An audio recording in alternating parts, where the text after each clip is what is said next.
Yesterday I posted this thing here, and it's time for me to complete this thing here, this stuff here. The year was definitely 2010. The year was 2010, it was not 2011. It must have been 2010. This stuff here that I described, you're gonna read this. Special what couldn't I read? You're gonna read about Barack Obama.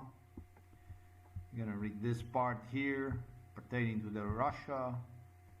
All this stuff here, you're gonna have to read it to understand this. I'm gonna end also the video by highlighting this stuff again, and that will be the opportunity for you to pause. I'm gonna tell you, you can pause now and you can read this stuff over. That's going to be the end of the video. Don't worry about this stuff here. What is this shit? I explain how Russians tortured me in United States of America, and before I was even delivered to United States of America, where Vladimir Putin started to torture me at the gas station that you see right there. A Russian started to torture already in the Russia. So it was about Barack Obama, his presidency. It was exactly about the stuff that I described right here. For what I'm concerned, you can even go right now and you can read this over.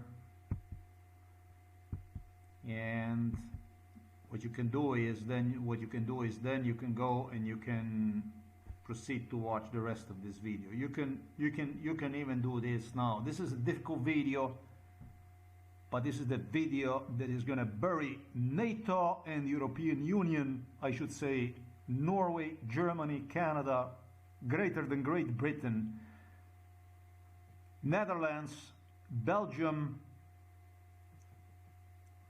and Austria, and Sweden, and Finland. All the countries that I actually so much supported during MKH, it's going to really burn them and expose them to the world. It's going to expose to the world the Nobel Prize. It's going to expose to the world the level of their democracy and their so-called civil rights, American civil rights. They are making such a big deal out of it. You know? This is a very difficult video. Now, this is the video that's going to be included into official complaint.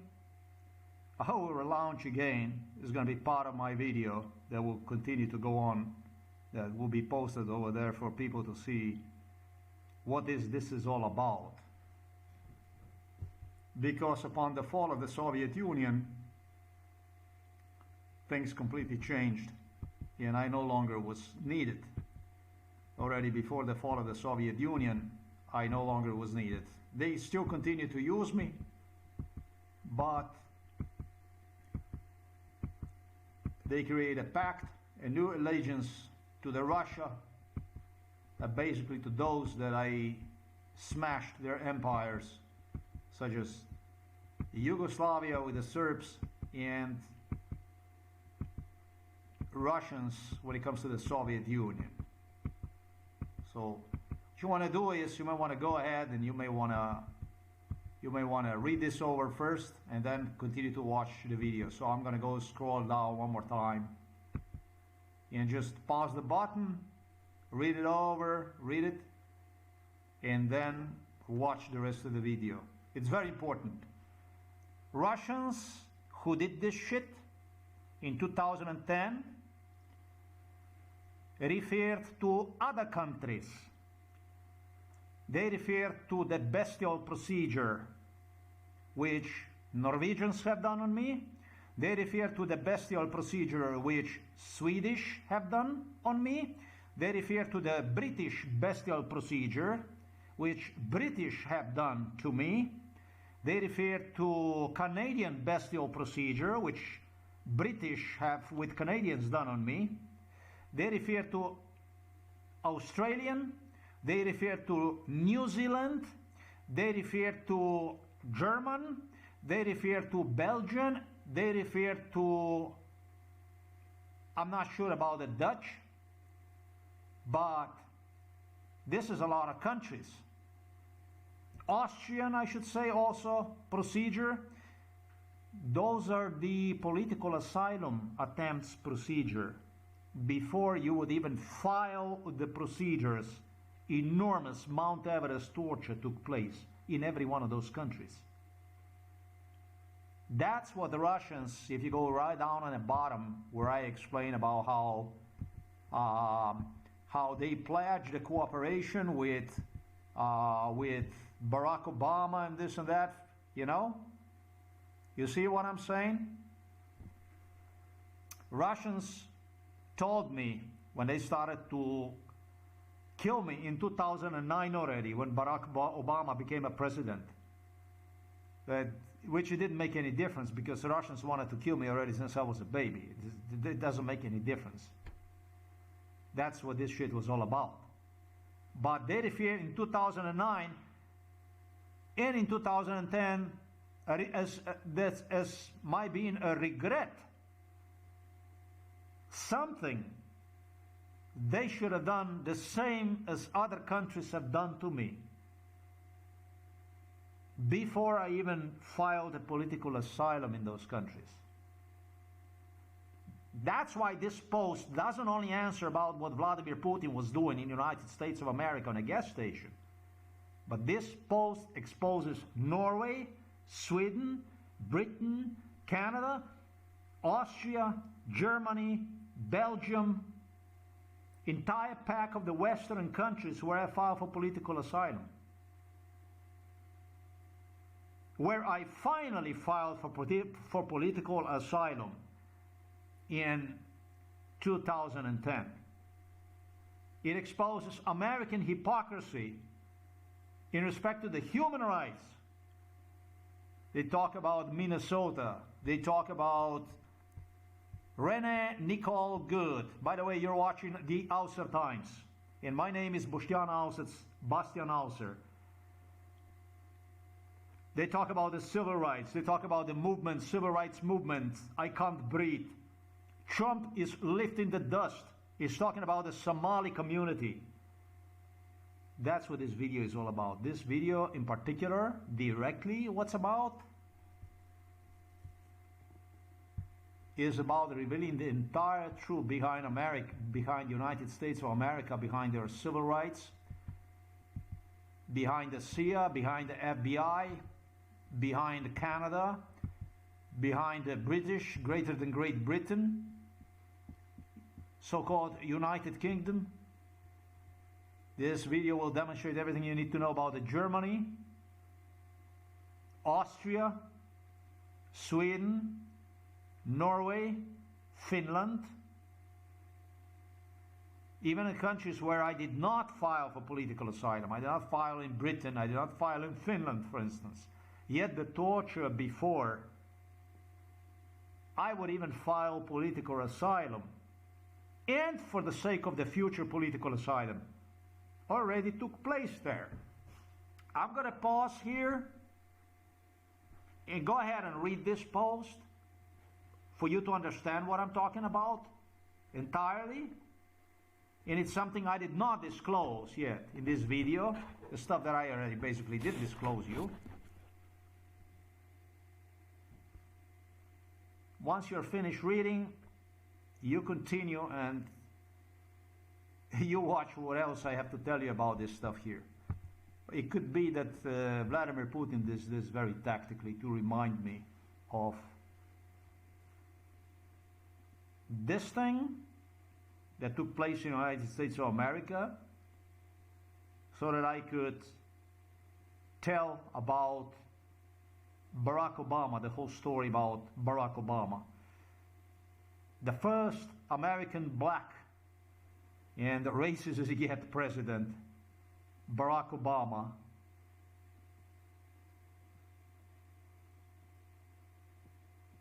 Poster boy for the white Ku Klux Klan, for Norwegians, for Minnesota, for American whites, for the Germans. and foremost for the British Royals from London, who they even told me they hired him. This is very good video. This video answers everything. In respect to my complaint, just as I did the awesome job, you can go and you can see right here on this post here. Beautiful, beautiful job here. Right on the bottom of it. Actually, not on the bottom of it. It's about the Slovenia. It's about this one here. This, what is Slovenia? That's exactly what I'm going to do to you now, what you are. Whether you're German or you're Norwegian, Swede, or white American or Canadian, and etc., British and so on. So we're going to straight the record straight. We're going to make the record straight. I'm going to put this video, don't worry about it. I'm going to put this video right down below, so we're not going to mistake each other, because the white Aryans, they like to mistake things. They like to mistake things. They like to position themselves in the role of the victim, and victim in the role of abuser, in that sense. So this here is not going to be a very good video for you. Whether you're British, or you're Swedish, or you're Norwegian, I should say Danish, German, whatever the fuck you are, Belgian, it's not good. This stuff here, it's not going to be a good one. It's nice that you reminded me, but I'm going to remind you now of something else. Go ahead and read this stuff.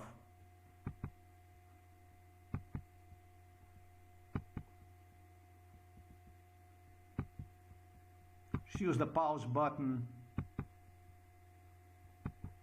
Let's do it again. It might be some older lady, Mr. And I'm not used to this kind of stuff. You will be using pause button. I read this over, and then once I'm done scrolling down, once you read, you click continue, and you continue to watch the video.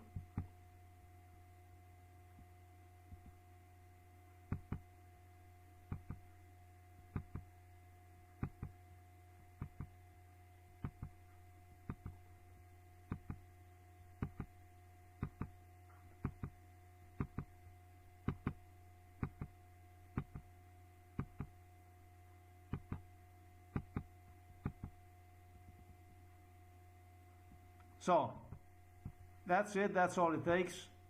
Using a pause button, you can pause, read over, and it's a state of the art what I did here. I really want to thank the lady who did this for me. She was, there is one thing that I did not mention here. She heavily insisted to be the one who would testify for me. All through later, her story even started to get in between about whether she would be or not, but it looks like it probably will be. Her name is Renee.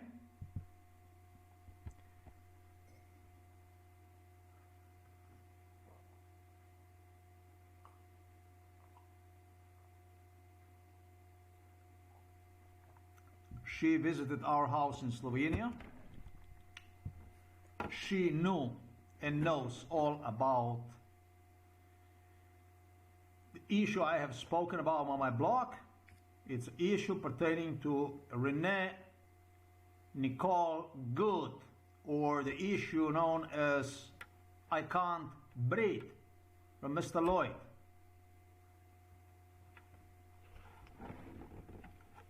Not relevant to this video, but I want to thank her. I want to say thank you to her.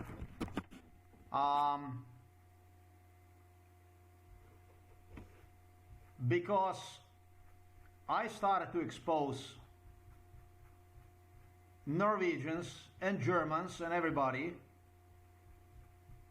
Already I think I started to expose them sometimes in 2016.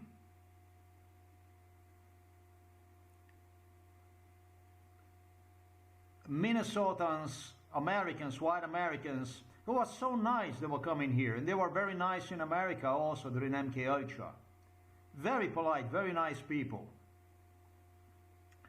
They were saying to me, because Minnesota is very Norwegian, they were saying to me, yeah, they were here, they were coming here inside of the house and so on, and they told me all about the program they're going to run through the Somali society, actually Somalis, because I already explained all about it. You need to know about the Ilhan Omar, that's favorite target of Donald Trump, how the Somalis wanted to establish themselves in the US, stay in the United States, and wanted to establish themselves to be recognized. And there's no better way than American president calling you out and you're proving that you're legitimate. There's no better way of doing that. That's why I also told you Donald Trump is not what Donald Trump is presenting himself as.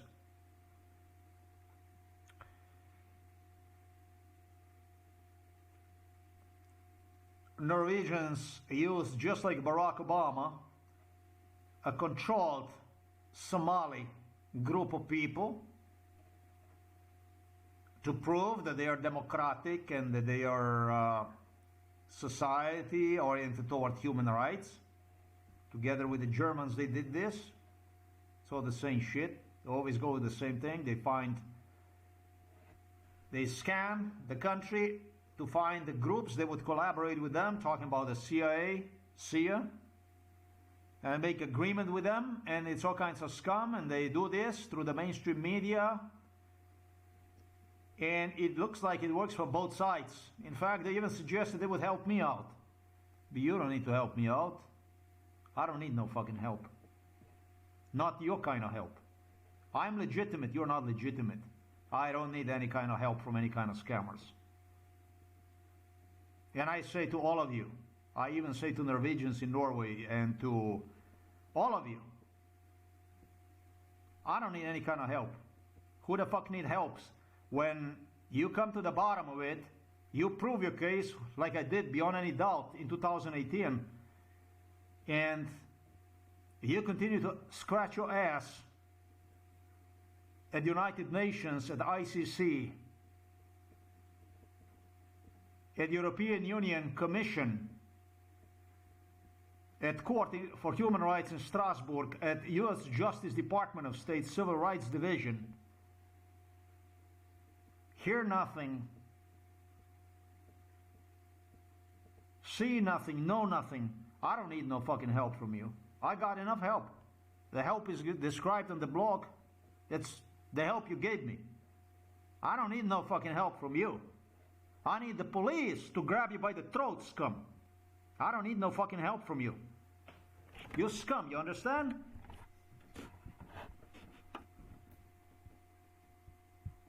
I already pretty much told you what happened. Russians told me in Moscow where I was delivered.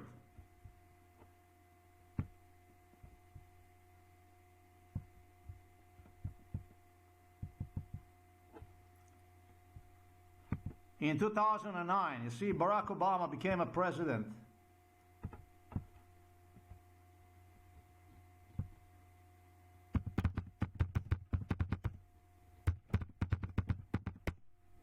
In 2009, 2017, you see this?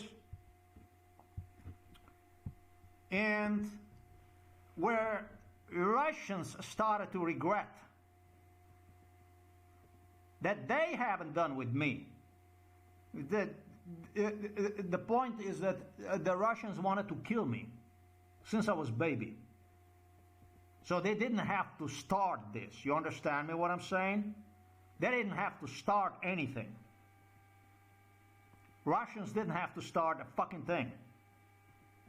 Because the last place on earth I would file for political asylum would be in Russia. Obviously, if you're running from Russia, you would not want to file for political asylum in Russia. Unless the West prove itself to be a total son of a bitch. Such a son of a bitch that the Russians even could not see a way. And that's exactly what I did when I told you that I filed for political asylum in 2016. That was that second round of political asylums. The second round of political asylum took place in 2016. The first one started in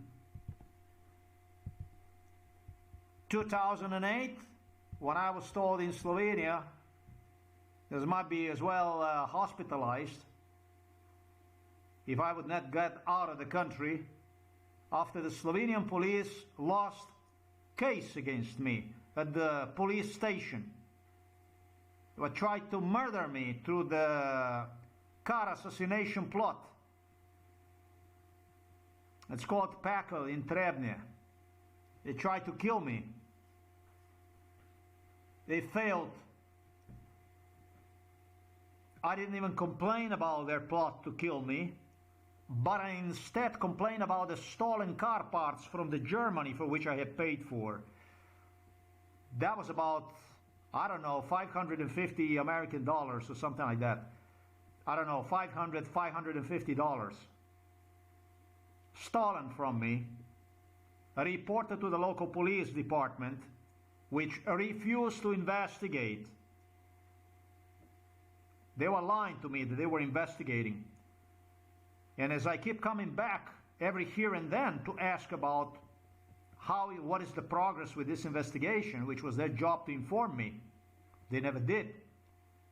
They turned against me instead. They started to harass me, accuse me that I shouldn't be buying the parts like this from the internet and so on.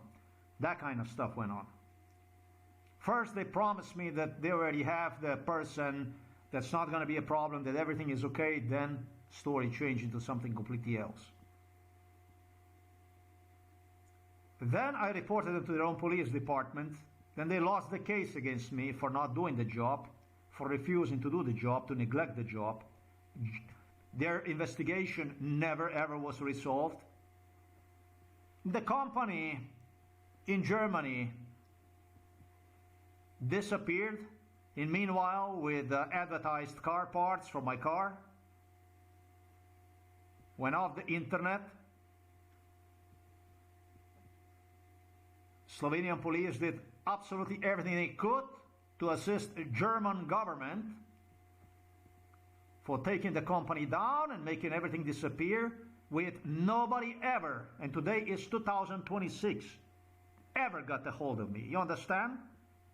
And we're talking about the 2006 here, 2007. Excuse me, 2007. So that's roughly 20 years, 19 years. How do you like this?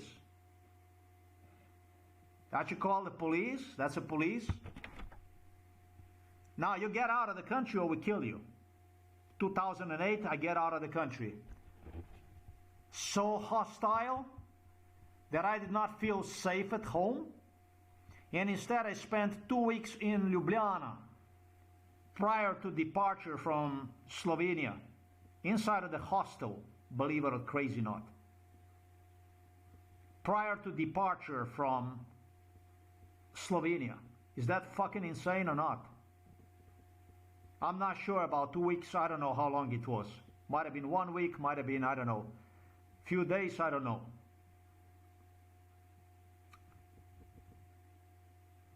I think it was actually 2 weeks. How do you like this stuff? You don't feel safe at home. Fortunately for me, I had the money and American citizenship and a lot of money.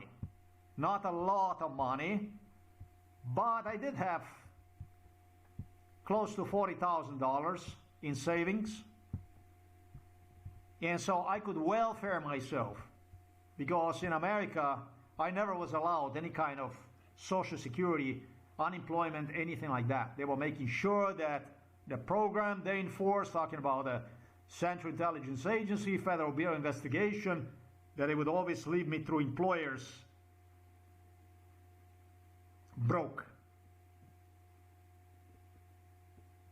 Lowest pay, shitty job shifts, whatever it was out there, I would take and do. Wasted my education as a mechanic and as a mechanical engineering technician. Yeah, because you do jobs like a security officer. The time goes, time flies, you don't do nothing practically in life. You collect a little bit of money. I ended up as a truck driver over the road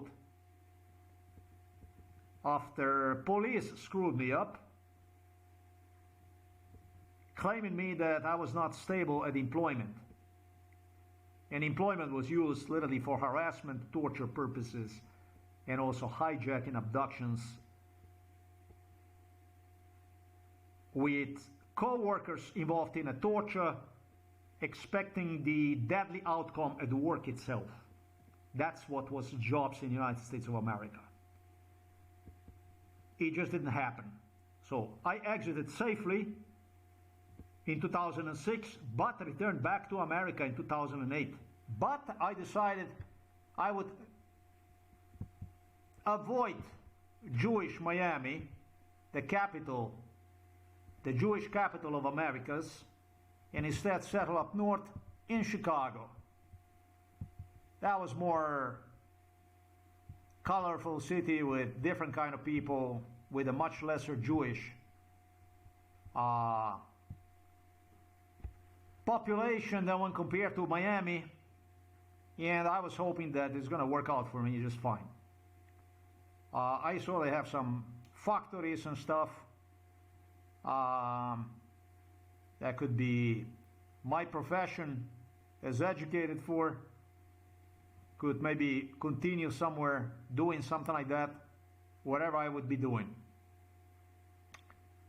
Now, they would not give me the job as a police officer or correctional officer or anything, even though I passed all the exams, everything. No. No. Simple as that. In Chicago, the forced unemployment went on. About 30,000 jobs I applied for were turned down.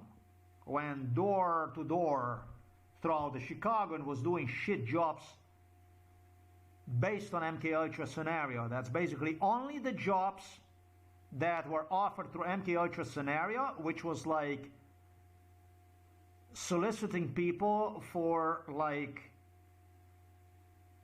cruise ships and shit like that. That kind of stuff. I mean, I was trying to even get the job for the cleaner. That's how insane this shit was. Good monthly rents, landlords stealing from me the deposits. That one over there, Chicago, stole me $350. And it was the same thing afterwards with the Minnesota. I think that in Minnesota, where I moved that same year in 2008, that she stole the whole rent. Maybe $650 or something. And then it was the same shit again in when I moved from Minnesota in Seattle area, actually to the Bellingham, right close to Canada, where I went on to file for the first time for political asylum. That my roommate also stole money and so on and so forth. So leaving me basically with this guy, this jobless and paying all the bills. Let's just put it this way. This was not a way to go. You don't last with so little money. And these are your savings. That's not what you're supposed to, you know. This is not the way to be. And that's what the Central Intelligence Agency, I should say George W. Bush, Bill Clinton, finally what became a Barack Obama, for whom they were preparing to kill me, through whom they were preparing to kill me since 1995, talking about the CIA, German BND, British MI5, Norwegians, Swedes and others. Yeah, they wanted to kill me This is what this video is about. Like I said, remember when I told you the same thing that I posted down here? That this video here is about the Slovenia. This is going to be exactly identical about United States of America, Germany, British, greater than Great Britain, Sweden, Norway, the way you like it. Because it's time for the world to see you for who you are, scum. That's why. You see, you have the British royals and your White House presidents and your German chancellors and your Norwegian and Swedish kings, royalties from Belgium, Denmark, Netherlands, to look up to, yes? And you have this channel to be spit on. Why? Because I don't have to look up, not to them and not to you. That's how. Only the truth. Few people can afford the truth like this, isn't that true? But I am one of them. Actually, I don't think there is another one like this. Or there ever was, or there ever will be. So, they were trying to kill me right here through the Vancouver. The first time I fought for this political asylum, I spent 1 week homeless inside of the car, with some close to death encounters in the middle of the night. People approaching to my car.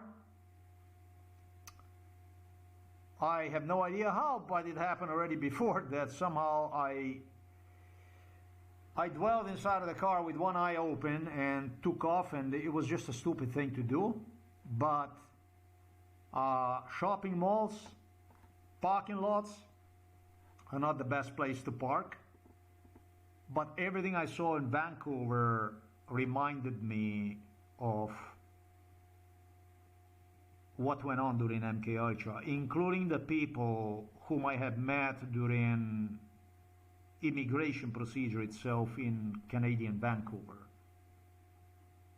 including them.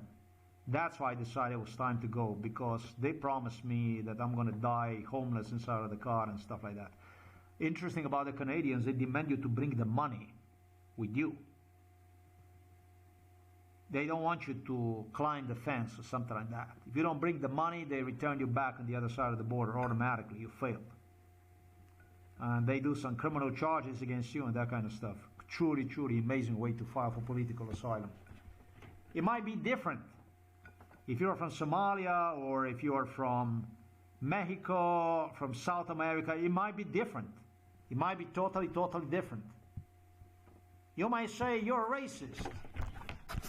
And the only thing I say to you is, I do it like this.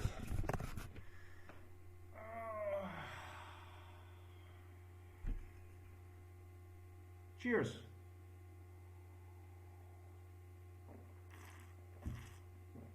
No. You can't handle the truth, is what I say to you. The Somali society that you have in America is one of the examples, or it was done with the New York mayor, what's his name already now, the famous guy, the Mandani. It was done with pretty much people, at least that were involved in MK Ultra, that you see in the mainstream media on the front pages, with all of them. And exactly what was done with all of them. Well,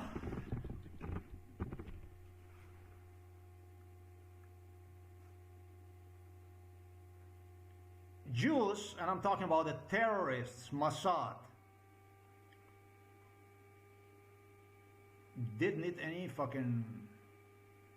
anything to come to America. Donald Trump, Biden, Bush, anybody asking them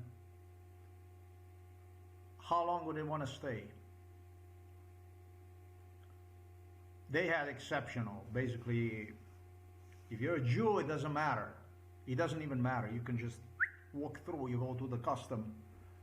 Hey, man, I'm from Israel. I'm a Jew. Oh, okay.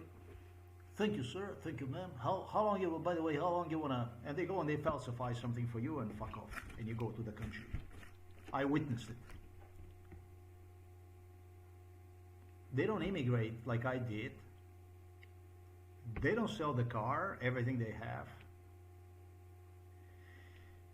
Take the money, buy the plane ticket, pay for medical examination out of their own pocket, everything, and then take a plane and go pay for the plane ticket $1,500 and fly to overseas someplace. Nobody does this shit on a ship to work 20 hours a day, 7 days a week. Nobody does this shit. You remember in old days where the immigrants, they would just go on the ship like in a Charlie Chaplin style and sleep somewhere under the dock or whatever, hiding somewhere in some box or something till they would get to America, and then you know, they don't do this these days. These days what they do is, whether you are a Somali or you are Pakistani, Indian or Israeli or wherever you're coming from, or from Mexico or from South America, not all of them. No. When it comes to South America, no. That would be discrimination, if I would say. If I would say that, of course, not all the immigrants from Africa and not all the immigrants from India and so on come like this. There's immigrants that go through the desert and all kinds of stuff, some who die and so on, risk their lives.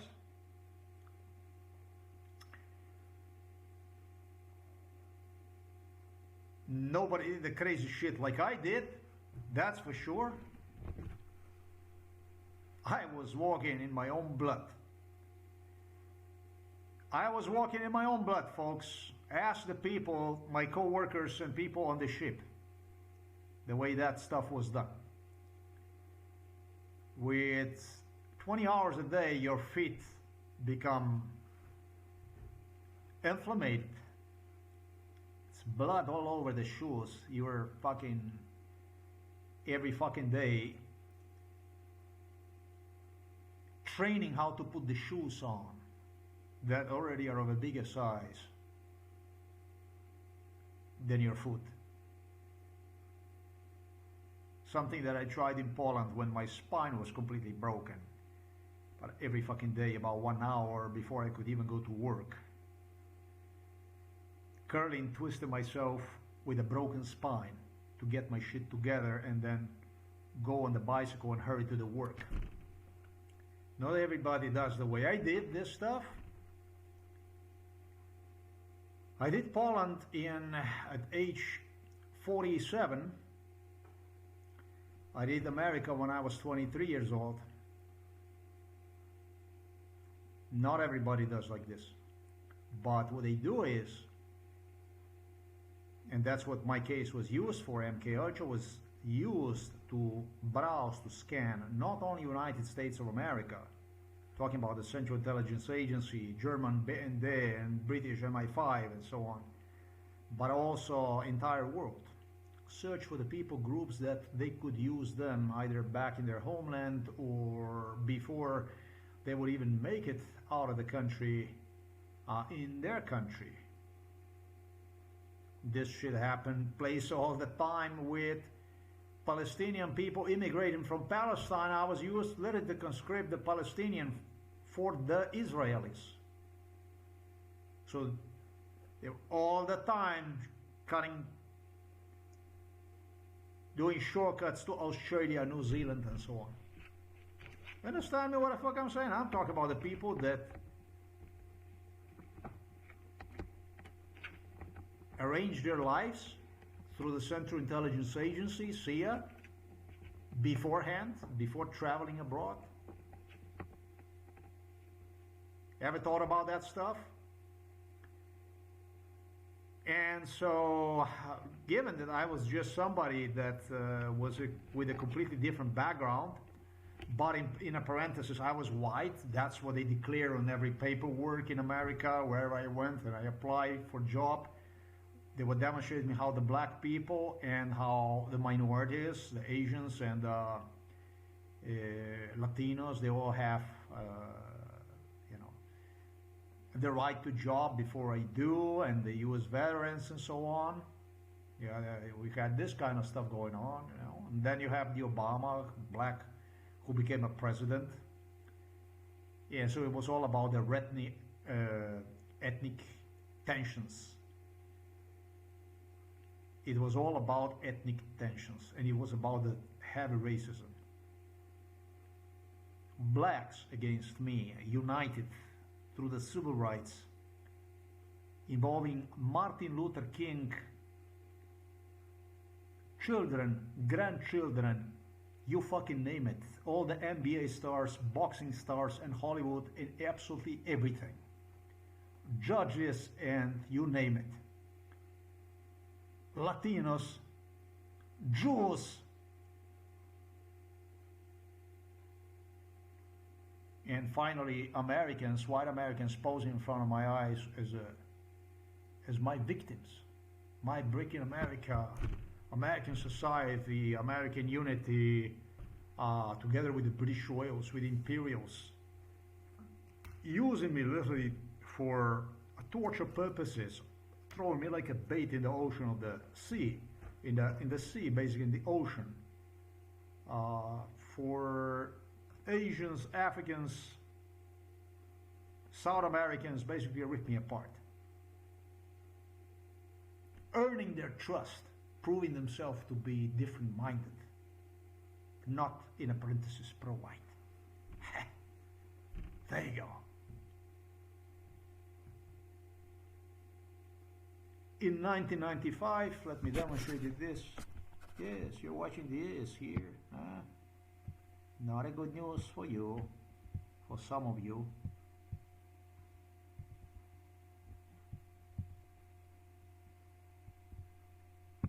I unloaded myself on the ship. I did my contract, unloaded myself in Philadelphia. Then I flew from Philadelphia with a plane to Miami Beach, where I was conscripted for the job. Actually, at Fort Lauderdale, I was loaded on a plane and flown to Bahamas, because the ship, Celebrity Cruise Lines Meridian, was registered under Bahamas, basically. Here you can still see the hotel. The name is Fairmont Hotel, where you would even have Bill Clinton visiting. The famous Fairmont Hotel, South Beach, is the South Beach.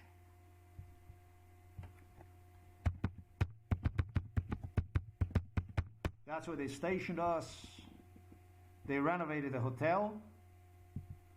Fuck that. It's this was a poor place back in the day.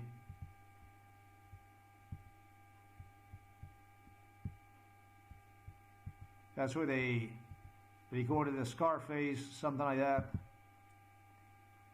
I don't know. I don't know. Let me get some of this stuff here. That's an Ocean Drive. Okay, we are in the correct now. That's Art Deco. Fairwind is that one. Fairwind is not going to do anything. Is all maybe. Shit, it cannot be. Cardozo, South Beach, Coyote, Marriott Vacation. Oh, who the fuck knows? You know what about the Miami? They change a lot of stuff. I don't know. Bloody know. I think the name was the Fairmont Hotel. Holy shit. Did you believe this shit, that this is exactly where I'm at? This is where I basically, I think, let me just see this stuff good. This I think was a Fairmont Hotel. Holy shit. Let me see, this is very, very different. Everything is different. where I would stay. What the hell is this thing here? The Tides is the name now. Was it this one here? I think it was. Let me just see here so that I don't make a mistake. The building looks just like that. Oh, no. Oh, hold on. Hey, oh, let's see this one here. Let's see this here. Yeah. That I think that was a hotel. Yeah. And then when I came back when I come back from I think this was a hostel here before. I don't fucking know, man. I would have to go and see a little bit what changed here, but let's just say I did not do that.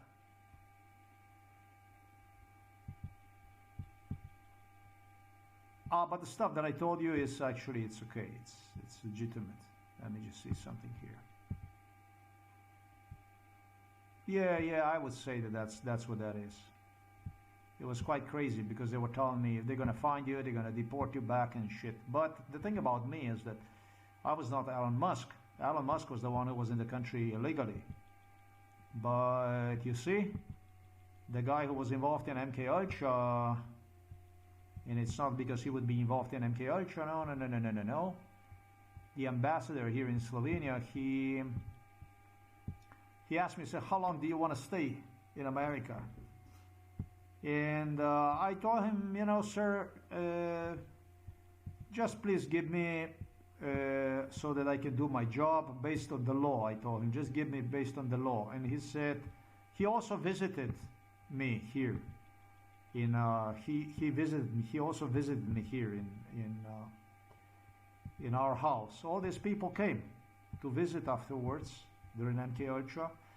That was a very nice guy, this ambassador. He said, here, I give you for 2 years, you can stay. So I could, under no circumstances, overstay. I could not overstay shit. Even so, otherwise, anyways, there was no way I would overstay because, well, on a first opportunity, I got married. I will make things impossible to deport me with American citizen. She was from Ecuador. Indian, and they couldn't deport me no matter what the fuck they want to do. So they did a little bit of the work here. I see that you did a little work, you did a little job, okay. Quite unrecognizable really when compared to what it was. But the Miami Beach Fairmont Hotel, I think that's a Tides. What the hell is it, Tides?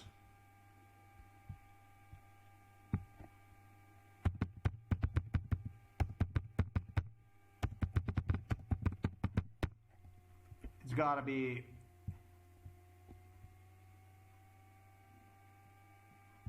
there's no Fairmont Hotel this way in Miami Beach currently, but the brand offers luxury through Fairmont, Ritz-Carlton.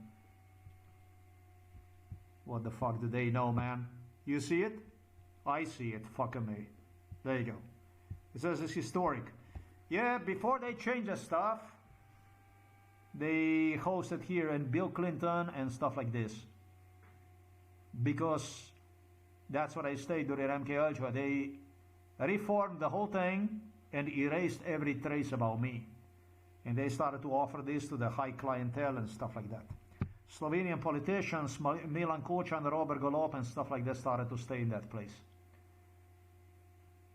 They reformed place for the elite, actually, increased the price, that kind of stuff.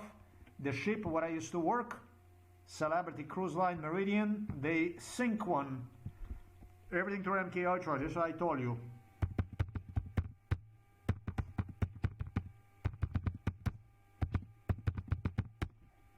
They insured one and they sank one out. They sold one. What is interesting now, you get to see the one exists. But when I started to search for that ship, Google would not even find any information on one. You would have to go and thoroughly investigate to find what happened with the ship, where the ship is. They renamed one into Galileo or whatever.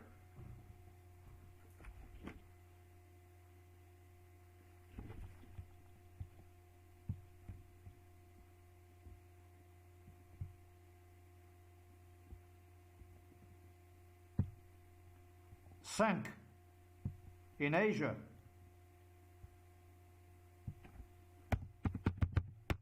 They should have write that down, man.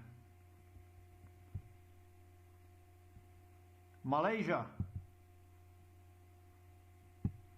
They burned one deliberately, collected the money for insurance, and that was it. The Greeks were the owners of one. They sold one to some, what is it now? Later renamed to Sun Vista. And off he went to the ocean. But what's interesting is they continue to torture me even after I finished walking on one in 1995. And they continue to deliver me on the ship, where my co-workers would still meet me and use all kinds of people to torture me. Matanza, killing went on that ship.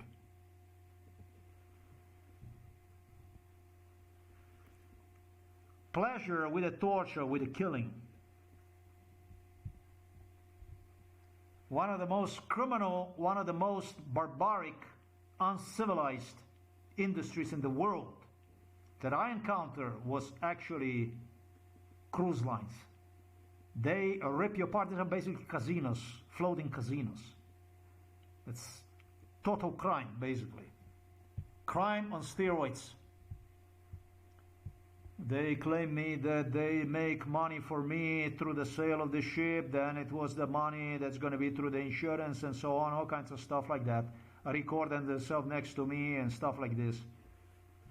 All this shit went on. All this stuff went on. Normal people would pause here and go next day or whatever. I need to go on about this shit. I can't go on with this stuff. So where the hell was that? Right next door? We go out of here anyways. We go back.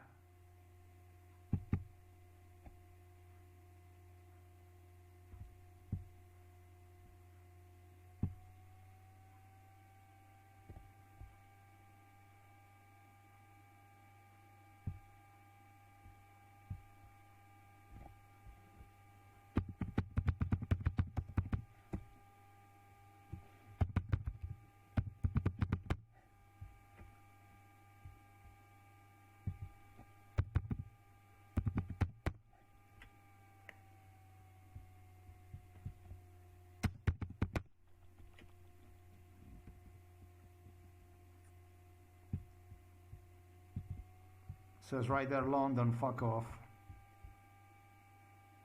That's where I stayed. This was my third location in the US I changed. There were definitely no Jews here. Yeah, but this stuff here was incredible, the stuff that went on. They wanted to fucking kill me. The torture in Canada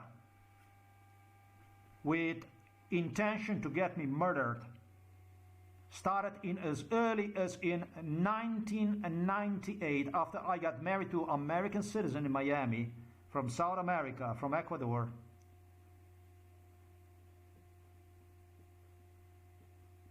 In 1995, and FBI and CIA people stopped inside of the store in Miami. Oh, that's where I was going to take you. It's a Miami downtown. My ex-wife had a store in Miami downtown.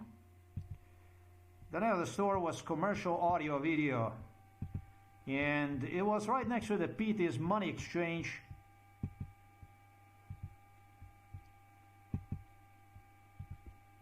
On a street parallel to the Flagler Street, which is the main street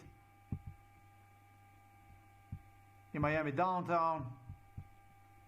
That would be basically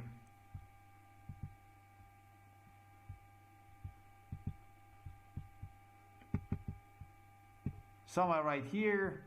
So I got married, I finished the contract, I bum around, I go from door to door throughout Miami, applying for the jobs through Miami Beach, and I decide to do the same thing through the port of Miami. I try to get the fuck out of there. I didn't want to waste time, so I go and I apply for the all the jobs, ship jobs, and there was already people, there was some Germans, they offered me the job, we're going to give you the job, ship, this and that. And then every time on the telephone, as these people were right in front of me, they look at me with a regret on the face, and they say, sorry, we cannot. Sorry, we cannot. Sorry, we cannot. And so, this is the way this stuff was.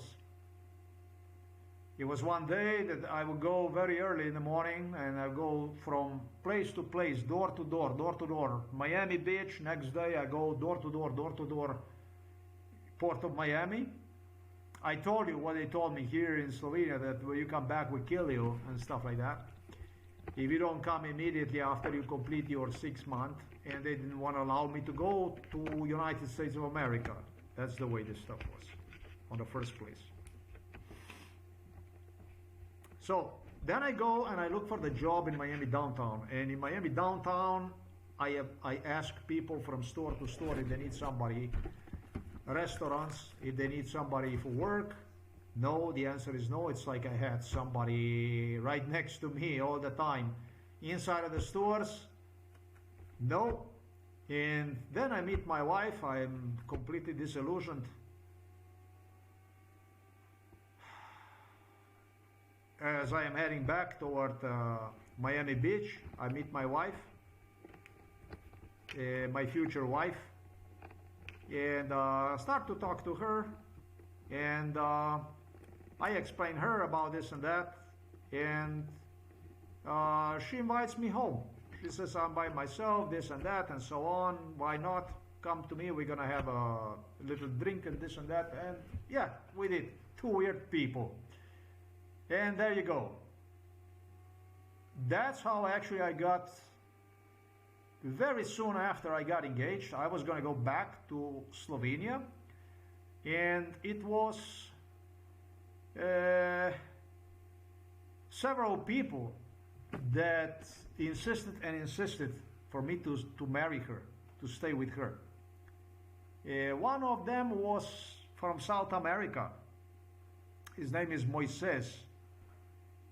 Moises Polisel Moises is actually Italian, and is a good friend of her, and he wanted us to get married, and he said to me, don't marry her, stay here, this and that.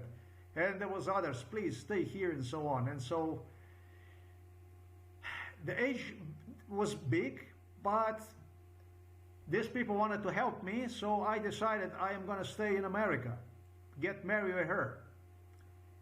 And basically this is how I avoided what of course would be my own departure before I would have anything to do with immigration authorities. That's how I stayed in America. But what's interesting is, in '95 already I had the visit from, so we get married, that kind of stuff. And once we got married, then we go and we apply through this immigration procedure, and then we follow the steps from immigration procedure, which also was quite crazy, I must say.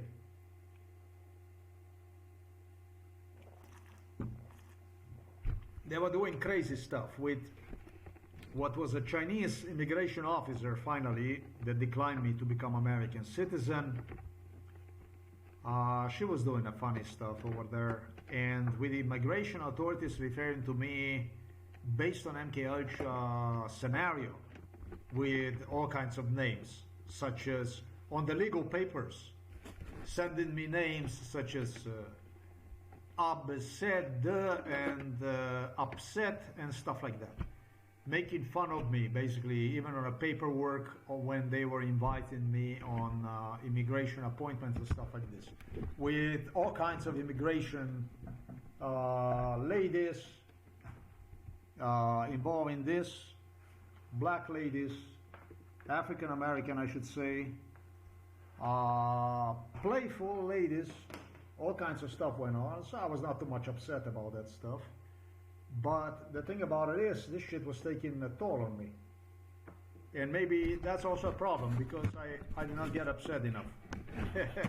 They were calling me Mr. Upset, but I was not upset. On American immigration paperwork, I'm going to in fact demand from the CIA, from the FBI, to release the paperwork for the green card and all that stuff that you sent me, stupid shit, calling me Mr. Upset, when I was the most laid-back, relaxed person in the world, the easiest person to get along with. Yeah, you're going to do that stuff for me, because you made me upset. Let's put it this way. So I did not. I had the CIA people and FBI people come in here and they said, we already have this stuff, because I didn't mention anything. I mentioned a website, they have people, they watch, and chick, chick, chick, chick, and that's it. That's that. And so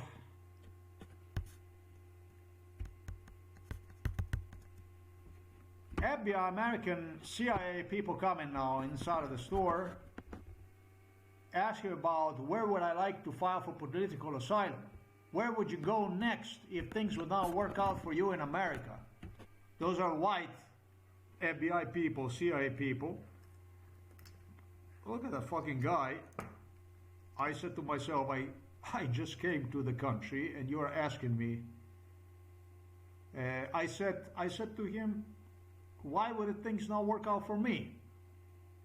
And he looking at me. I try to make myself serious about this shit. Yeah, the fucking guy looking at me and he looked at me and goes, I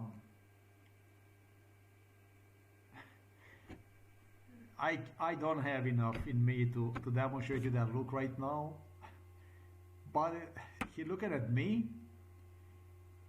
very seriously, that seriously. So this is very, very inappropriate in the way I do it now. And he says to me, he didn't even say to me, he was just doing like this, you know. And would you take somebody seriously? Just for fuck's sake, you come to the country, new place, you find a place to be, you look forward to, you're 23 years old, young, strong, have all life in front of you. And he's a fucking guy, you're educated, and he's a fucking guy saying to you that, basically asking you, where would you go next if things will not work out for you?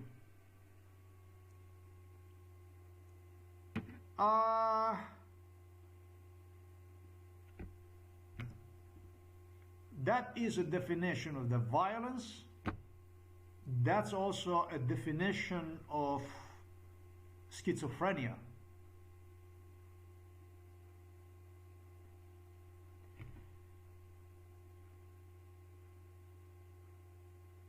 That guy, in reality, did not deserve anything else than for me to kill him, right there. It would be better that I would go and report him to the police station or someplace, but I was new in the country, and that was a Federal Bureau investigator. That was a fucking CIA individual. They also had people from Southern Poverty Law Center. They were coming in the store. For what fucking reasons? Due to MK Ultra, due to stuff they were creating, due to shit they were creating, they were charging me with non-existing crimes, practically. Stuff they were creating is what they charge you with during MK Ultra. Maybe that's the best reason why not to allow for MK Ultra to go on. But how do you stop it? Sometimes you even have to, like it was my case.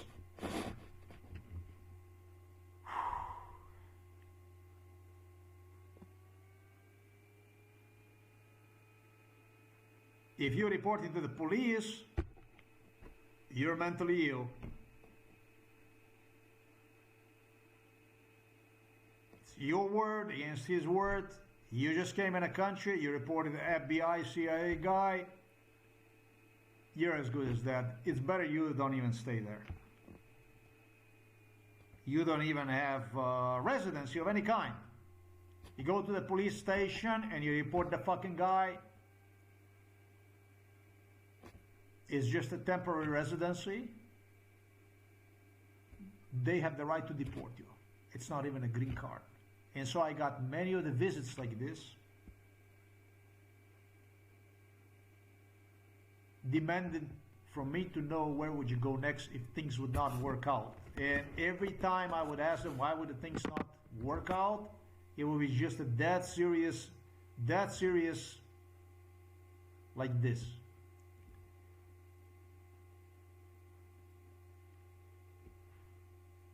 Then, because it was nothing other than work for free, basically wasting time, the same shit went on at the local workforce, the so-called innovation, state employment agency in Miami downtown. During MKUltra is where they would deliver me also for torture. They would torture me throughout the entire Miami downtown, throughout Miami Beach. MKUltra continued to go on. Time flew. With inciting me to do a suicide. In Slovenia, guaranteed me whenever I was hijacked, doing everything they possibly, preparing themselves to throw me into a mental hospital here in Novo Mesto for disabled people. Prepare me for the stroke. I told you about that stuff. All the stuff that I described about how they started to play with the strokes. Guaranteeing me that I am not ever going to get, and it takes you 3 years to get the green card if you get married to an American citizen, doing practically whatever they possibly could to stop me from even getting a green card, making that process, I'm not going to say inhumane, but the task, the impossible, insane. So we're talking about the SIA, FBI, Southern Poverty Law Center. How do you like this shit? And I became a schizophrenic actually, because I started to answer the guy where I would go next. Because there's such a degree of violence, no purpose for life in America, I started to answer the fucking guy stuff that I should never engage myself in any kind of conversation with him. That's why I said earlier, you remember when I said schizophrenia? The guy started to fucking ask you like this, you as well as mine, fucking killed the guy like this. What the fuck do you do with a guy like this? What kind of question the fuck is this? Where would you go next? Do you understand asking the fucking guy where would you go next? Like in what grounds the fuck are you asking him? Are you asking him on a racial, ethnic, religious? What kind of grounds are you asking? And those are pure political issues, Russian issues, KGB issues that CIA, FBI, British royals issues. More than anybody, British royals who also came to Miami and demanded for me to go from Miami. They were upset that I stayed in Miami. Demanded for me to immigrate to Canada. With Norwegian royals demanded for me to immigrate to Norway.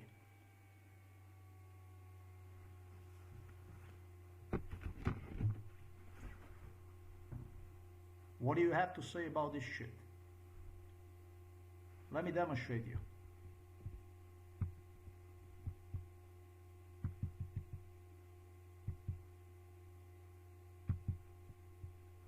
The British royals delivered me to New Scotia. It's called the New Scotia. Slovenian police, New Scotia, this stuff here. Halifax. This kind of stuff. New Scotia. They were delivering me to Toronto area, and already since childhood they were delivering me throughout Canada. And another one who was delivering me was demanded for me to immigrate to Norway, where the Norwegian royals.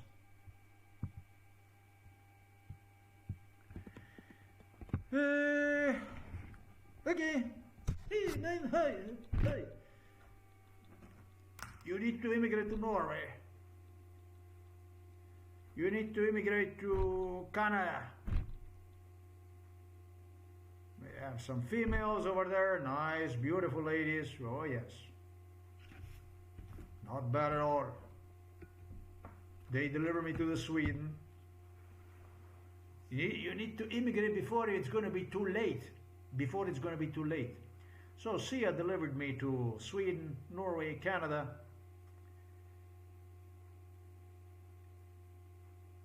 '95, '96, '97.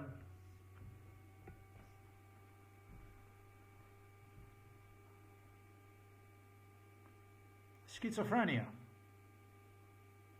That's what I call schizophrenia. If you want somebody to immigrate someplace, you give him a ticket, right? You pay him for examination. You pay him for a place where he will stay. And in a contract you specify the wage. Yes? Yes, for me, yes. These people wanted to just take a plane and come to us.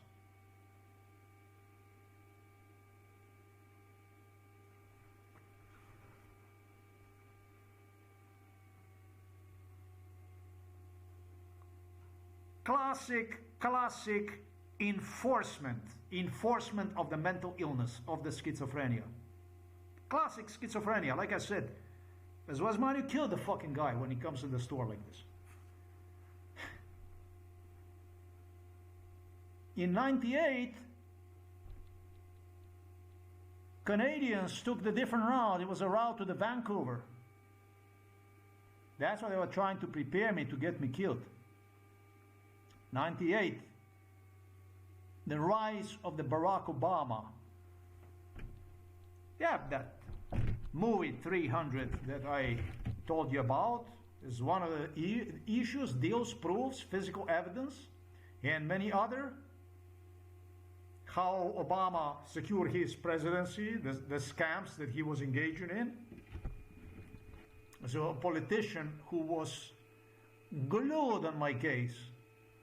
Parasite who glued himself like this on me that you could not detach him. And he was riding the wave. So in '98 we started with a new route. That's a route from LA to the Vancouver, baby. With the goal to get me killed. The people whom I met in Oslo, and then Bergen and all that stuff, I was meeting those people, the immigration people, lawyers and so on. I was meeting them already in '95.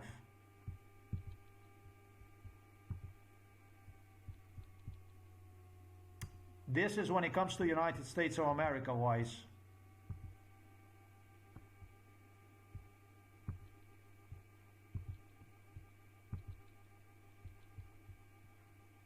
This is a new route.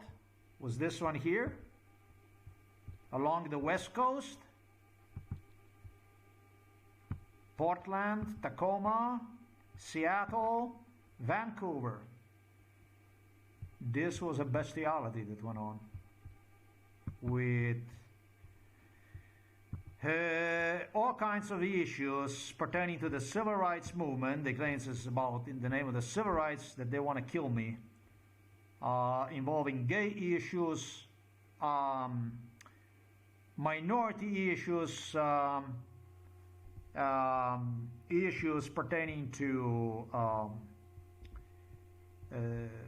Northern American natives, Indians, gays, Mexicans that would travel for work to Vancouver, to Canada and stuff like this. And positioning me right in between during MK Ultra and engaged in a torture. making all kinds of excuses to torture, that you prejudice against the gay people, that you prejudice against the American natives, that you prejudice against Mexican, Latinos, and so on, that you prejudice against everybody. Hijacked over there and driven insane. Schizophrenia, basically. They enforce the schizophrenia. They say that MK Ultra is schizophrenia. MK Ultra is not a schizophrenia. But it is enforcement of the schizophrenia, of what turned eventually into mental illness in most of the people. 99, probably 9% of the people. That's what MK Ultra is. MK Ultra is not a schizophrenia. But what they do, not only the stuff they did during MK Ultra, but if you go to the store and you tell somebody that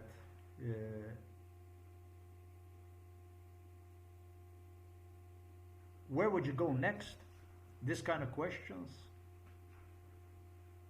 And you torture him and torture him and torture him and torture him till he actually starts to be so demented. Since he doesn't throw himself from the top of the building, that he starts to answer the questions about where he's going to go next if things aren't going to work out. It's going to be some other state in the US, maybe up north. Yes, Minnesota. What you have over there? Yeah, very good, very good. Another one? And they started to torture me in a Washington state, Bellingham area, Seattle area, Minnesota area. Before I came to Minnesota, before I came to the Washington state, in the Illinois state, Michigan state. I never was in a Michigan state, and they tortured me in a Michigan state. I did not go to Michigan state ever. In Ohio state also. And they started to torture me for up north because I gave them, based on the answers that I gave them. The guy was just saying, oh, very good, very good. What else? Anything else? Anything else? Like you go to the restaurant to take a waiter comes and takes your food order. This is who you are, white Americans. This is who you are, white Canadians and white Germans. It did not stop there. We did go international. We started with Canada. We were preparing ourselves for a complete failure. The stuff that went on eventually through my return from Vancouver back to Bellingham was rehearsed during MK Ultra on through the sleep deprivation butchery, basically. You go days and days and days without the sleep during MK Ultra. Sleeping inside of the car was rehearsed before it actually took place. The stuff that I told you on my blog is just 1,000 times more diabolical, worse than what I said. As you hear a lot of people saying, and the truth is even insaner and crazier. They all, whoever the fuck they say this is because they were involved in my case. So the stuff that I told you on my blog is actually even worse. Is actually even 1,000 times more diabolical and more twisted.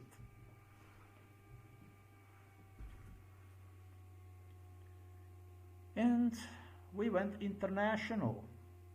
Yeah, man, they were killing for the sake of what will become a future political asylum.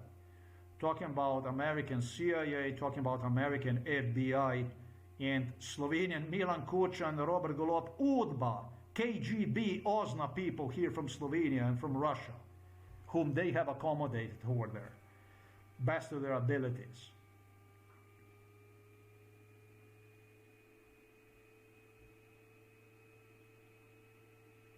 So,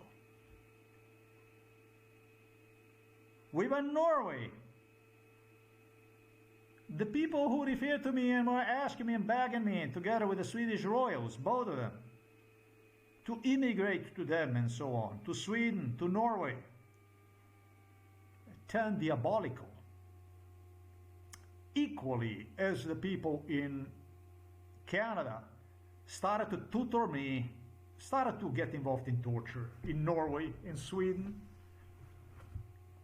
explaining me exactly the procedure and how it's going to be with the Norwegian royals, taking me to psychiatric hospital Ljubljana Polje in Slovenia, if you will ever decide. So when I would do MK Ultra from the US to Norway, they would start to prepare themselves to torture me based on what is coming as next for me, together with the Germans, the Gießen, the Munich, the Turkish police officers whom Germans have used, just like Chinese police officers whom Norwegians have used on opportunity when I applied for political asylum in Norway. They were all involved in MK Ultra. The Turkish police officer from Germany came to Miami to meet me inside of my wife's store, beginning the 1999, beginning the 1998. Might have not even been in Germany yet. But if you say so, it's a schizophrenia. That was a job of Frau Angela Merkel, was to prepare Barack Obama for the great first black American presidency. And that was the job of the Norwegian Nobel Prize Committee, Norwegian royals. So fucking great, man. So many honors. This is just one task to fulfill. That's basically to get me killed. Oh yeah, and maybe give Crimea and Donetsk to the Russians. This was a black president.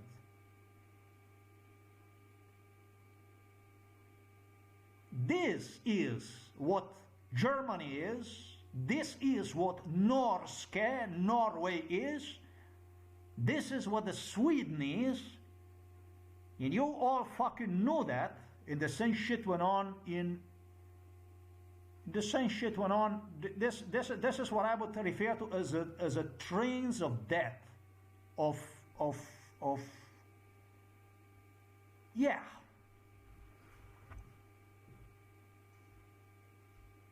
It's basically delivering person that is not allowed to sleep for days on their own, and is maybe allowed to sleep only 2 hours a day. And you deliver him from door to door, day after day, and engaging in violence against him, and in between having him meet officials from immigration authorities, police in Norway and also in Sweden and also in Germany, the same thing. And the same shit went on in Britain, where they also prepared me for a future immigration procedure. And the same shit went on also in Austria, in Vienna. And the same shit, they told me you cannot even apply here because Slovenia is a neighbor state and all kinds of stuff like that. They brainwash. Their job was foremost to discourage from applying for political asylum. The same shit went on in Belgium, where I ended up sleeping on a fucking train station. I ended up sleeping on an Austrian train station, German train stations, and Aachen, Belgium train station. They were teaching me during MK Ultra where to go sleep. So wherever the fuck I went, it was based on MK Ultra scenario. The reality of this thing was nothing I described on the blog. It was 1,000 times worse. 1,000 fucking times worse, as bestial as anything can be bestial. Torture that was run inside of the Finland, where they also anticipated I would go and apply for political asylum. They ran fucking torture all over the place. Every European country, they anticipated that I would seek for political asylum. The torture was a money. The torture went on inside of Ireland.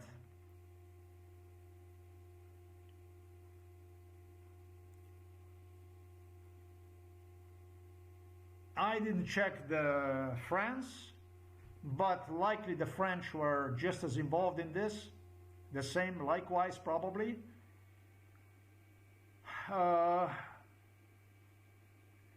Italy, I also know that it was, but I don't know how much and how bad it was, or if it was bad. I don't know about that stuff. I would have to check the building where you go, the procedure for the immigration for the France and for the Italy, but I indicated not interest in Italy and in France.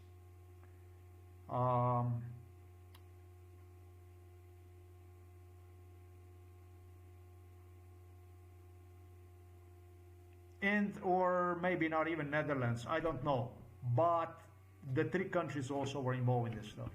So what I want to do is, we have a different kind of procedure. The procedure I was referring to you, the Russians did in 2010. Actually, what the Russians started in 2009 after Barack Obama was elected. This is the blog that I demonstrated you here. We have to stay on the topic. Okay, this is a topic. West started this kind of procedures already in 1998. So Vladimir Putin was not so stupid as he was acting. He knew absolutely everything. He knew absolutely about absolutely everything that went on. And it could also be that this thing that took place might have been to excuse Russians. This might have been the stuff that I was reminded of, the stuff that took place on this gas station and all that stuff. This might have been to reward Ruski partneri. This takes a tremendous crime liability for crime from the shoulders of the Vladimir Putin. And he goes and he hands one right back to Putin. Now Putin is laughing and say, do you see this? You see what the fuck I'm saying?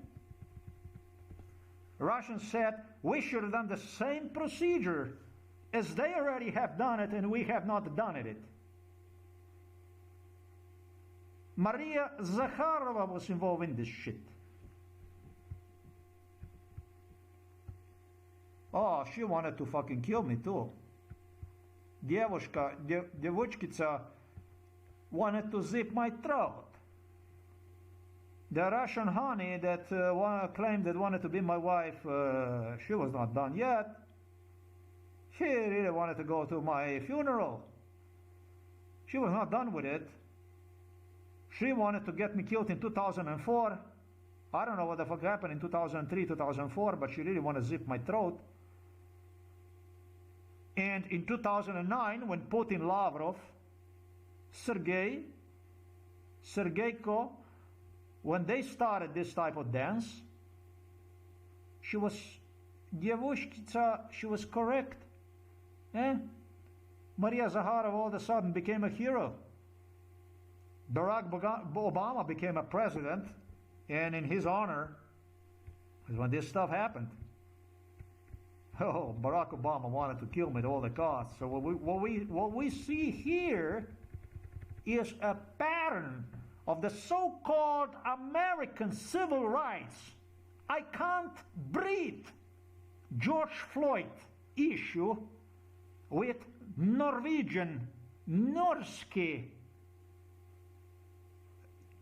Nicole Renee Good, shoot me, Somali type of schizophrenia going on.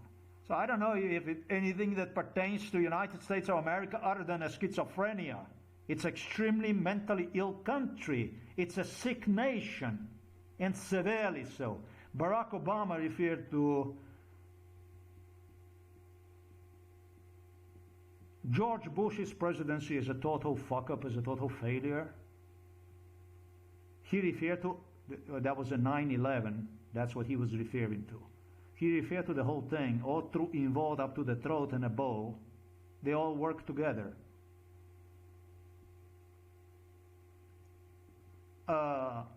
Saving United States of America in the last moment. And the saving United States of America of the last moment was meant to kill me, to get me killed. That's why Barack Obama was hired. And now you also know why the fuck I am the best of the best. Now you understand why I'm the best. Not better than the rest, but the best of the best.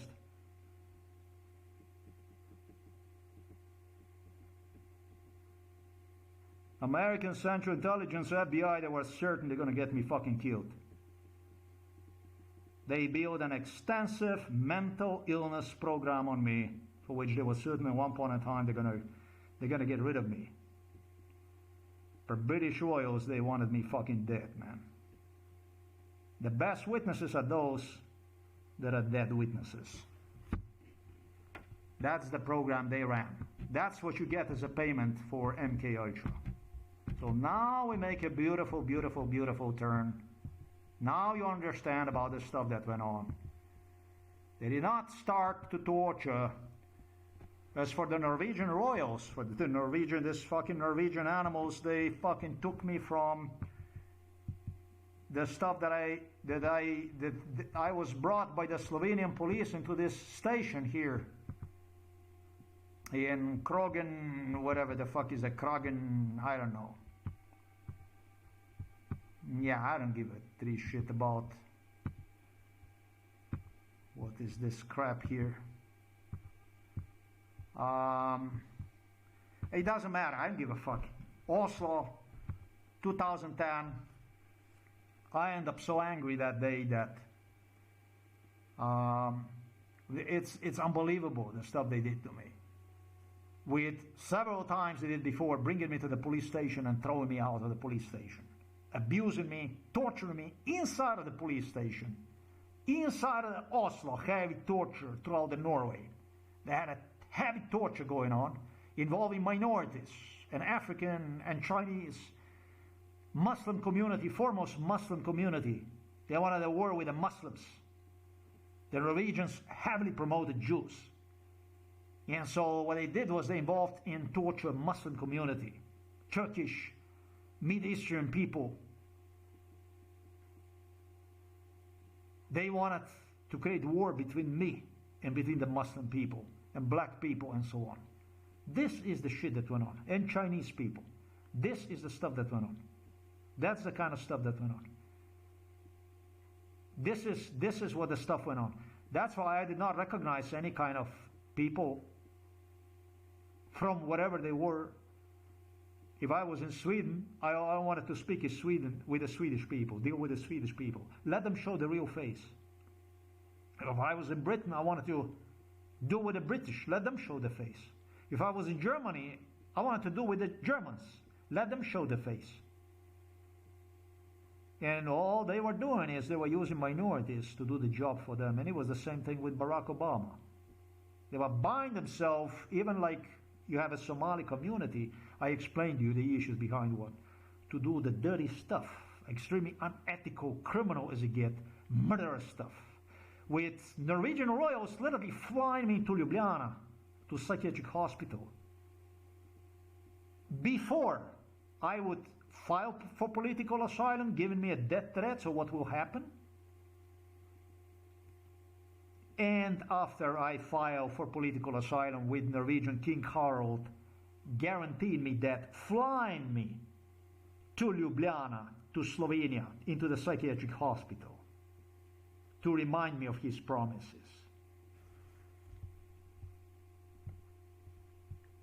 Upon my return to Slovenia,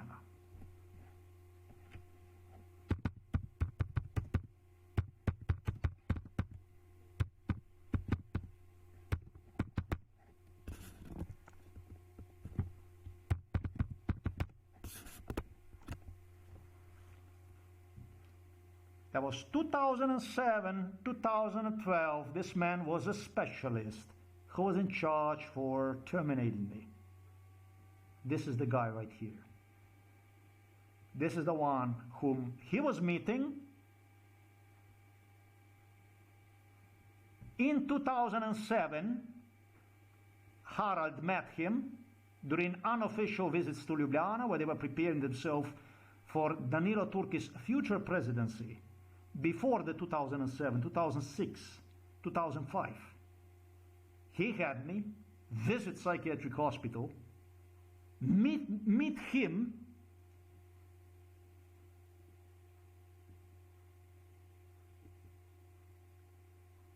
once I was rejected the right to even the right to file for political asylum. Now, why would I file for political asylum in Norway?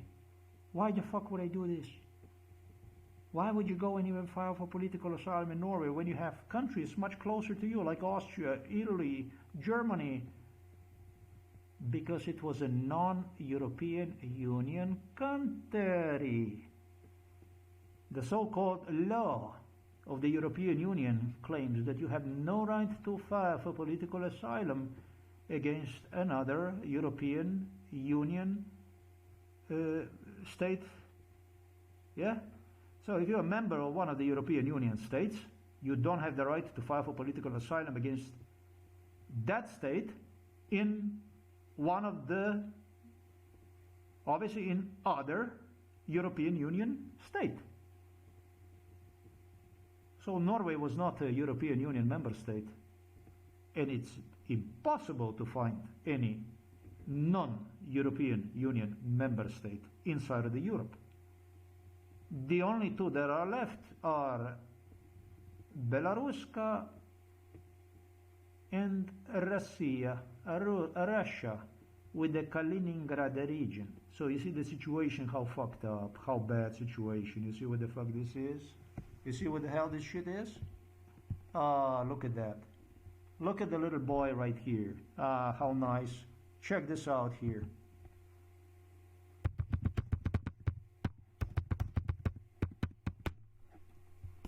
They had me during his trip to the Norway, and they had me during Harald's trip to Slovenia.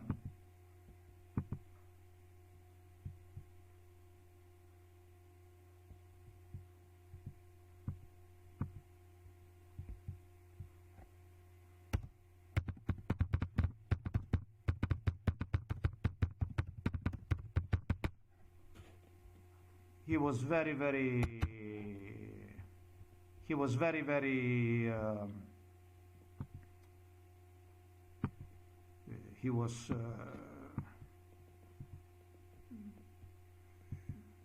cynical. He said to me, Harald of Norwegian said to me, the only thing that I can do for you is to make sure that the psychiatric hospital is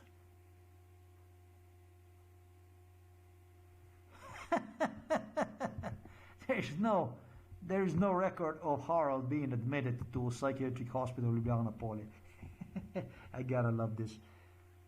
The only thing is that yes, they conducted the official visit to the Slovenia, and before I filed for the political asylum, they also did the unofficial visit to the psychiatric hospital Ljubljana Poli. And after I filed for the political asylum in Norway, they also flew to Ljubljana on a visit, on an unofficial visit. Psychiatric hospital Ljubljana Poli. I don't know how much they were walking inside, but I do have a feeling that at least one point, 2 points, at least twice, that I acknowledge one was inside of the psychiatric hospital Ljubljana Poli. I'm sure it was inside of the psychiatric hospital Ljubljana Poli. With Bojan Zalar, with psychiatrists from Ljubljana Poli, too fucking happy to see this shit going on with Borut Pahor, with the guy Danilo Turk that I demonstrated you. So what kind of political asylum procedure the fuck is this? What the fuck are you mumbling about the Minnesota? About some kind of a Somali community and mumbling about some kind of Renee Good, about war with the Norway. You're gonna have a war with the Norway? Yes. Are you gonna have a war with the Norway? Yeah? That's what you contemplated on now? Convincing people that you're gonna have a war with the Norway? I would say to the people, I would say to you, yeah, this here is what I would say to you. That's what I already published. I would say to you only this thing here. That's my message to you. I would say to you, fuck you. You see this here? This stuff, you're gonna read about this stuff here? What is this shit other than a schizophrenia? Trump tells Norway he no longer feels obligation to think only of peace. You go and you put yourself in your ass, your fucking human rights. When I was tortured in Norway, beginning the 1998, I was delivered to all the organizations, all kinds of bullshit stuff that I have gone through the procedure, and it's listed on the blog, where I inquire about assistance in respect to the right to file for political asylum in Norway. With all the people, young students, involved in it. As a children already, before they would even get those jobs, settle those jobs in all kinds of, they created all kinds of commissions and human rights related issues in Norway to make one look like, wow, you know, like you have all kinds of a right, you have a this, you have a right that, you have a fucking, I don't know what the fucking kind of rights you have. In reality, you're dead, man. No. Somebody have to explain about what is going on here with the people. What really is happening with the people. The stuff they really do with the people. This is not okay. This is not okay. I'm a human being. And it could well be that I'm not the only person this have even happened to. It could be that they have done the stuff like this also to other people. Not the stuff like they have done to me. But the stuff I'm talking about should be a big fucking concern to every American, every German, every Norwegian, every Canadian, every Dutch, every Belgian, every Danish, Swedish, whatever fucking person out there I curse today. I think you should be worried, because this is your democracy. This is how you operate. This is what you allow your government to do. And it is with your knowledge. It is with your knowing about the stuff that goes on. You absolutely knew about it. This is not blocked in some language that would be not understandable to you. It's well described, proven, supported with the facts.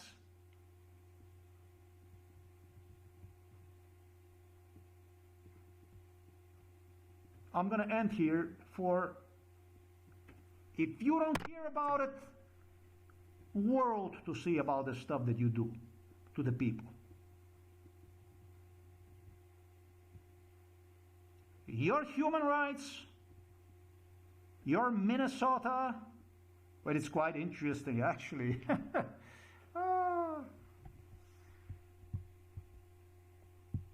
Every time when I act stupid, you're in trouble. You know that already. You learned that from my blog, from my videos. I had Americans coming here and they said, it's not only Norwegians that are in Minnesota. It's also a lot of Slovenes in Minnesota. It's also a lot of Slovenes in Minnesota. It's not only Scandinavians. You bitch about the Scandinavians. And I told you, they were very nice, this, from the Minnesota. They came here. Very nice guy, American, white guy. Very nice guy. He was very nice with me.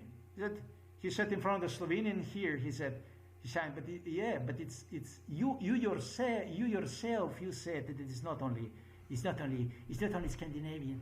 It's not only Norwegian. I didn't have to say anything. You fucking manguk, stupid.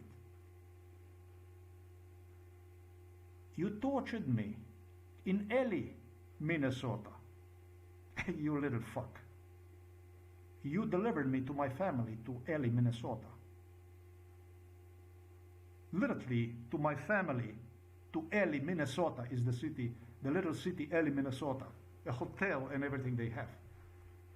You tortured me, you motherfucker. It's my family. Then you probably knew that it's Slovenian, right? A lot of Slovenian people immigrated to Minnesota, yes. To Ohio and to Minnesota, yeah, that's correct. But that still doesn't mean that I'm going to be silent about it and I'm going to look some other way. Why the fuck would I? Yes, there is also Slovenian people in Minnesota. But there is a video, you can see it yourself. I don't give a three fuck about your Slovenian people in Minnesota, including my family. That was not my family. They met me, they get to see me. How the fuck do you get to see a relative, they do the stuff like this to him, and you don't do something about it? I was in Minneapolis and I wanted to go there for a visit. They did not understood anything. They didn't know anything about. So what the fuck should I go to visit them for? It was not even close. And Minnesota is so beautiful, but what the hell would I go for to see some kind of family that doesn't give a three fuck about other than to torture, basically, and to make money through the torture? Well, there you go. That's your fucking... That's where my family, my own family is here. It's called Ely, Minnesota. They have a hotel over there too. They immigrated over there 100-something years ago. And they came to Slovenia to visit the grandma and stuff. That's from my mother's side. That's right there. Look at that. It's right on the fucking Canadian border. Look at that. Yeah. Yeah, that's true. That is true. That is true. It's also Slovenian people, but I don't have nothing to do with them. I'm not obligated. I don't have anything to do with the Slovenian people in Minnesota and in Ohio and where the fuck they are in the US, wherever they immigrated. This is not my kind of people. I don't have anything to do with them. What the fuck do I have to do with them? It was something about Slovenian Ohio society that's going to be, fuck you motherfuckers. Fuck you. Fuck your Slovenian Ohio. Fuck you motherfuckers. Fuck you. Fuck every one of you fucking bastards, murderers, fucking Kuklinskis, serial killers, scum. You're gonna be fucking talking to me, you motherfuckers. You're trying to save yourself, you fucking scum. Why didn't you intercept your Slovenes when they were doing the stuff in the United States of America? Why didn't you say something to them? Oh no, you couldn't do that. Of course you couldn't. Of course you couldn't do that. No, you couldn't do that. They are, after all, from your Slovenia, right? And you might even depend on them.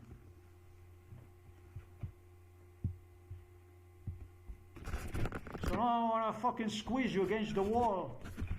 Now you're going to fucking help me. Why would you fucking help me now? So they're going to save them here in Slovenia? Why the fuck would you care about me now? I don't have anything to do with the Slovenian. When it comes to Slovenian, you're the fuck out of the door. I don't want you anywhere near me. Already in the United States of America, where I was, I told you, the fuck out of my way. You send some Slovenian people there, I told you, the fuck out. No Russian, no Slovenian. That's it. The world is fucking big. I didn't immigrate to the United States of America for no fucking reason. If I wanted to see you scum, I would immigrate to the Serbia or to the Russia. And that just somehow did not happen, did it?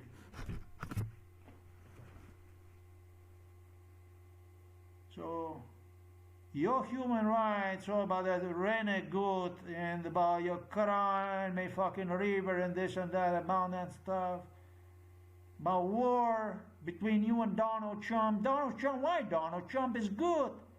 Donald Trump is good, man.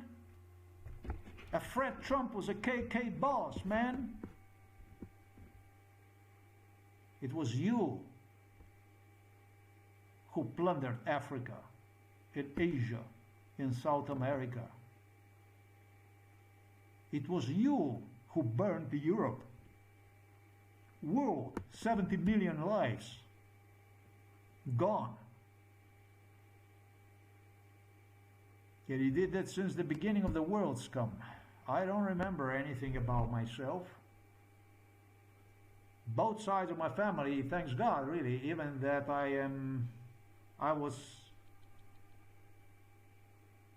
my life was destroyed by this same people, but both sides of my family, they participated in the national resistance. They fought against the neo-Nazi Germany and the fascist Italy. They occupied here, Slovenia. You're mistaken. You're not I, and I am not you. And we're going to keep this thing straight. This is not about the Slovenia and Russia only. We would not be having this kind of a hard talk if you would not be certain that you could get me killed. Literally the issues which you created during MK Ultra, because definitely you are not interested in stopping these health issues, health-wise issues. You were definitely not interested in stopping this shit, not even in 2018. And I started to talk about MK Ultra in 2010. We just gotta keep it clean. I'm on this side and you're on this side, and let us not cross these sides. You can go, you can lie all the fuck you want, you can portray your freedom, your press, your Donald Trump presidency, and you can do all the fuck you want, you can do. If you repeat the lie, the lie becomes the truth. But not in this case. Not in this case. Till I drop dead, it's gonna be like this. It would be a lot of stuff that would not come out. I was willing to keep my mouth shut for a lot of things that you have done. But you are making it more and more miserable, leaving me less and less choice. As a matter of fact, left me with no choice but to reveal in front of the world about the whole thing, about what went on. Like I said, it was 30,000 worse than what I described on the blog. In particular, disgusting was this Norwegian experience. I did not know what the fuck I wanna do with literally people inciting me to jump off the fucking bridge in Norway, and I should say Sweden, where I was too afraid to even go and apply for political asylum, because of the threats, because of the same kind of stuff. They claimed that they will arrest me. When it comes to the Norway, the instruction was that when you're going to apply for the political asylum, you're going to be flown directly into the psychiatric hospital in Poli. They had the psychiatrist cops, they have psychiatrist police, Slovenian police in front of them. They told me this inside of I think it's called the Krogen police station in Oslo. Can you make yourself more fucking clear about it? With police officers and the Chinese and one guy, I think it was from Finland, a police officer who was involved in MK Ultra, and with repeated procedure like this, to do the stuff like this. This is okay for you. That's what kind of a Nobel Prize, you fucking scum. What kind of human rights? What kind of human rights? What the fuck are you talking about? You try to make people believe that there is some kind of human rights and there is some kind of tension between you and Donald Trump, with your fucking negotiating the whole fucking schizophrenia that people watch these days on the fucking media, that you lie. Who the fuck are you even doing this? I don't think the people believe your fucking thing anymore. You're lying to yourself, the fuck is. It's too many people fucking saw your fucking MK Ultra diary, basically the whole thing about the stuff that went on, that you were doing with me and so on. Who the fuck are you lying this? You try to convince whom?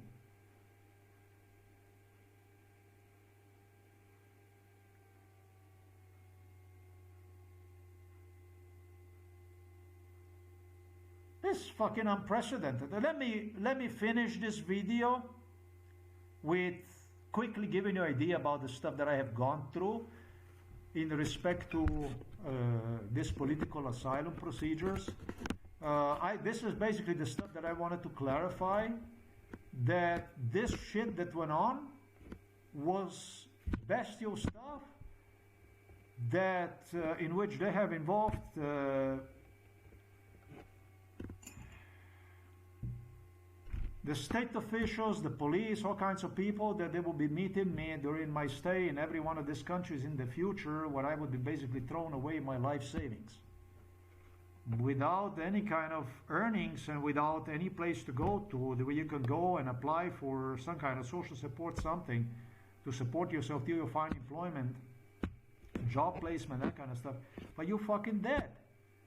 You're fucking dead. On the other hand, people in Somalia, I don't give a fuck about the Somali people. I don't care about the fucking Somali people. Somali people are like everybody, like any other people. I don't have nothing against Somali people. This is actually a good-looking girl that I like. That is, I understand that is Somali, something related. This Serena Ali was one of the girls that is with a Somali background and so on. I'm not, this is not against Somali people. You understand? But you made a fucking arrangement with these people about, you know, you brought them to fucking America. Show them to where the fuck they go. Person who the fuck they're gonna meet when they come to America. You're gonna apply for the fucking support. You understand what the fuck I say? Where you're gonna go from there to get the apartment, whatever the fuck it is, and where you're gonna go from there for the job. This is all the stuff that you fucking negotiated through this espionage case, this fucking case, MK Ultra case, that you were using me for, and you fucking cheated me. Let me explain to you how the fuck you treated me, you fucking motherfuckers. This was not even during MK Ultra here, this stuff here. This here was 1 week inside of the car. I almost got killed, really. Stupid shit. With people approaching me at night, inside of the shopping center, easily could pop me, kill me. With my taking off in the last moment, I told you. Border crossing that took the whole fucking day to border cross. With the guy who was involved in MK Ultra, they were sure that American immigration, which was sure they're gonna pop me, the police, they're gonna screw me up. With my actually using a social security card to attempt to file for political asylum, with declining them to give me back my social security card, talking about the fucking Canadian government, that kind of stuff we had gone through.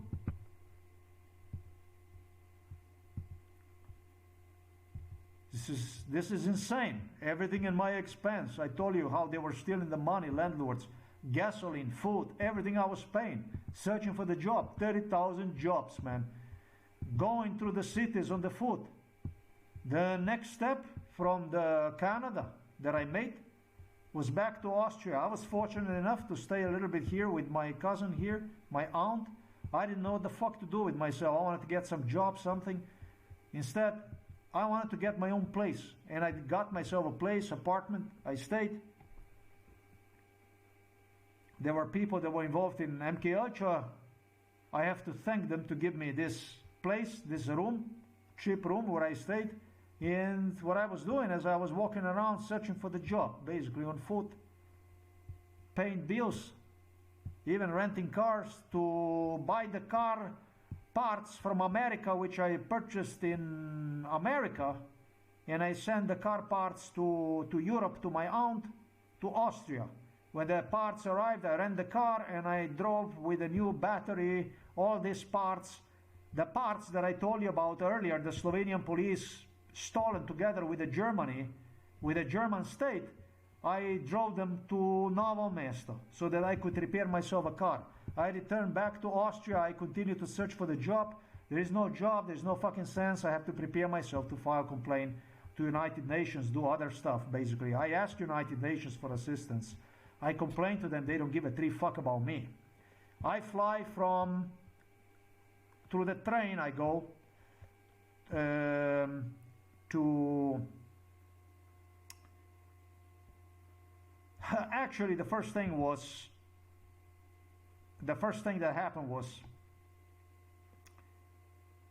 the first thing when I came to Austria, I stayed with my aunt, and I went on to apply for political asylum in Germany, and that's basically how I find myself in Munich, where I apply for the political asylum, find Turkish immigration officers and so on. I am then directed to report myself to Gießen.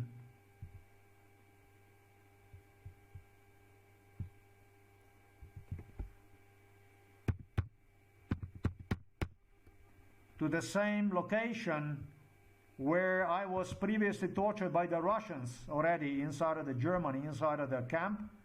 They had some Russians. They were keeping the Russians literally inside of this Gießen camp way before. We go to year 2000. The camp was used for the torture purposes already in like 2000, something like that. So I report myself to the Gießen. They told me I cannot file for political asylum after I don't know how long. I don't know how long it took them, 2 weeks or something. I don't know what the fuck to do. I try to find a job, go over the city. Its situation is totally bleak.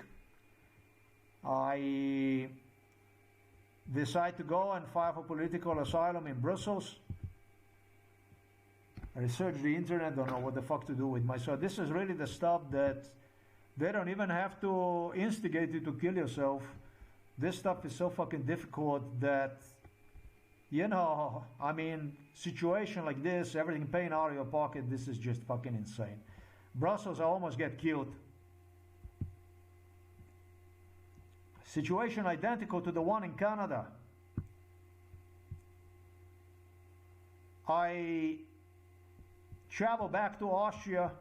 I take my own room with this family.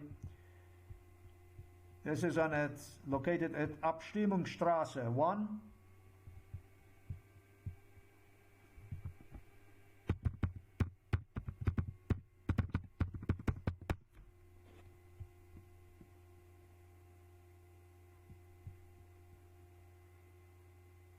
Yeah, but this is basically correct. This is correct address I gave. I don't know what the fuck is that now. So there you go. And from there what I do is I apply for the jobs, I go around, I take my car parts finally back to Slovenia so that in the future I can fix the car. I only drop the stuff from United States that I had in those car parts, and I return back to Austria. This very expensive shit. Talking about a lot of fucking money thrown away. And what I do is I fly in 2010. I fly to Göteborg in Sweden. Hostel. They were stationing me probably in every fucking hostel in Europe. This is how long this shit went on and how much. There was no city in Sweden, not in Germany, not in Norway. Might have been cities where I was not, they did not have me. I think they had me in every city inside of the European Union. And in Russia, and in Belarus, and in Ukraine. You know what the fuck is this? And in United States of America, and in Canada, and in Australia, and in New Zealand, and in numerous cities in China, and most of the cities in Japan, and probably every city in Africa, throughout the Africa and throughout the South America, and through the Central America. Did this tell you something about the magnitude of this case?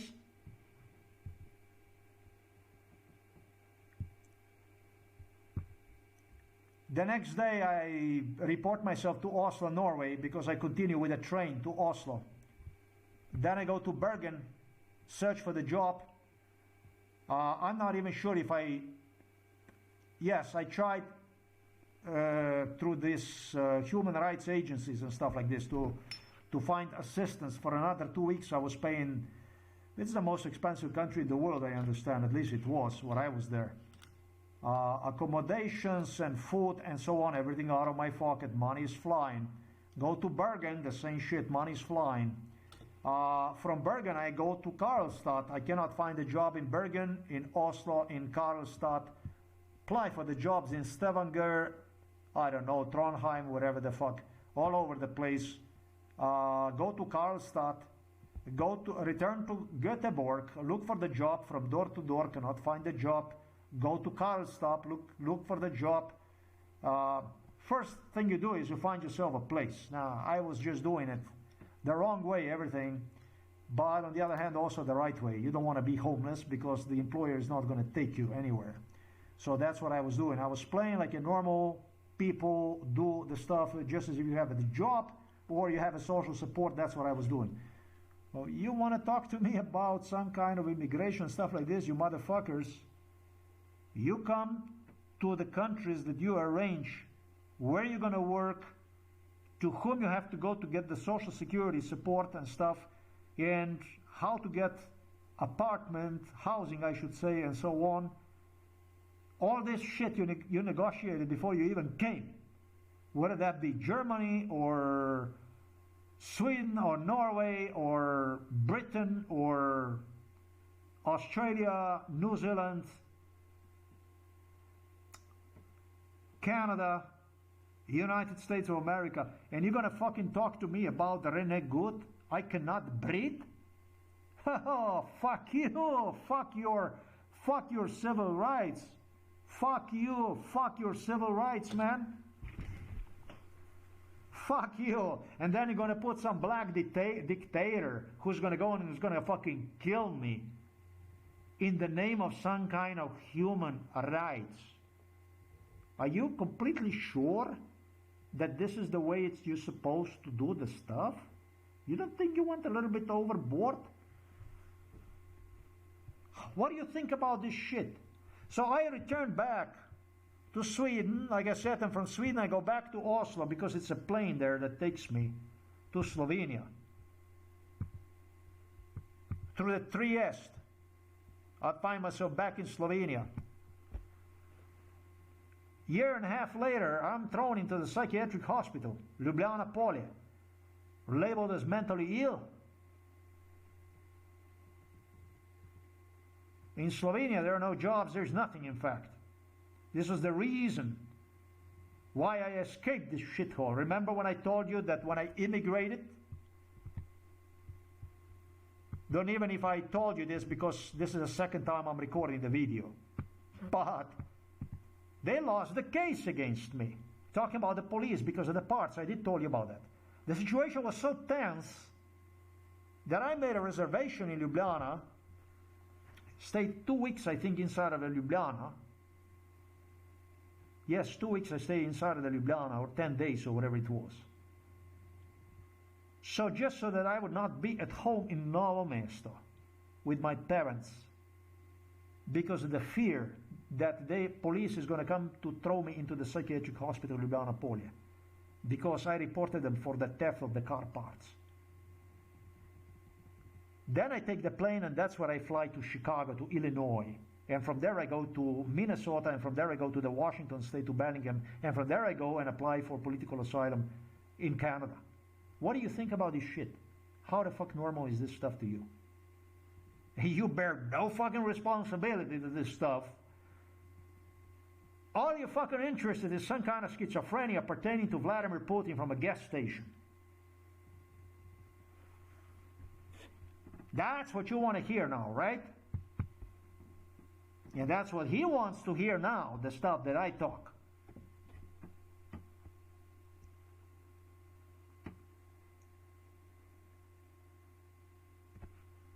They almost killed me. The second time they throw me into psychiatric hospital Ljubljana Polje, now I am in such a condition that I can no longer sleep on the right side.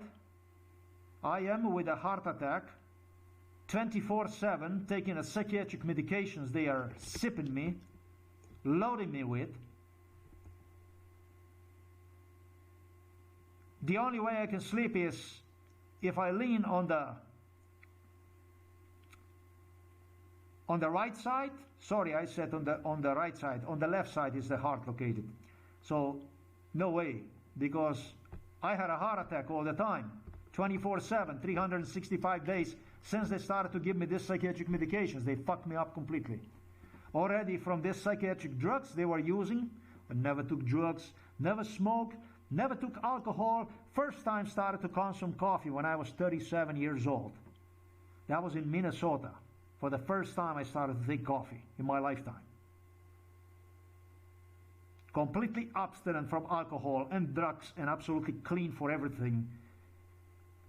Applied for the CIA, for the FBI job. Was not given one. Was not even given one for the police officer or border patrol or correctional officer. Now I'm fighting for the life. The torture continues with a 2-hour sleep a day, or even days that went on without a sleep in Ljubljana.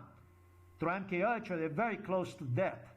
Second psychiatric hospitalization takes on practically for my birthday. I am basically surviving at this point in time. What Americans acknowledged was totally impossible. Americans who watched what went on with these psychiatric medications observed me that I could not even walk. I could not even move jaws with the saliva that was running out of my mouth uncontrollably. In pain that I was asking my mother to tie me to the bed so that I could not do something through the delirium due to the pain that I am suffering from due to psychiatric medications. I'm being forced to eat. Literally by my mother demanded from me to eat the psychiatric medications too. At home, controlling everything.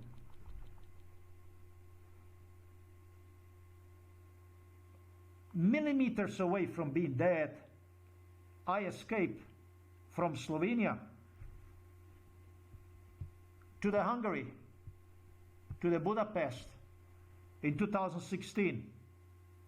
Looked desperately for the job, applied for political asylum, just to be rejected and have even cars stolen from a free parking lot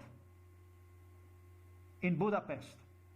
Properly parked car, everything okay. However, based on MK Ultra bestiality, there was a Mount Everest of torture, even worse torture that went on inside of the Budapest when compared to, let's say, Germany.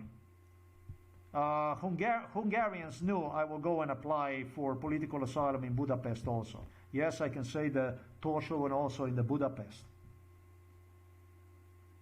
Losing a lot of money on the hostels, stay in a Hungary, jobless, job search I should say.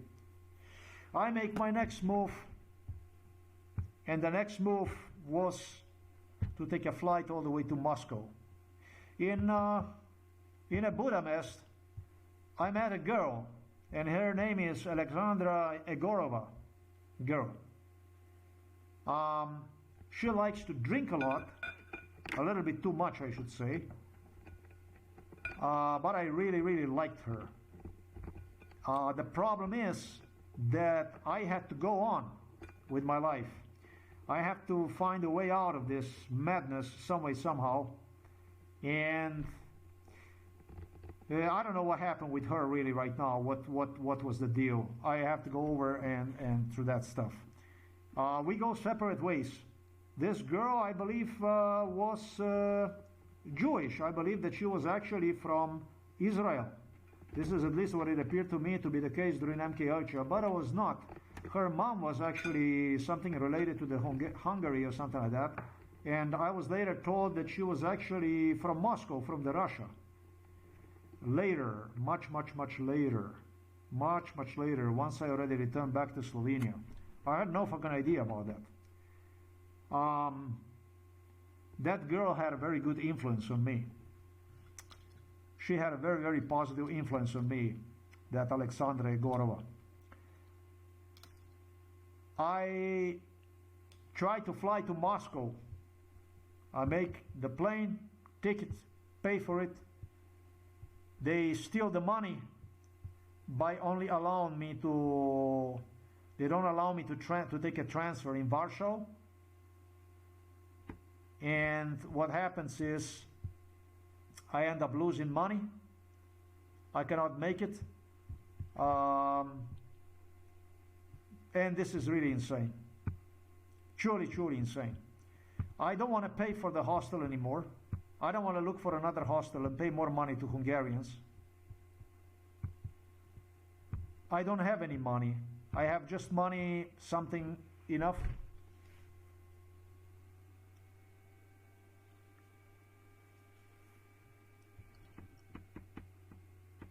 For the plane ticket. And I decided it's going to be the plane ticket. It will not be a hostel. And I end up losing even the money for the plane ticket. Just the way I explained to you. I am out of the hostel. I'm looking for the hostel. I live homeless on the streets of Budapest. I go without a sleep already for 2 days in Budapest. Instead of paying money for more rooms, I stay inside of the hostel, then I go to another hostel, and I am like this 2 days in Budapest. Till I actually board the plane for which reservation I have made. And I spend another day on the Budapest airport. Maybe, I don't know, 3 days without a sleep already, directly. With people looking back and forth, involved in MK Ultra, looking at me, what the fuck goes on over there with me, if I'm gonna die at any fucking time over there, looking at me funny. That's how crazy the fuck I was. That's how worried I was. You don't understand how preoccupied I was, stressed out. Fuck your human rights and fuck you scum, all of you. Really. Really fuck you. I board the plane, flight. The plane doesn't take me, plane stops at Warsaw. I'm not allowed to board the plane.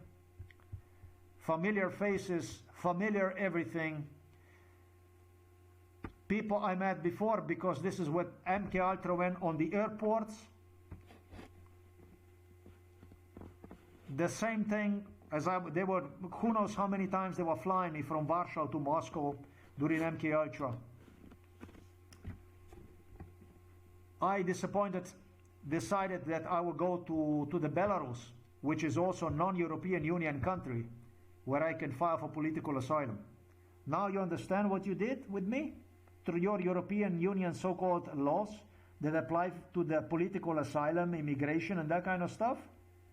That's what you, Ursula von der fucking Leyen, Angela Merkel, Kohl, and all other German animals, that's what you did.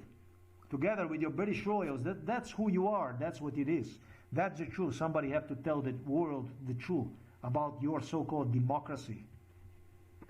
I made it to the Bialystok, I think is the name, through the Bialystok. The train takes me to the Bialystok. I think it was Bialystok. I gotta see this stuff. I really gotta see it. There is some fucking river right there, and I gotta see this shit here. Actually, the way to do this stuff, yeah, Biala Podlaska Bimora Labit, that must be here.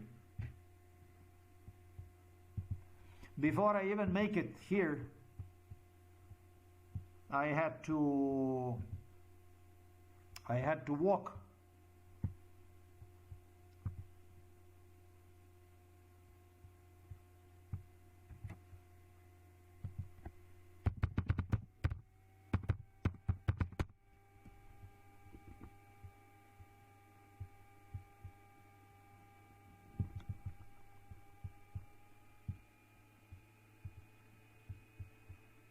Okay, so this is Biała Podlaska. Is this here? It's not Białystok. Biała Podlaska.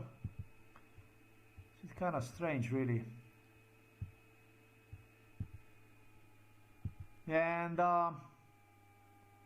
yeah, I'm not sure exactly where, how. They deliver me to.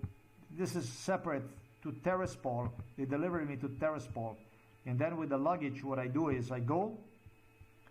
And with the luggage I go and I approach to the Polish-Belarus border, already 3 days without a sleep, on a foot. I go and I come close to the Polish border. This is this location here. They stop you here. Granice Bereszcz. You see this here, and we're gonna do it like this here.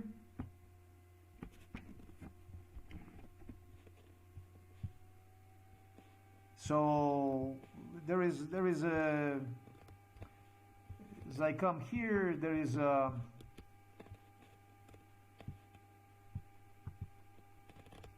you see there's this fence here. You see the fence and shit.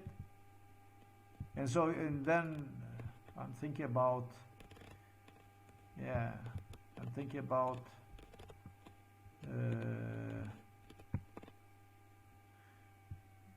about something else here.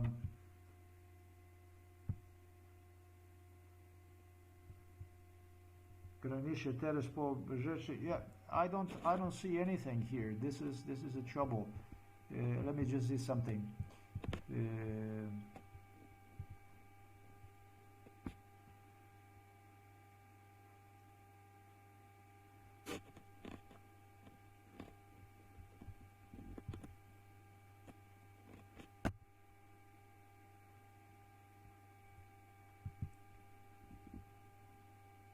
It's a Belarus. That's a Przejście. That's a border crossing. Przejście Przejście graniczne przejście. Yeah. I would really fuck myself. I would really fuck myself. I came up to here. Up to here I came. That's known as a przejście here. Border cross and this and that. So I came up to here like this. I came. You know, I came up to here. And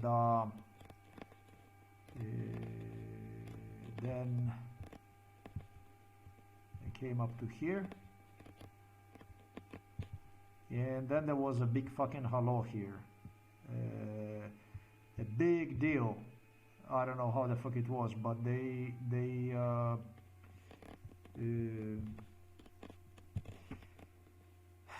I made it to. There was on the other side, there was this big fucking fence, and the fence that you see, and I was talking to these guards, you know, and they, no, you're not allowed to go. They did not allow me to go across the border. And this is what I was also delivered to MKH who knows how many occasions. And it's crazy because the Slovenian, actually the Polish Kaczynski that came here with Andrzej Duda and Morawiecki and so on in our house, they were lying here that they did not know, together with the Slovenes, they knew all about this stuff because they participated in this thing. That they did not even know in which border crossing I was and stuff like this. Yeah, motherfucker. The same thing like it happened in Canada. Nobody knew nothing. It's just crazy, motherfucker. If I would not steal those IDs that I got in Canada and another one I got in a Germany and another one I got just to take a photo of the fucking thing in a Belarus and so on, they would say that you never even file for political asylum or something like that. So you can see them on the blog I posted. I contemplated on grabbing the fucking luggage and just tossing one right across the fence and fucking jump that fence and just run right through, basically, on the other side to the Belarus. That was the fucking madness that the European Union exercised against me from the Brussels, from the Berlin, from the London, from the Washington, D.C. So this kind of impression now that you're thinking actually about this kind of stuff as a fucking Nobel Prize and stuff and peace and Greenland and Denmark and that kind of stuff. Come on, man. Who are you trying to pull for the nose, you motherfuckers? This is what the fuck you call fight for existence. This is the fight for existence. This is the real deal. This is the real deal. This is the real stuff. This is the stuff. This lady here was involved in MK Ultra, this lady. I have to take this down.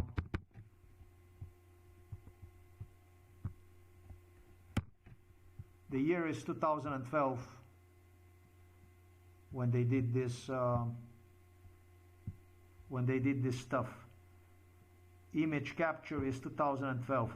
And the thing about it is that I told you they were bringing me here before, and they brought me in front of the Google Maps with people literally saying to me, and you're gonna see me on the street on the Google Maps in the Germany, in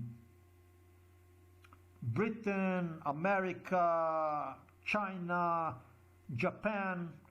This is the way it was during MK Ultra. They would give you a refreshment once they would bring you back from MK Ultra, oftentimes through the Google Maps, literally, and they would say you're gonna see me, and you're gonna see me on a Google Maps. So the image of that lady right there that you see right there, that lady was involved. That lady was inside of our house. Literally, she came inside of our house.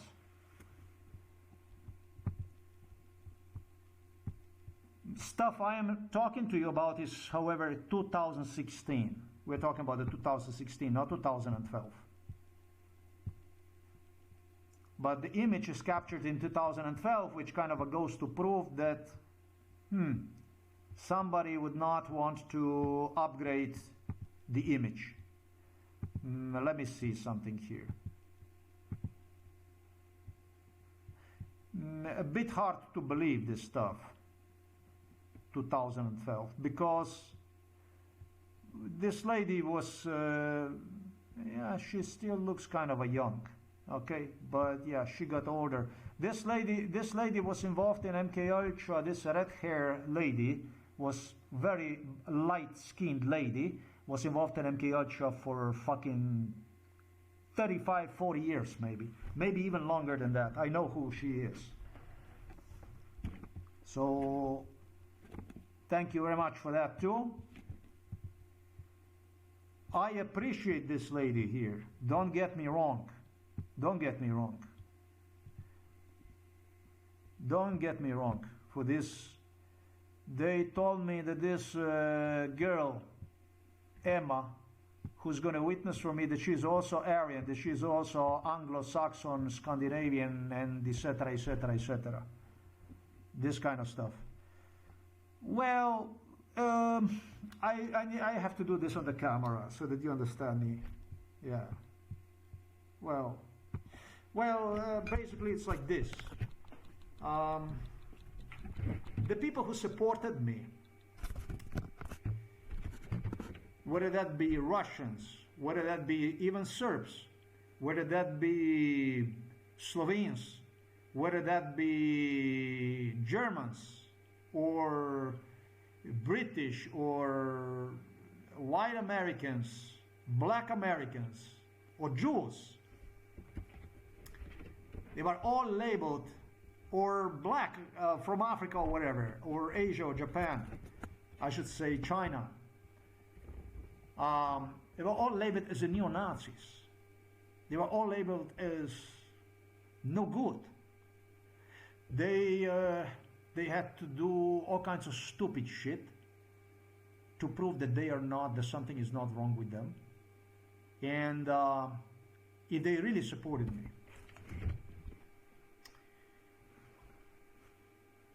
it oftentimes changed their course of their life. Some were doing this so they could do bad stuff. Others were doing this really because they didn't want to get into the trouble. Some turned out to be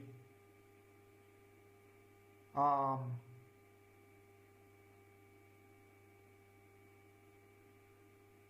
black racists, other turned into becoming a white racists, other turned into becoming some created their own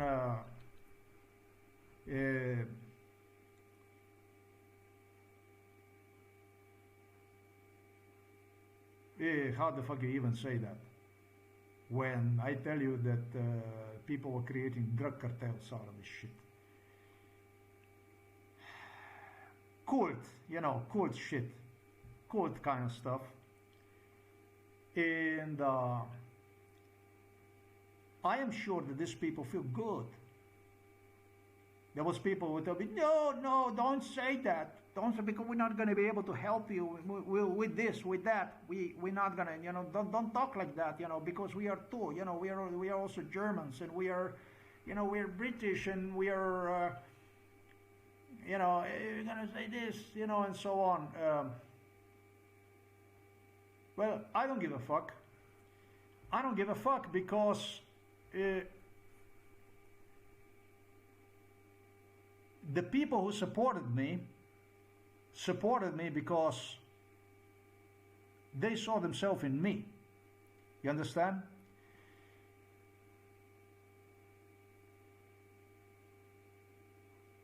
Those people that saw themselves in me, they should feel good. They should feel good about this stuff. They should feel good about this stuff because this is the stuff that never ever should have happened.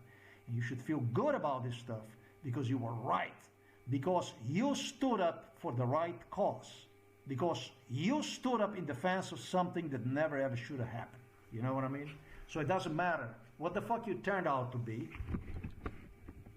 If you saw yourself in me, you should feel good about me addressing your people, your presidents, your royals, everything that your country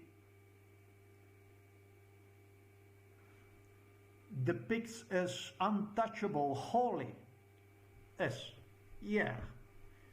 You have to feel good about that stuff simply because of what they did to you, if they really did to you. If you are really on my side and you saw yourself in this thing, in me, this should really not affect you because it's just not the right thing. It shouldn't be happening. Your people, your own people, feel the consequences of this stuff. This is a repression. It's a dictatorship. It's what this country's claim to be against. It's anti-patriotism, whether you're employed by the Danish military or British military or CIA or FBI or American military or Norwegian or German or whatever it is out there. What they did to me, you should ask yourself whether working for the people like this might actually keep you abstinent, might actually provide for your society a future, something that is worth fighting for, because there's got to be a reward for something that you do in life, and working for the people like this, for this type of ethics, is shit. Nobody did more for the United States of America, for the Germany, for the Britain, for the Scandinavia, France and Italy and Spain and Canada and Australia and New Zealand and all this than I did. I was the one that they claimed, my name was CIA. I was the one whom they claimed for was the father of the Central Intelligence Agency, through whom absolutely everything went through. As much as they hated me and wanted to get rid of me, and proof parallel to using me that I'm mentally ill, they couldn't do without me, no matter what the fuck The last time they were still using my services with Orban flying to the Moscow in 2020, Ursula von der Leyen and so on. Yeah, you fucking hated me, everything, but you couldn't do without me. So, do you want this to be the pay for the work that you do? The stuff that you do? Do you want to be valued like this? Like a fucking number? Do you want this type of ethics to be implemented in your societies? For you to be seen, my God, not even as a fucking number. Is this the way to do with the people? Is this the future that you crave? How you want to be seen as and how you want your country to go to be? Is this how you see yourself in? So it should make you feel good, because it's a problem. The problem is that talking about the royals and Trump and Obama and Clinton and Bush and Biden and all this shit, it doesn't change anything, because you only talk about certain politicians. And it's enormous hypocrisy. And in this case, it's trillions of dollars that are in question.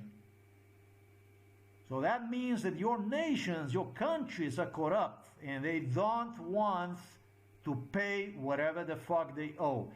If they don't want to pay whatever the fuck they owe, there is nothing I can actually do for you. I can talk about the stuff that goes on. I can depict the reality that goes on, but I'm not going to make any other difference in this world. Basically, I'm not being abused for completely other purposes. And then I say, fuck the nations like this, because you're scum, you're dung, rightfully I say so. You're running a schizophrenia in the name of the civil rights. Psychiatry, killing people like this, the best of the best, then you are not a hypocrite, but this is basically upgraded Stalinism.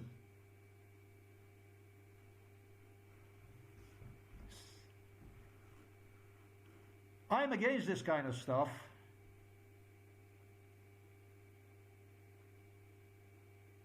I don't see myself in paying people with the crippling, killing them, exploiting them. Stuff that Donald Trump so vehemently advocates when it comes to immigration. Shooting them and so on and this and that stuff, and sending them basically undocumented, grabbing them, throwing them right across the border without compensating them if they worked in the U.S., if they were exploited by American employers, without any kind of social security and stuff like this. This for me is unacceptable stuff.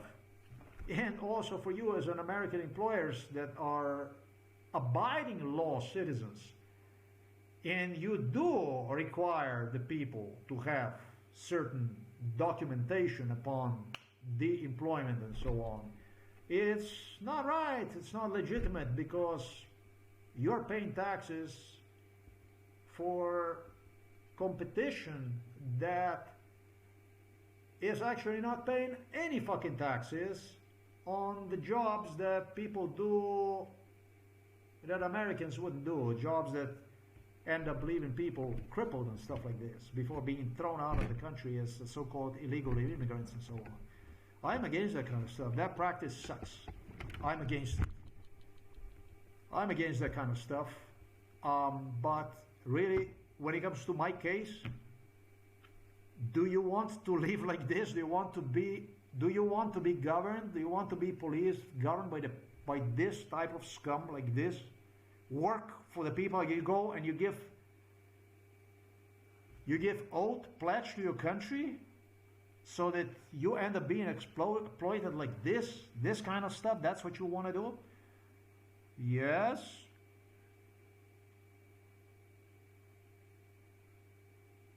I can do the stuff that royals cannot do. I can do the stuff that kings and queens cannot do. Because I earned it. I earned that status. I can spit on you as a nation, as a people, and you cannot spit back on me because of what you did, because of what you have done, because of the stuff that you do, and the stuff even that you continue to do. No king, no queen can do that. What queens and queen can do that, the only thing they can do is they can continue to celebrate with the nation. They can continue to provide with the lies. They can continue to praise the so-called people and stuff, so that the people would not give them out for what they really are.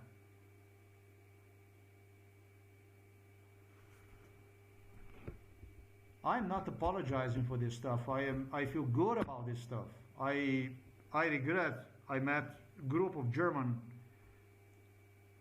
guys. There were guys here, they came, and during MKH they told me, but you shouldn't talk like this. Even if they did the stuff like this, even if they did some stuff, and you shouldn't talk against Germany and this and that and so on and so on. They were involved in MKH. You see, the thing is that you don't fucking understand. I have to. I'm forced. I don't have an option. I don't have the option. I have to talk like this. For the Germans, everything is normal. Everything is normal. Fall of the Berlin Wall feels like it was yesterday. So many pledges, oaths, and everything. And the sooner we were, the closer we were to the fall of the Berlin Wall, the less I was worried. German nation is not a good nation. It's a lot of hypocrisy and it's a lot of bad stuff. I say the words that I wouldn't even want to think about ever in my life, that I would say that they would come out of me. And when I say them, I feel really good about it. Because I'm not lying, because I'm saying that, sure, this is not the way to do with the people. This is not the stuff you do.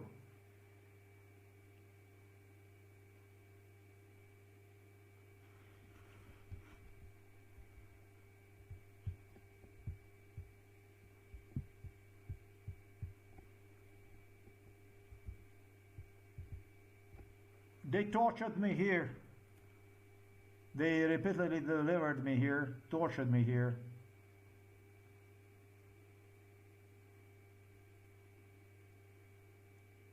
Before this was even built here, they were bringing me here. I should even know everything, the history about this place here. About all this stuff. I should know all about this stuff, everything about this stuff, it was built and so on. This stuff here, I would travel through here, through this place here. You won't allow that shit. I traveled through here, and you know how the road was here with the Putin, with the Vladimir Putin, the way I traveled here with the Russian presidents.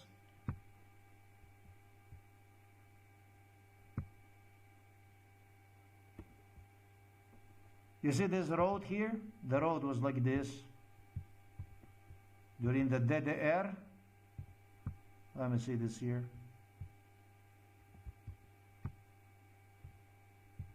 Yes, fucked up road like this that went to the two directions. That's the way it used to be. I traveled here with the Slovenian police, with the Russians during the Soviet Union.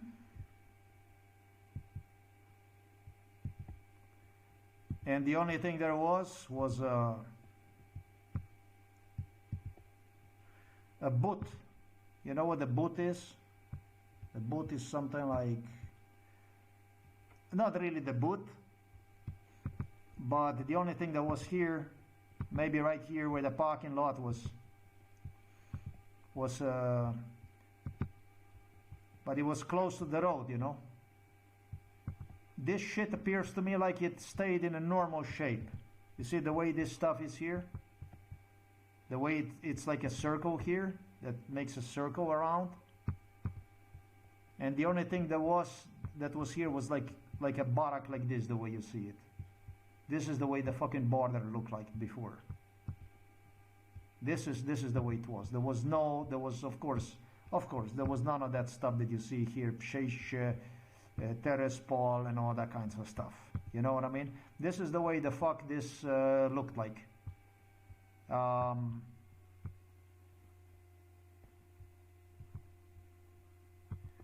this here, this boat that you see right there, this might have been there. And that's all the fuck there was. This is the way this stuff was. There was probably nothing up there, I would say. This is the way the border crossings with the Belarus looked like before. It was like a joke when compared to now. I was this border crossings with the Kaczynski during the Soviet Union. I was passing through here with the Russian KGBs, Putin, who the fuck knows, maybe Gorbachev, Yeltsin, inside of the car, limousines flying through. Slovenian, Udba, Osna, KGB, they would stop before they would continue, obviously toward Warsaw or toward Minsk, whichever way the fuck. This is the way it was. This is actually the border crossing that I should know very specially, because I think this was the last border crossing they did, Polish. With all that building that you see right there, they extra. So I'm actually completely correct about this stuff here. This is what you see here. This is an old this parking lot that you see right there. This parking lot was like this always, I think. With what he says, the cantor, that's like a money exchange. This was just the first thing that came up, but I don't know why. Let me just see something else here.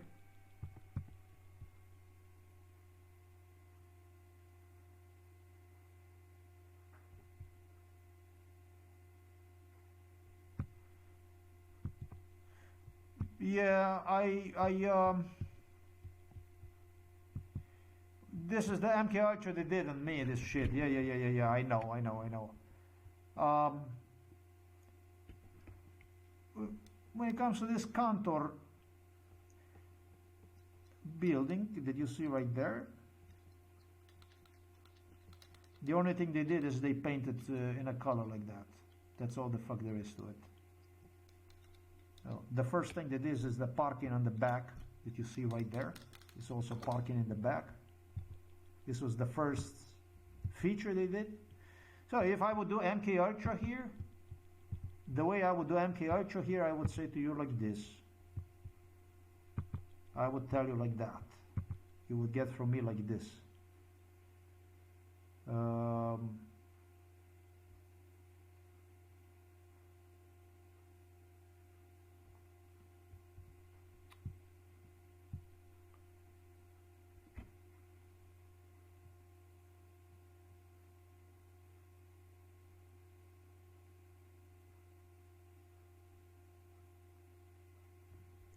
Shit. This stuff that you see here, this przejście graniczne, Terespol and that kind of stuff was already there. But it was not, this stuff was already here. Everything is the way the fuck it was. Really crazy. Boat is there, this przejście, Terespol, it's over there, okay, alright. The parking lot that you see the cars, the front line here that you see it, right behind this lady here. This was here, yes. The year we are talking about is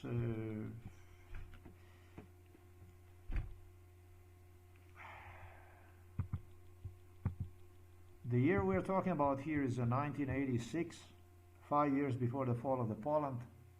Soviet Union. Everything is here. I was even tortured here in this parking lot by Borut Pahor. He traveled through here using me.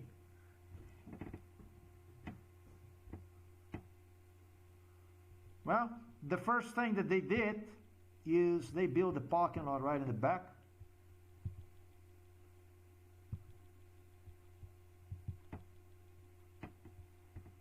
That would be like the first thing they did.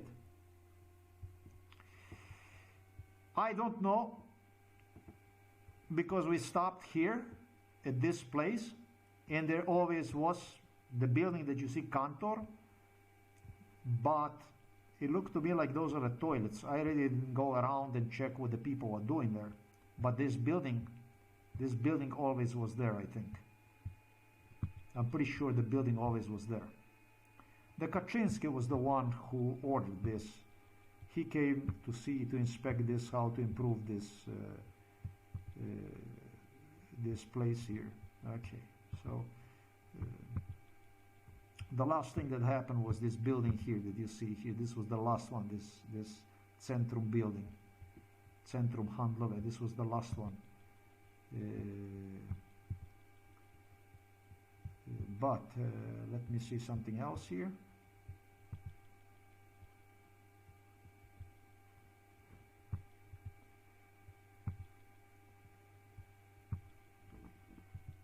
Oh, I see this stuff here.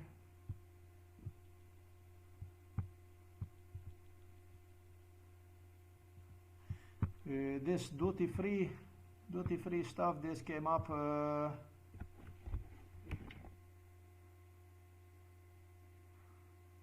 very, very early. The duty-free shit. The duty-free Tutti Frutti, they started to build this in 2003, I would say. As a matter of fact, let me really consider this. I might be mistaken about this stuff.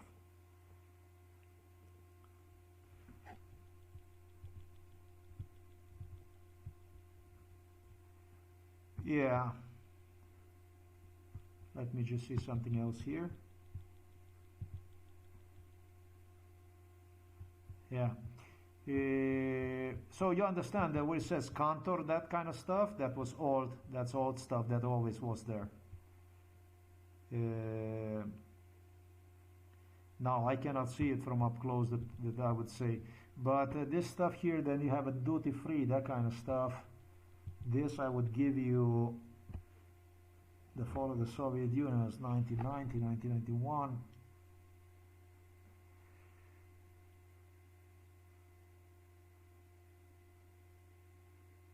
This was very, very rapid.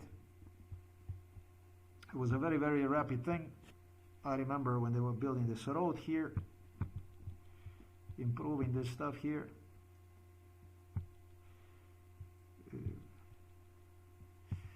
I am going to say to you, 1998 when they started to build this stuff here, you understand? But this stuff was finished. I have no fucking idea. I don't know. In 98 they started to build this. The project duty free, this stuff here, Centrum Handlove, that kind of stuff. This was even Slovenian side that came here to see this, view this, and so on.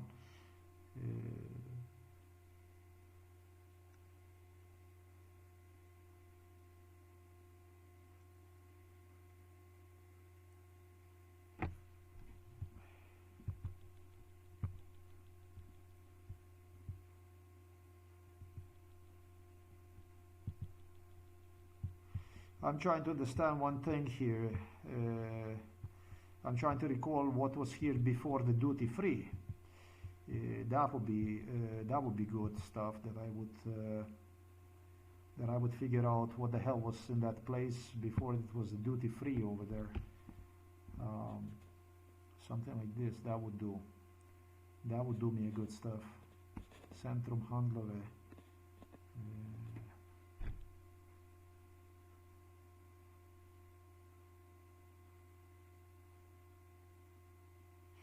I think there was some fucking barracks, some shit building over there. Embarrassment. I don't know what the fuck was in there. But it was nothing pretty. It was nothing to admire, really.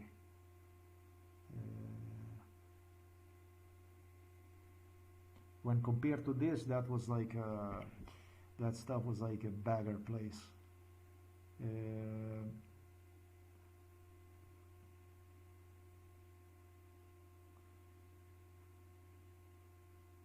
It went down completely. They completely demolished that. Maybe it was even for the farmers or something they used to sell or something like that, you know what I mean? like a market, like some kind of market, fucking shit place, like a barakia, you know, like a total shithole, basically, like.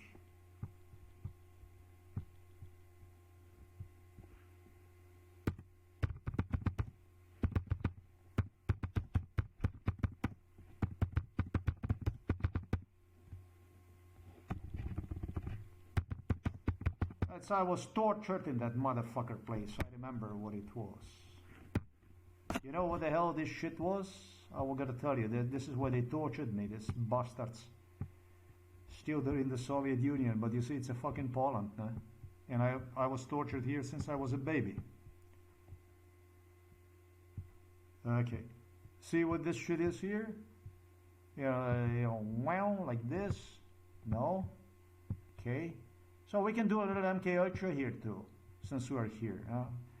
That actually gives me quite a few extra points, no? I mean, we do it more legitimate. We do it like this. It was like this, look, like this. Tick. And what we do is do it like this.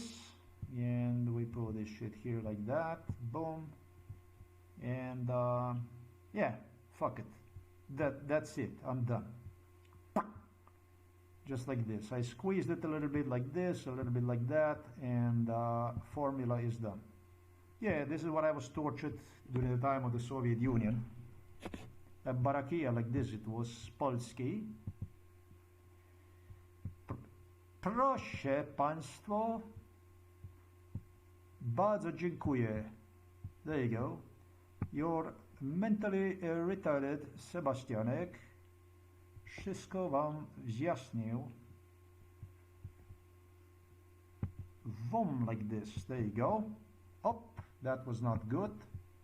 We go back like this. A barakia. This was, you know what this was? This was a local farmer's market. Barakia. Like that. So. Yeah, this is since the you know that song Back to USSR? Yeah, I know it. I know that song Back to USSR. You guys don't want anymore that song Back to USSR. You see, now you don't want to be anymore. Now it's a mental illness. The Soviet Union is gone and now it's a mental illness. This used to be a farmer's market and you can still see it over there. Partially you can still see it. Do you see it? This here, I think, was the entrance to this market, like this. This is where you would go inside, and then there would be all kinds of uncles and aunts inside selling you potato and stuff. That's what this is. So we do a little bit of MK Ultra. We do this good. You like that? You like? Okay. All right. Fuck you too. All right. I know you like me. We do it like this, tick, tick, tick, we go out, and Szanowano Państwo, I think I did a good job here. Let me make sure that you don't see me by any chance. Yeah, you don't, all is good. That's it. I just did the MK Ultra here in this place, that's it. You understand that? Huh? How many people can do it like this? Hey, this shit here, since I was a baby, I was beaten up inside. Since I was a baby. So fucking stupid Polacks. Some crazy uncles, like the farmers. You know how stupid the fuck farmers were in the past. This is really fucking stupid people. Completely insensitive. When it comes to the farmers, you know, the farm people that on the field and stuff like this. They were fucking stupid, man. They were totally insensitive. In the good old times, the labor, the workers, they were fucking stupid. They were like 3 fucking quarters crazy. This is not like today. I mean, you take the fucking shovel and smack you on your head, basically, as a child or something like that, or some shit like this. This is totally different times, and usually they used to work also with the 50% under, we said, pod gasom, loaded with a little bit extra alcohol, that was special because, you know, this is the way it was. This was just a culture. It was everywhere like this. It's just, wherever the fuck you would go. Okay, maybe the US was already more civilized and everything, but I don't know. In the DDR, definitely was not. They were also fucking crazy. You can still see the DDR today. It's over there, not too far from Japan. You can still see DDR is over there. Germans are missing. The Germans that are missing DDR, they have one over there. It's right north of Seoul. So that's that basically. This is what this is. This is how we did this stuff here. So, you know what happened? 3 days without the sleep. Shit. I end up walking back to Terraspol with a luggage, with a fucking luggage. I was having a thoughts in between that I would just grab the fucking luggage and throw it right across the fence. That's what they teach me. Yeah. Polizia, you see that? Polizia, fucking polizia. See? They told me here, here, I told them they want to go to Belarus. They told me to go further to talk to, that they have somebody they call with a radio. And they didn't want to allow me to go further right here in this booth, but I did go further, and I was already thinking to make the run for it. But this shit, I don't know where the fuck is this they brought me, and this was also in the middle of the night and stuff, and so I really did not know. I had no idea how the fuck this stuff looks like. So this would probably be really a trouble. I really contemplated on throwing the luggage right across the fence and just fucking run, make a run for it. This is the way they instructed me during MK Ultra to do it.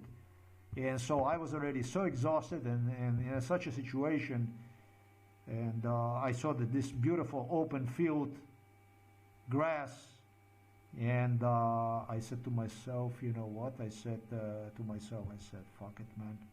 Why don't we just grab the fucking luggage, throw it right across, jump, grab the luggage, make those 100 meters, throw the luggage again through, boom, boom, jump across, and then just run basically to the Belarus border. Fuck it. And yeah, this would probably be really a problem. Very problematic. Polish police that were here, you see, what I demonstrated you, that was the police officers, right? They goes to the police station, they told me you would not make it. And right now when I see it, that's 100 meter, 200 meter. They told me that probably that I would make it, but that the Belarus police, they would fuck me up and they would return me right back, or I'd maybe prison me. But that's what I was hoping. I was hoping they're going to imprison me. Yeah, people, you don't understand. This is how difficult this is. So probably I would end it on the Belarus border, on this side of the border, Belarus. That will make a fucking news. And probably what would happen is I would also end up probably in some psychiatric hospital back in Ljubljana, Polje. They were bringing me here with Americans, with the Polacks, and they were driving me absolutely insane without my even knowing anything about the stuff that goes on. The way they do this stuff was the same thing like with the stuff that they were they would do the stuff like the other day I was shoveling and I was thinking, where the hell did I let the shovel? And then I recall from MK Ultra that Mother would be the one who would be hiding me a shovel. And I recorded the police that gestured me that in the springtime that I would find the shovel with the Mother, that I would find the shovel according to MK Ultra.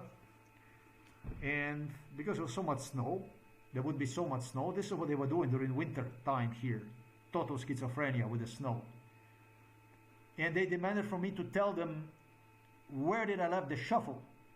And what they did was they assumed the first 3 locations where most likely you would leave the shuffle when you would be doing the stuff.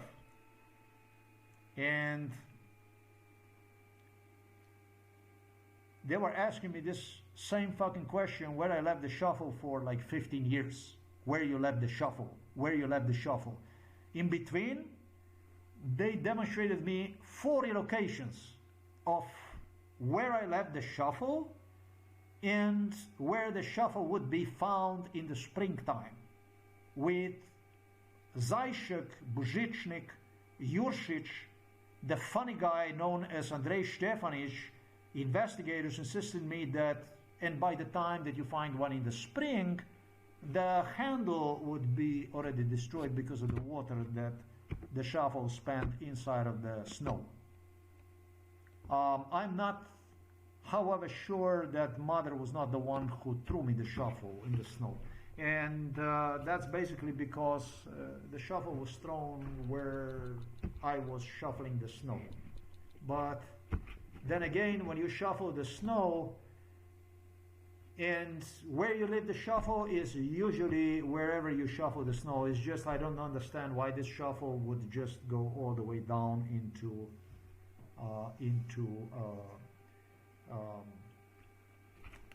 the snow. So I don't know how that was, but this is the way it was. And they were asking me about this shit for 15 years. Where did you leave the shuffle? Basically driving you crazy like this. Driving you crazy, and in between created 20 different locations where you would be leaving the shuffle. So now even if I think the mother didn't do anything, I think that I probably did something.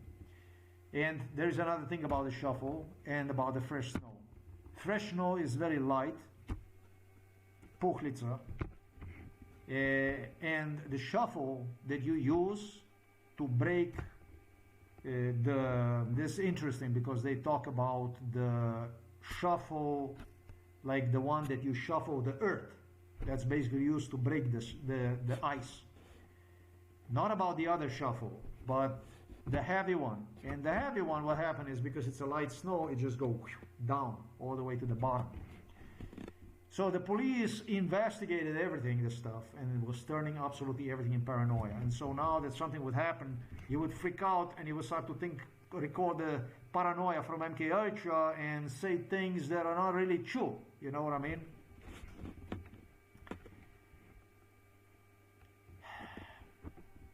The same way they were driving crazy, yeah, and you would, you know, because of the brainwash, regardless of where you would find the shuffle, you would be sure that mother did it, because she was in this scenario of hiding me the shuffle.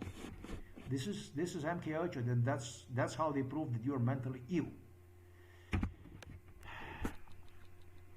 The same way they were bringing me, this was the same shit with everything, to this border crossing.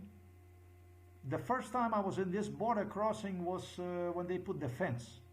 The first improvement that came to the place was actually this fence.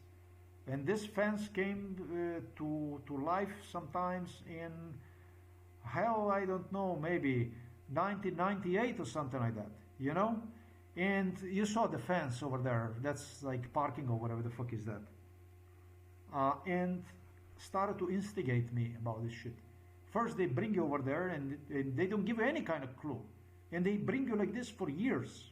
And then they start to challenge you about things, you know? Like they organize some torture session across the European Union, and then you find yourself over there in that border fence with a Robert Golob or a Borut Pahor, let's say. And what they do is police, and they clue you. They only give you the clues. And they want you to wonder why the fuck you're doing. What am I doing here? What is going on? This is the way they drive you insane.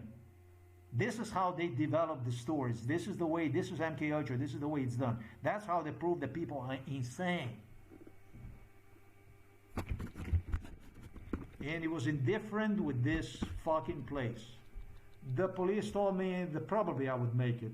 The police, which police? This here, they were all involved. Every one of them was involved in this stuff here. Every fucking one of them. Let me show you this.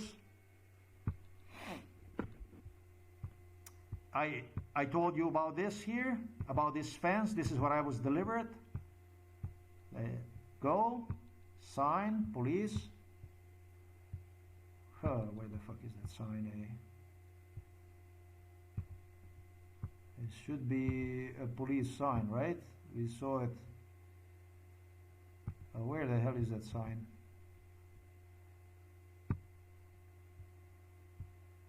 There should be a police department over there somewhere.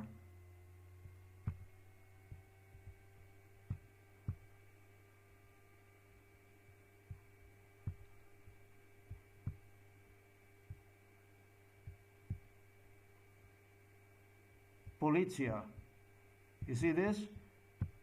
They were all from this police station involved in this. Came inside of our house, in this house, and exactly where I lived at, and they discussed these issues with me. So this is fucking crazy. They actually, yeah, it's unbelievable, man. They acted like they did not even know where the fuck I was trying to cross to Belarus and stuff like this. So this is 3 days without a sleep. 3 days, these cops were involved in a torture. This is no joke. In a heavy torture, these Polish cops. This is obviously, this is the direction that you would take. And what is this police station? It should be here somewhere.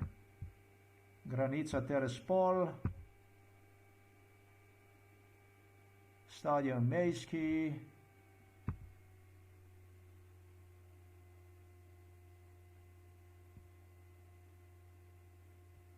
I don't give a fuck about that stuff. We don't have a time now for this shit. Yeah, they play with me about how far I would get and this and that. 3 days without the sleep, ladies and gentlemen, here. I returned to Warsaw with a train, penniless. I am now at the train station. That's a train station, Warsaw train station, where mega torture went on. Mega torture. Warsaw was like a mega torture location. Train station was insane. Insane. That was a train station, Warsaw. And I don't know what the fuck to do with myself. There's this shopping mall. They have some kind of shopping mall, whatever. They have the internet, whatever the fuck that is. I don't want to go through that stuff. And you actually can see the video over there how I don't know what the fuck to do with it. I decided to go to apply for political asylum to Ukraine because Ukraine is not a member, European Union member state. All the bus drivers, everything involved in MKH with people waiting for me from on a train station, bus station, every city involved in it, entire Lublin. Where the fuck is the Lublin?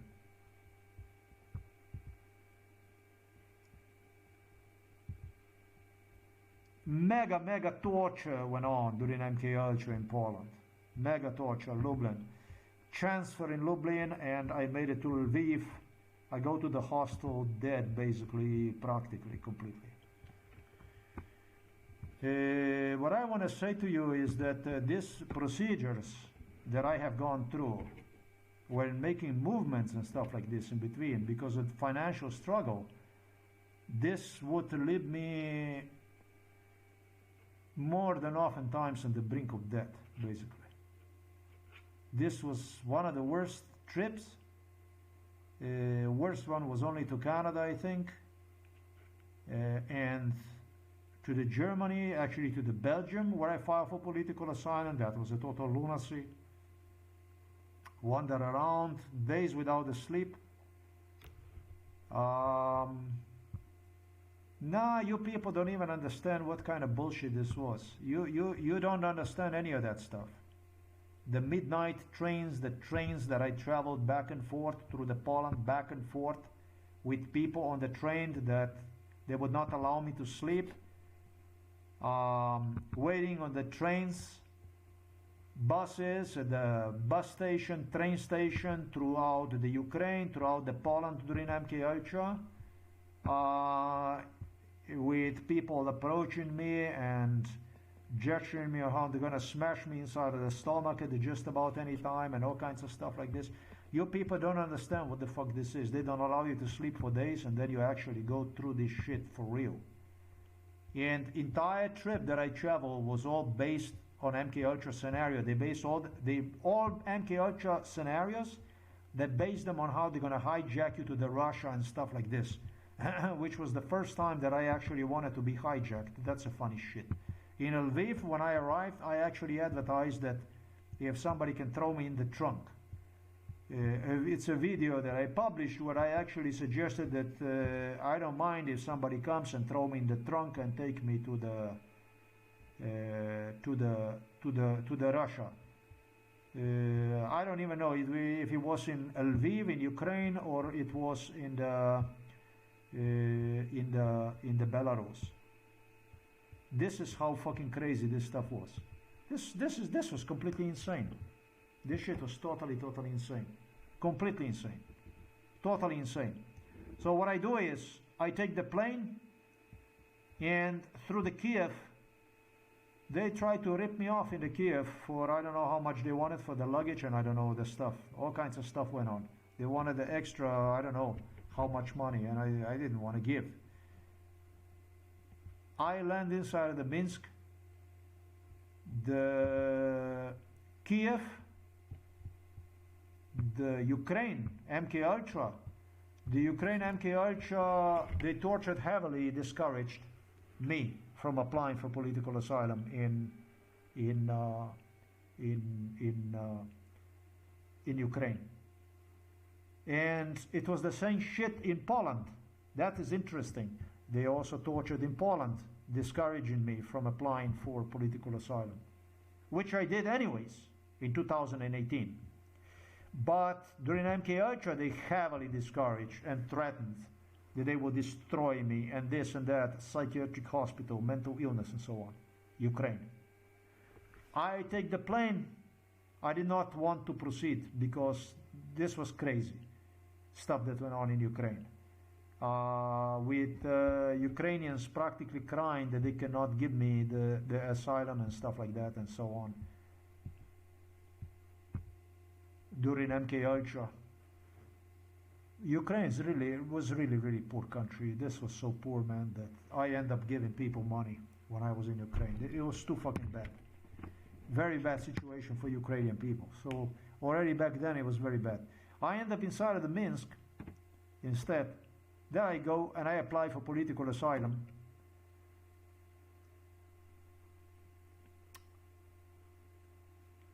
This is all 2016, after European Union Hungary threw me out and even stole me the car from the parking spot. Later on, demanded 1,500 euros or something like this, 1,500 euros for the parking fees for stealing me the car from the free parking lot in Budapest. Minsk, I filed a political asylum. There you already know, they sent me to the Vitebsk. I am so tired that I'm barely standing on my feet. It's a winter time when I come here. And I go in a hostel, I get some sleep, that kind of stuff, and then they send me immediately to the Vitebsk, to the political asylum location. Every city, including the Vitebsk, was an MK Ultra city. Well, the first time the Russians get to see the beast in person, enormous MK Ultra went on in Belarus with people wanting to choke me, kill me, and everything in between, whatever they portray out of me. And so then they started to meet me in person in Belarus, and it turned out that they were quite happy around me, and I was quite happy around them. I didn't have any kind of problems with them, unless it was some crazy, which I didn't really find any crazy people like this. The Belarus people, they They were happy to have me over there in the Belarus, the people. But what went on inside with the politicians, now that was a totally different story. That's a different story. And so that was a Belarus. In the end, penniless as I was, they would not even allow me to leave the... I had Tatyanushka over there, a Belarus girl. That was very nice. I really wanted to marry her. And things did not work out like this. So I headed back through the Brest. And what happened was they would not allow me to go across the border. They stopped me in some place. I already told you about this. Also this Straž Granična, and they demanded from me to pay them, I don't know, 100 euros, something like that. I was completely broken, penniless, and fucked up. And then they did, based on MK Ultra scenario I told you about, craziness during MK Ultra, these people literally shot empty bullets in me during MK Ultra. Were playing with a big fucking knives inside of the chunk, that he had a knife inside of the chunk. They were video recording themselves, tried to make me attack them during MK Ultra. That's also impressive. These Belarus guards, with the one who literally took me to what was a police station in I don't know which location. That stuff is all locked on the blog and so on. This shit was also fucking crazy. This was yet another trip, the return to Slovenia, which again went on without the sleep. I don't know. I ended up renting place in the Brest, and this is just very, very, very difficult. Going back to the Vitebska, the thing about it is I didn't want to go back to inside of the European Union. And so because I didn't want to go back inside of the European Union, I got the money finally. Mom sent me the money to pay for to the Lukashenko for the border crossing to Poland, and that's how, I don't know how much money it was, and that's how I returned then back to through the Poland back to Slovenia, through Vienna and then Zagreb, and then again I have no fucking idea how the hell that went, where the fuck I slept again, not slept, but how I made it. This is a sicker than sick shit. And then you guys are sure that you want to talk about your civil rights here? The war between United States of America and Norway and stuff like this, man. Who the fuck are you convincing? The world knows this story. Barack Obama you appointed him over there to get me killed, literally. That was a black dictator whom you empowered, whom you made star out of it, whom you demanded the war with me through the movie The 300 by presenting me Barack Obama. She's the black guy that comes and is a messenger and so on, and presenting me to Barack Obama as the ultimate racist and Nazi and I don't know what and stuff like this.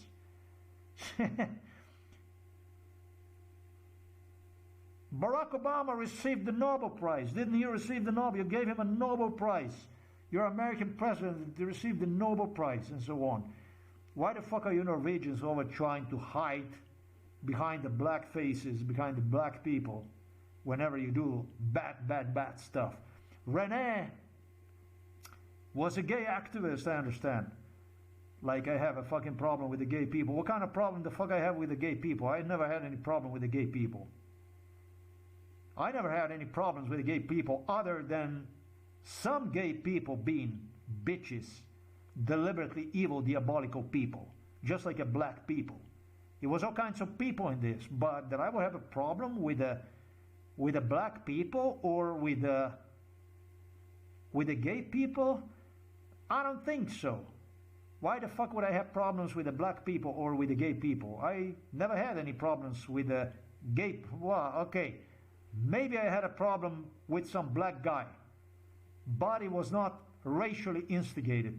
If it was instigated because the guy did something stupid or something like this, but never because it would be racist or because it would be homophobic, because it would be anti-gay, because it would be whatever the fuck it would be. This, you are just making shit up. You enforced your schizophrenia.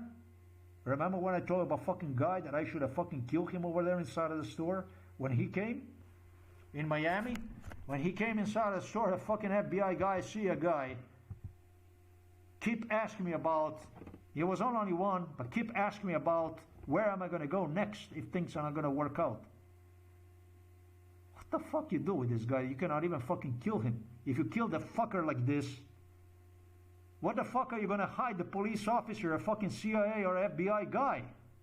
If you kill the fucking guy like this, what the fuck are you going to do with a guy like this? You cannot even kill the fucking guy like this.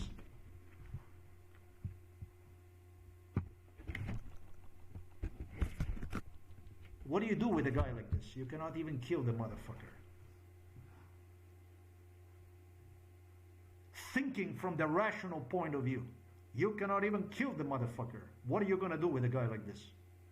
You know you're going to have the whole fucking FBI and CIA on your ass if you do anything. You're not going to be able to throw him inside of the luggage and take him out and throw him in the back of the old Volvo 240 red one, 1979. It was the year. You're not going to go too far with it. Guys, the shit you did is fucking unprecedented. The stuff that you did is fucking unprecedented. It's inhumane. It's disgusting. It's bizarre. It's a lunacy. And as a people, as a nation, you have absolutely no ethics. You have absolutely no command of what is right, what is wrong, and what is too much disgusting. With you, absolutely anything goes. And your systems are based in such a way that you collaborate literally right on the top, those of you that you are royals, presidents, senators, governors, politicians, with those who supposedly are completely on the bottom, to undermine everything in between and get it done your way. Do not even think about killing anybody. I did this for video to be a bit more interesting, to open your mind, to think about what kind of situation I was placed in, not to incite anybody on killing absolutely any police officer, law enforcement officer, doing or anybody else do any kind of harm to anybody.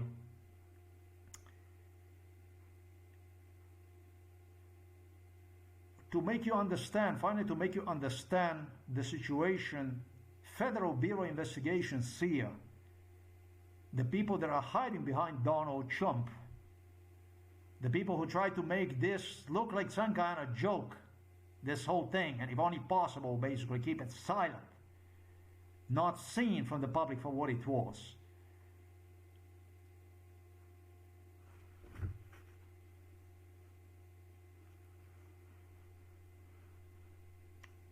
Discredit this whole case basically through some kind of human rights movement and American justice system and American... This shit was all negotiated. During MK Ultra, Trump negotiated the issue of the war within Norway, the issue of the Greenland, the invasion, the Slovenian soldiers, the 2 soldiers that was sent to the Greenland. This shit was all negotiated, all this clownery, clown shit. So this same shit, the same fucking clowns that run MK Ultra could dance right at the top. And they're proving to you being actually useful. when in reality, in this I'm not kidding. In reality, the scum like this is usually sentenced to about 10 life sentences for causing harm to other people. But then they have another defense weapon. Their defense weapon is Epstein files. This is basically demonstrating molestation, rape of girls, underage girls, through le bourgeois style, like, et moi, Bill Clinton, or George Bush, or George Bush is even he mentioned.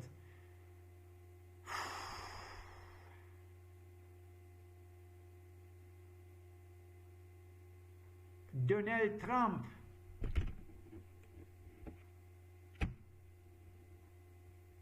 And because I'm a president, you cannot release the file. It's classified. I had no fucking idea that a rape can be classified because the British royals did it. It's called the constitutional monarchy. You're Britannian, eh? It's not. I had no fucking idea that rape can be classified because it's American presidents that are involved in it, and you're top American politicians and so on. I did not know about that, the democracy that you have.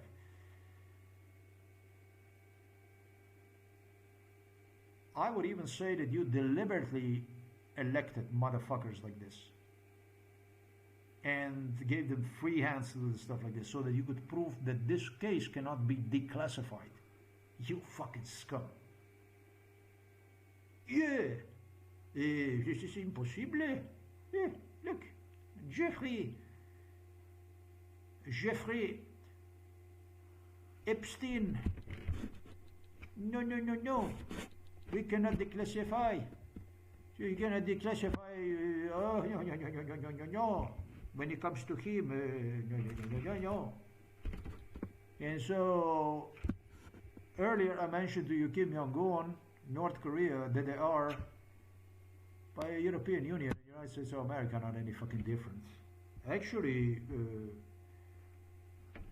FBI and CIA provided a pretty good proof for me through the gas station issue pertaining to the Vladimir Putin, which I very well described about, and also the background of it, how it all took place. We provided a very, very good entrée on how you prepare me for the Barack Obama's presidency. You provided the proofs about the forced unemployment, about 30,000 job applications submitted on 2 continents, across the Europe, across Northern America. With the money in the pocket, I was not allowed to buy the house by paying, 40% down payment, or I don't know how much it was. 40% I think that I paid, was prepared to give the down payment and stuff like this for a foreclosure that was over there in Minnesota and so on. Man, I was cursed out in Minnesota.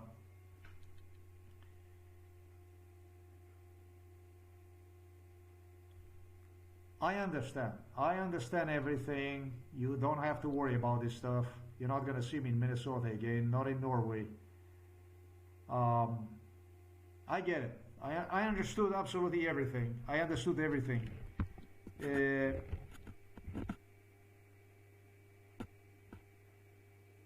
I hope you're not going to have to go through the stuff I did. It's a pretty sad stuff. It tells a whole lot about who you really are. I feel sorry for all those Muslims that you have, and I feel sorry for all those black people that you have and Asians that you have, because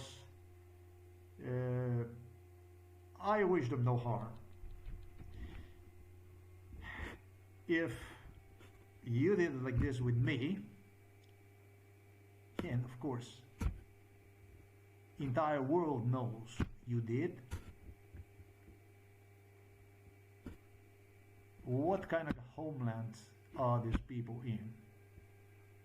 What can these people expect from the so-called new homelands. The truth is, there's probably not much. It's a sad story about these refugees that come to Europe. They, one way or another, end up homeless on the streets in countries where they mistreat their own people, whether that be white American people or white Norwegian or Swedish or German or whatever that might be. It's not everything, a honey stuff here, milk and honey stuff here. They do it like this, they make it look like this, but in the reality, it's actually not. It's quite tough. It's quite difficult for the people. Whenever you're not welcome, wherever you're not welcome, there's one thing that wherever you go, you have to live by the laws that are in that country, wherever, and you have to become part of that society wherever you go. And that's why I never had a problem with anything. Wherever I went, all I wanted to do is do my best to become part of that environment and not be feared from one. But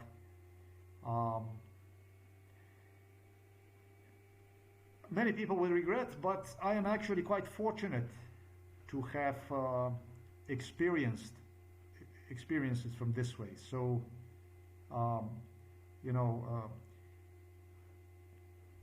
I know what kind of homelands these are. I know what kind of people these are, and that ain't gonna repeat again. And by God, this case will go through and will become known internationally as for what it is.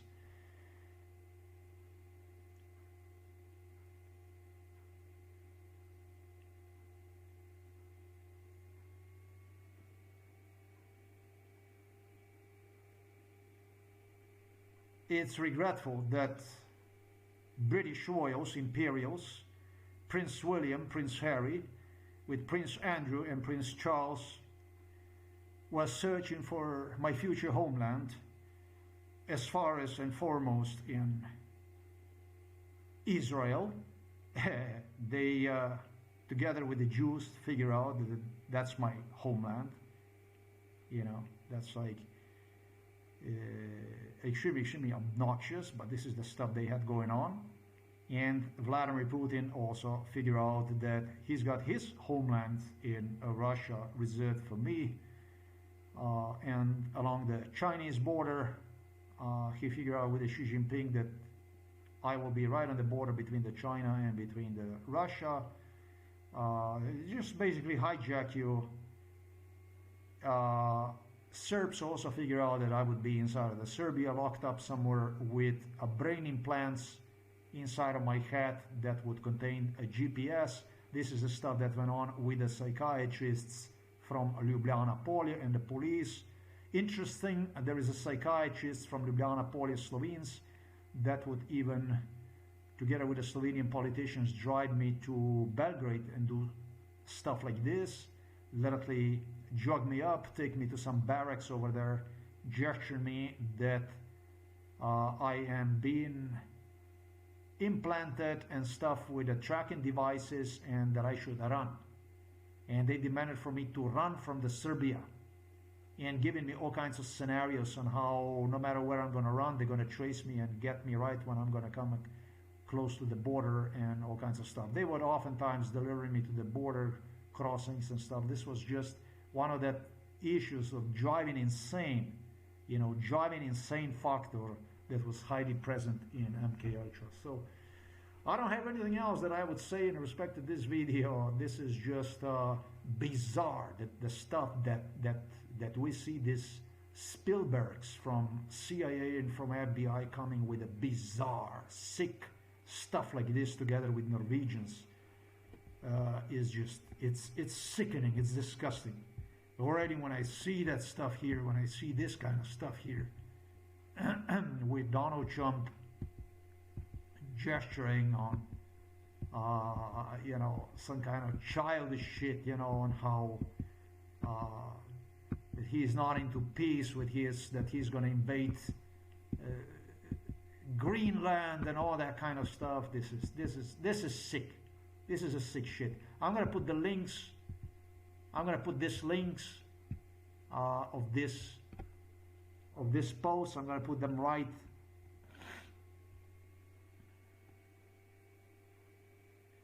See, you do the video like this one here, and you don't have to, like this one here, like what is Slovenia, and then you don't have to worry about shit anymore when it comes to Slovenia.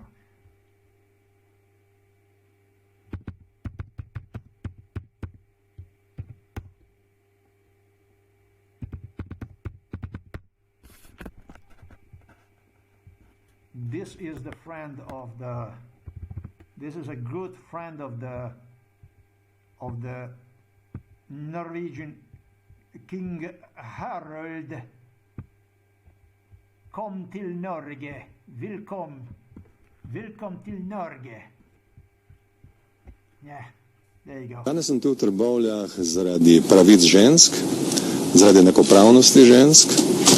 To je izredno pomembna prvorazredna tema v Sloveniji, tudi politična tema. In danes ne nameravam dajati nobenih izjav o nobeni drugi temi. Ampak obtožbe so zelo hude, predvsem to, da se politični vrh sploh ne odziva na razkritje takšnih zločinov. Bom našel čas, ko bom odgovoril tudi na to, ampak rad bi ponovil.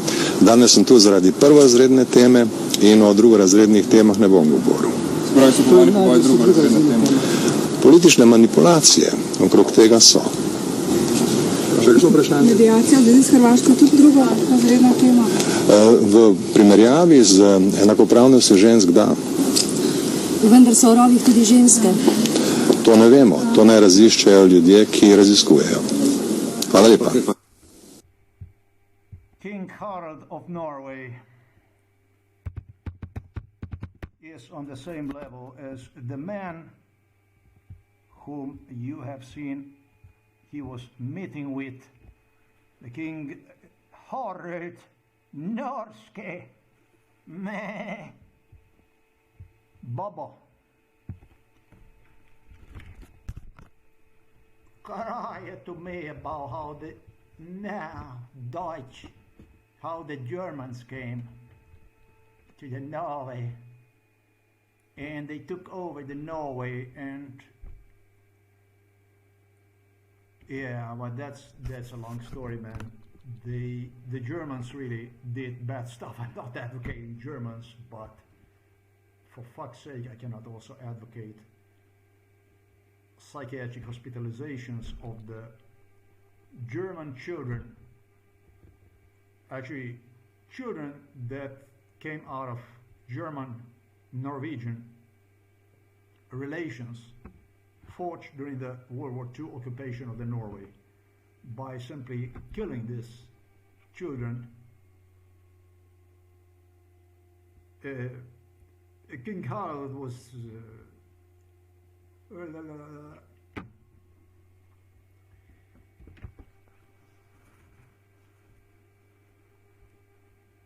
I would order you to a psychiatric evaluation, Harald of Norway. I would have you dispatched to the police station where I would do a psychiatric evaluation. You deeply crossed the line and you are a threat to society. The fucking gravest threat to society that possibly exists. You are on the same level as Danilo Turk, and for the rest of the stuff, you're just gonna watch the video about what Slovenia is. It is deplorable, it is regrettable that we are ran by the royalties and politicians as you. You are mentally ill for sure, for fucking sure that you are.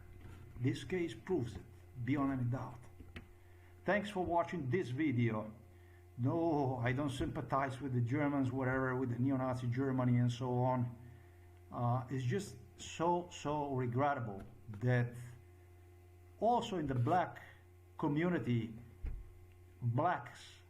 certain blacks are allowed by the blacks to perform things that otherwise within the white circles, white people are not. They are immediately pulled to the side and punished or ousted, or I would say even ostracized, whatever the case might be. You know what I mean? It's this type of cancel culture that you support so much. But you support this only when it comes to the white people. But when it comes to the black people, your own people, you never ever You know, to you it's funny. Oh, it's just my brother maybe went a little bit too far, right? And so on. Really, really, think about this stuff. You're doing this stuff incorrectly. You're not being just to yourself, while at the same time you expect from the so-called white people, like myself, to be literally killed so that you can make money, so that it can be corruption. And so it's all about what you can do for your slave owners. Those are your previous slave owners, no? They fucking colonized you. And some things just didn't change. Thanks for watching this video. So this one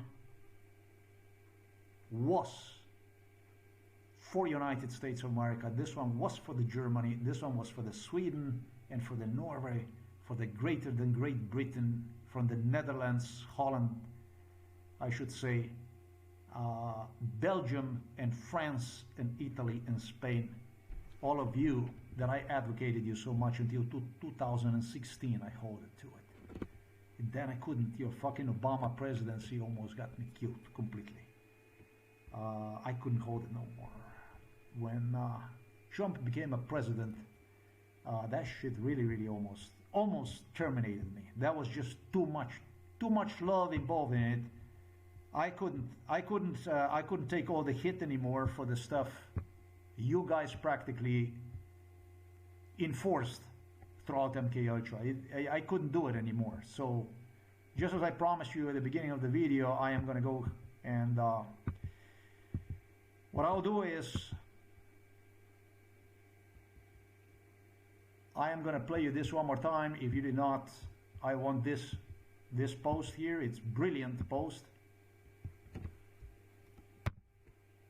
to be video recorded, and then I'm out. This post and the post that I demonstrated you.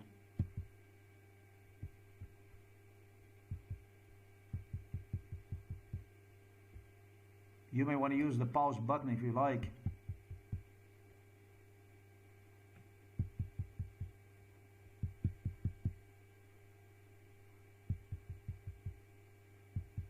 As Vladimir Putin said, Vladimir Putin said, we should have done the same thing with you as they have done it with you, and we have not.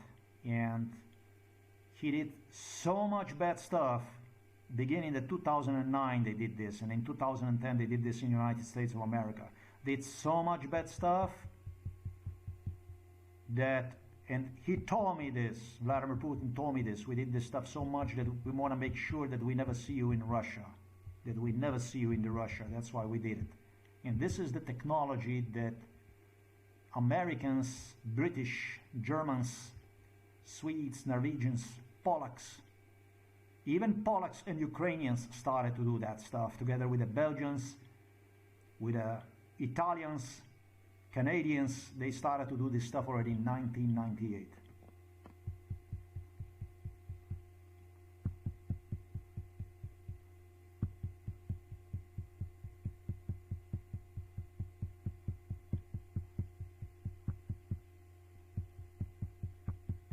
For the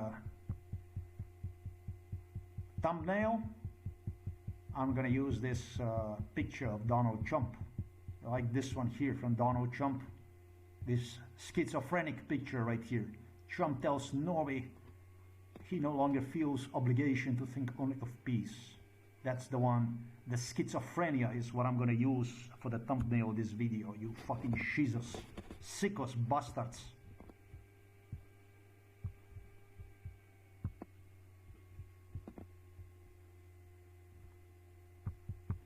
You see, the British King Charlie, he cannot do the stuff like I do and get away with it. Can he do the stuff like this and get away with it and be even right about it? Spitting like this people, entire nation in the face? Wiping his ass in the face of the nation and get away with it and still be king? Still be number one? No, he cannot do that. See, that's what makes kings. Real kings. and the losers are real losers.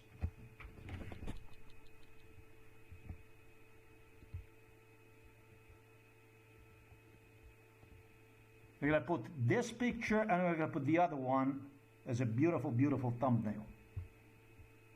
So that you're gonna remember.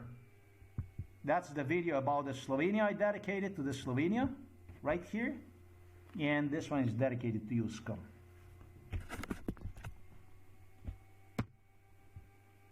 We are nowhere near done. You did so much bad stuff. You did so many bad stuff that we are not done. For as long as I live, remember this, scum. We're not done. This is what applies to Nicole Good. I did mention Nicole Good. A thumbnail, I have prepared one. A thumbnail is going to be this one right here. This is what's going to be thumbnail. This is signifying George, I can't breathe, man and her, because basically civil rights issues. It is also going to expose, foremost it goes to expose the Norwegian white American hypocrisy. I will also tell you like this, a Norwegian Nobel Prize Committee people were inside of this house. A Norwegian Nobel Prize lady who from Venezuela who got the Norwegian Nobel Prize was involved in this case for over 30 years. She came up with the idea that she wants a Nobel Prize for herself in about year 2000 or 2001. This is the stuff that I did not even spoke about anywhere.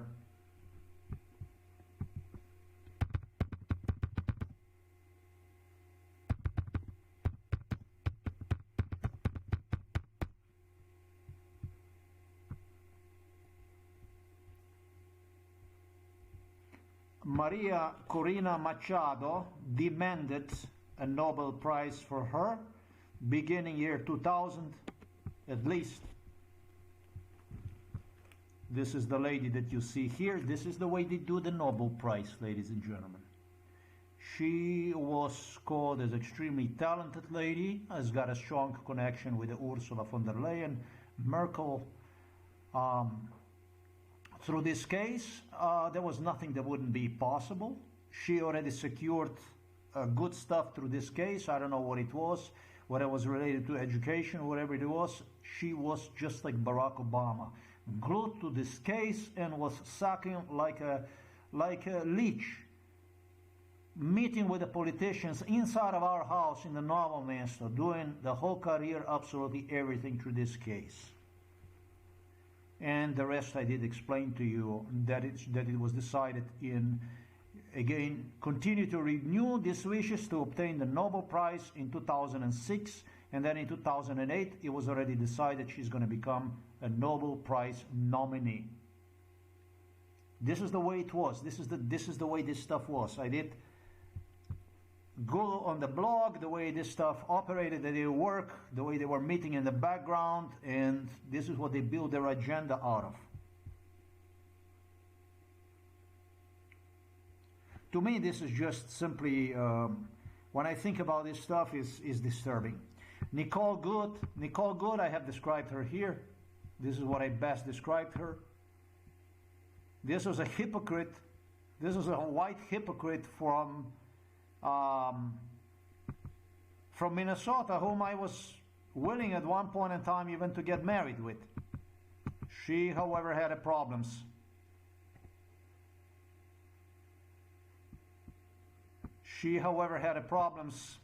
Leukemia-alike problems, whatever problems that she had. Cancer-alike problems. This is Nicole Good. This problems, whatever she had, she supposedly got them cured.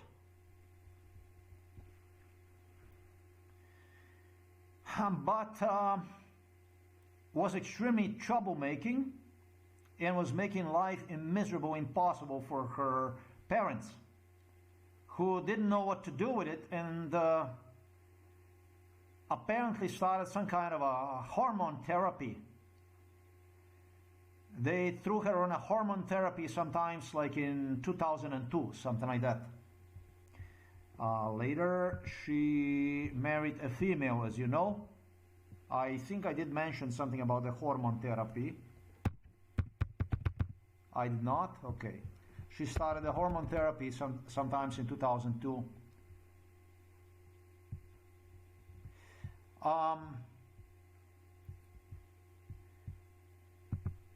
This is what I concluded as the last. The most that I can give her credit for would be her going toward assisted suicide. She did complain due to unbearable pain issues.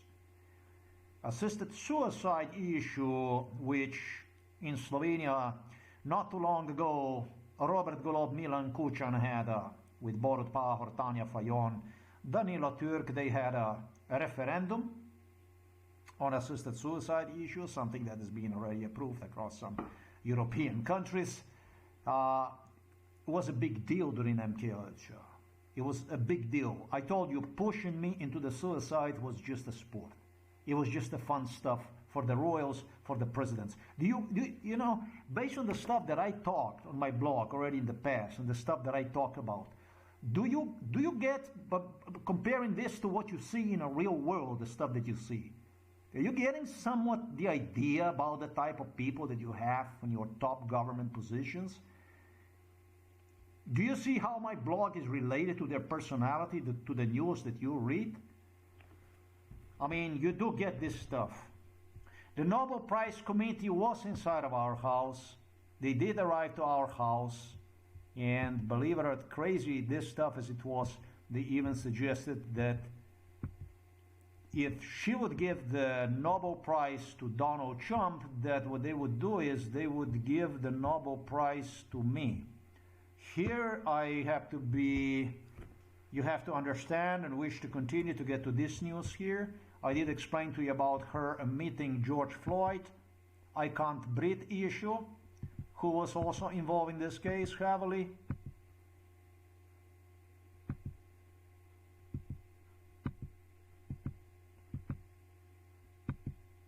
This is all the stuff you have time, a chance to go over, pause, read. This is just the way it is. Described everything. I can't breathe issue, George Floyd right there. I'm going to put the links right below, but if the links are not available, the text is right here. I'm sick of this kind of civil rights issues. I'm tired of that stuff. It does not work for me. And here's all about your eyes. Venezuela, Cuba, what took place. Here's about your eyes, Venezuela, Cuba. This is the first blog where you can actually read about the stuff that went on. Everything stated in this blog, make no mistake, is exactly the way it was, is exactly the stuff that I have witnessed to during MKUltra. Much of it confirmed through the stuff that took place. I did not make a single mistake when doing this stuff on my blog. The Cubans are being used in Venezuela for the torture purposes for a very long time. So that's how you get the news about the 30 Cubans being killed or whatever Cubans being killed in Venezuela. Venezuela was using these Cubans for the torture purposes for a very long time. And when I say Venezuela, it was a Central Intelligence Agency that was hijacking me to Venezuela for the torture purposes. The same shit like to the Panama, and the same thing like to the Central America. Throughout the Central America. Here you have the videos on the Pablo Escobar if you're interested in knowing about the Pablo Escobar. That's why I told, when I told you this stuff, when I said this stuff, that the fucking guy like this coming in your store basically to talk to you about the stuff like this, demanding for you to answer the questions like where you're going to go next, from the CIA, from the FBI. When I said to you, what the fuck you do with a guy like this? You can't even put him in a fucking luggage case and take him out. Pablo Escobar was killed in 1993, and I found myself in Miami in 1995. And I basically, people who are using me to detect Pablo Escobar, to cut business deals, not only with the Colombian and Venezuelan governments, but to literally overthrow Venezuelan government in the future for the sake of the business.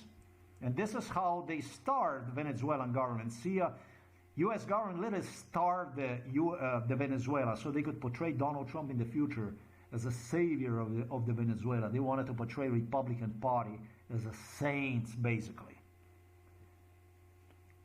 And to destroy what no longer was convenient for the Colombian state. That's basically a Pablo Escobar. Now we're coming inside of my store just 2 years later. Even with the Pablo Escobar team, with Colombian cartel members to Miami, downtown where I was, meeting me and so on.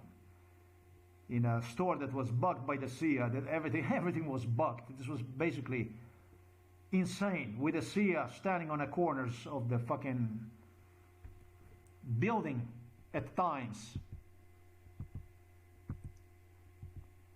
What the fuck really you do with a guy like this? Because there's no way to say to him, please don't come here anymore, I don't want to see you. What the fuck you do with a guy like this? You tell me about this stuff. Where the fuck are the limits to this type of violence that you continue to stalk and you continue to instigate, and you continue to instigate on something bad that happens, and then when something bad happens, then it's the fucking guy that is guilty of everything. Where the fuck are the limits of this stuff?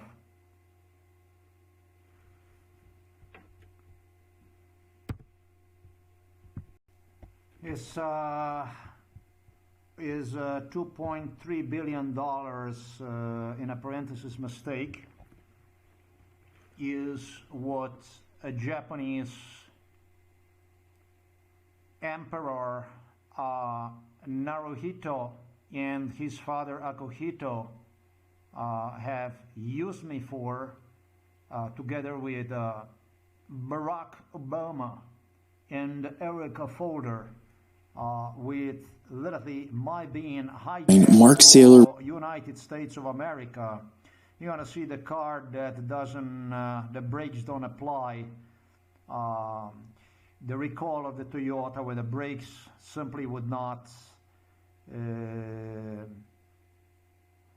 it would not, if you would apply the brakes, the brake would not.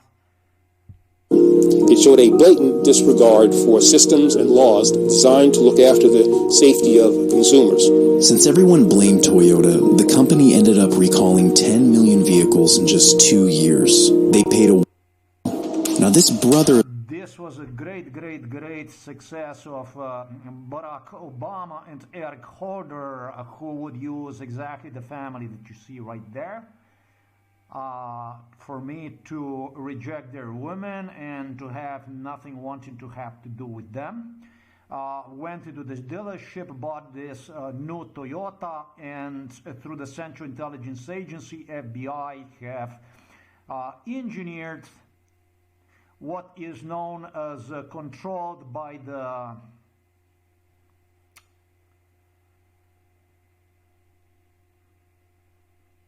like autopilot system, autopilot style, basically remotely vehicle, piloted one like the car is without the brakes, and then steer one into some motherfucker place, and then basically claimed that people died inside of the accident, with Barack Obama and Eric Holder doing this stuff, claiming that Toyota, of course they recorded themselves with this, that Toyota makes too much money.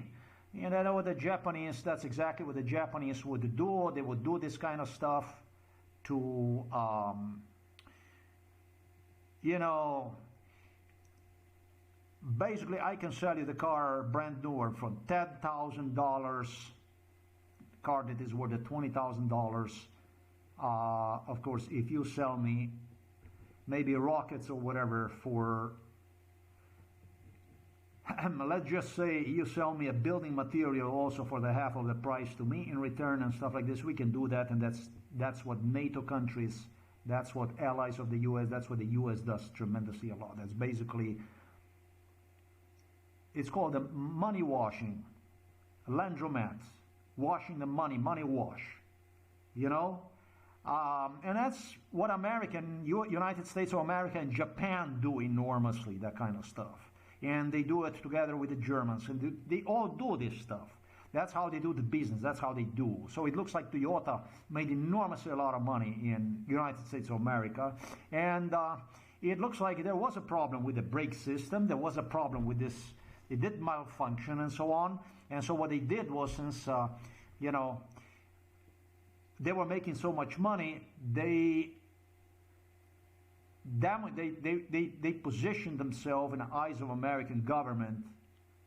That's basically politicians whom they promoted. In this case, this was a freebie for the Eric Holder and for the Barack Obama. You see, so Barack Obama and Eric Holder were capable to go to the U.S. government and say, you see, we are excellent. We are saving America another $2 billion, $2.5 billion right there, and so on. This was yet another freebie through which Barack Obama and Eric Holder promoted themselves. And this came from the side of Japan, Naruhito and Akihito, the two emperors.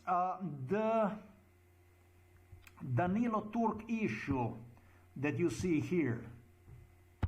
Danilo Turk, Huda Yama, which I demonstrated you. This kind of stuff. This stuff here. The pit where they were killing people. Danes sem tu v Trbovljah zaradi pravic žensk, zaradi enakopravnosti žensk. This stuff here that you see here, this stuff here, this one, this here. This was involved in MKH with Danilo Turk, and literally Harald of Norway discussing this issue. In what the two claimed together with the Borut Pahor, with the Milan Kuchan, would be an issue that would benefit me and actually prove my case in front of the international society as legitimate as possible. Is the case that where, you know, there are forces, there are certain powers within the system that function within the system, that do bad stuff to the people pertaining to the past. Just the way I demonstrated that stuff under the video, what Slovenia is. So what exactly that means? What that means basically is that if the claims that I make about these people, including this guy here, would rather have even the ability to say, oh, well, but you know, we did this to help him out, if you understand me what I'm saying, because this was also the topic that was involved in MKH before they did this shit, if you understand me. The thing is that doesn't play any weight. That doesn't fucking help you. When they did this with the full knowledge of Milan Kuchan and Robert Golob and Borut Pahor and Vladimir Putin and all this apparatchik from the Moscow, when they did this kind of a stunt like this, they did it because they knew there was no fucking way for me to fight back. You remember the guy that I told you that what the fuck to do with this guy? You cannot even put him inside of the suitcase, inside of the luggage case. This is the same shit. They did the stuff like this because of the so much political power they have. Police brutality, psychiatry. In a little short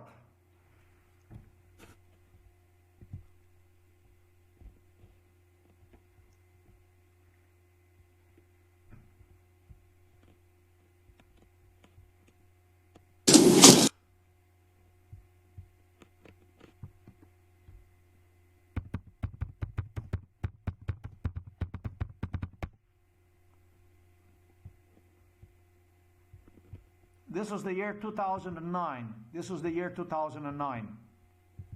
This is at least what they suggested me, that the King Harald was involved in this stuff, which is kind of not really legitimate. This, I don't believe that he was involved in this stuff. This is the brainwash that took after what this guy did. It did not have anything to do with the King Harald, this kind of stuff. This is one stuff that was not, because it's a March 2009. Well, the thing is, they presented me this issue as assistance to me during MK Ultra. The thing is that I was not even in Slovenia in 2009. I was not in Slovenia. I was in the U.S. The thing is that there was no way to fight back. There was nothing I possibly could do. There was nowhere to run. There was nothing to do. No fucking escape. Today, right now, it's year 2026. And they still don't stop. They still go after me. They still don't want to admit. They don't want to confess. They don't want to recognize about the stuff they did. They continue to hide. They continue to lie. They continue to enforce schizophrenia. And that's what the mainstream media is. So, in both cases, and in case of the Danilo Turk that you see here, which was the case of the Milan Kuchan, and in the case of the Toyota that I demonstrated you, the politicians, whenever they did this kind of stunts, crazy stuff they did, that could jeopardize their political careers and the country's reputation, they were always using me. And Barack Obama and Eric Holder successfully have portrayed me to the Japanese emperors, Akihito and Naruhito, as somebody who is malicious and is trying to do the damage to the Japanese by basically have me condemning this through condemnation of this penalty for this family which was involved in MK Ultra. I refuse to have anything to do with them. They connected this together with the Toyota accidents, potential accidents, fault of the Toyota recall, basically, because what are you going to do when you make such a fuck up? And video recorded themselves by basically giving them the authority, the right to scam Japanese for the money from Toyota, to fuck Toyota, basically. This is the way this stuff was. Then that's when Barack Obama and Eric Holder went ahead and they presented themselves to Americans as more beneficial, better, and, well, Naruhito and Akihito got the proof that I'm no good, that I'm a son of a bitch. I think I never was good for them anyways. This is the way they operated. So that's also the stuff that is very important. This is all MK Ultra. It all pertains to MK Ultra, and that's what we do here. I investigate my own MK Ultra case. It's a mega case.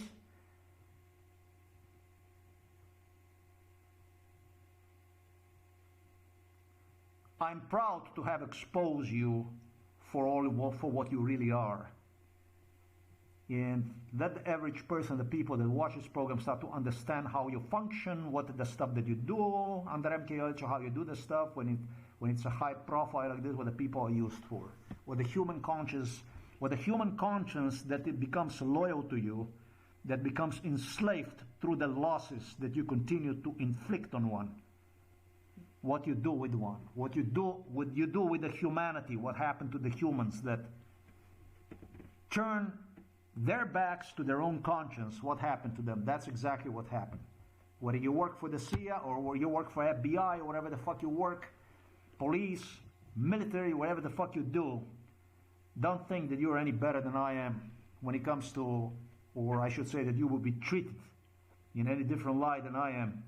Under the right circumstances, every fucking one of you is meaningless, just like myself. As long as they can lie, as long as they can lie and even claim that they try to help you, you know, as long as they can lie and even say that they try to help you, they did this in a good faith, like Kuchan, Turk, and all these people. We're gonna do this to help you out, Robert Golob and so on, Turk and so on. We do this stuff to help you out. This was not to help you out. This was because the situation for everybody was completely helpless. And it was nothing other than demonstration of the political corruption, of the power through the political corruption, the ability to murder, to kill through the international circles. You just try and you test and you end up dead, basically. That's what this shit is. That's what this stuff is that Danilo Turk does here. But in the background, in the rear of it all, they video recorded themselves posing next to me, claiming that this is because of this political asylum in Canada and stuff like this. You're gonna start applying for political asylums and so on. We're gonna do this to help you out. They play both sides, knowing that you're fucking dead, knowing that they want you dead. Barack Obama was selected to become American president already in 95, man. In 98, for sure, 100% in 98. There was absolutely no doubt about it. So there comes the man that waited basically, you're talking about 2009, right?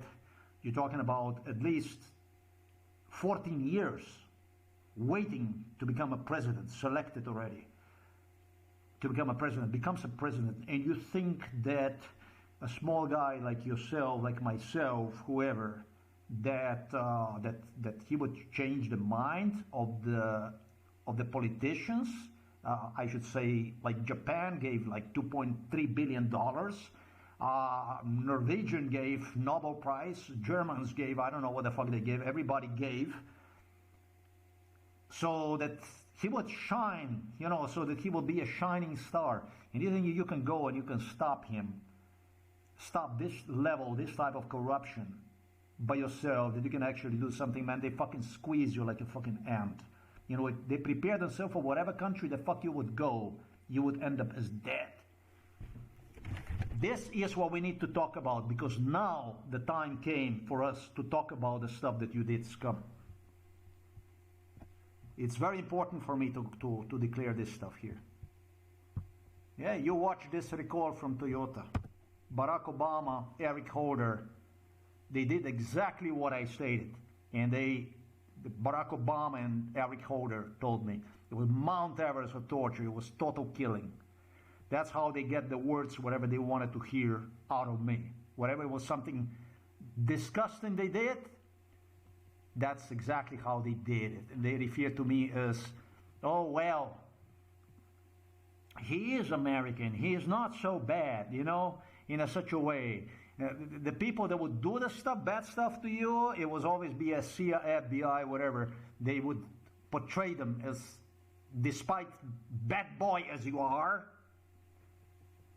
it was under your name. That was $2.3 billion that was stolen from Toyota. As bad boy as you are, probably Toyota would even have to pay because it was a recall. I shouldn't even say that was stolen.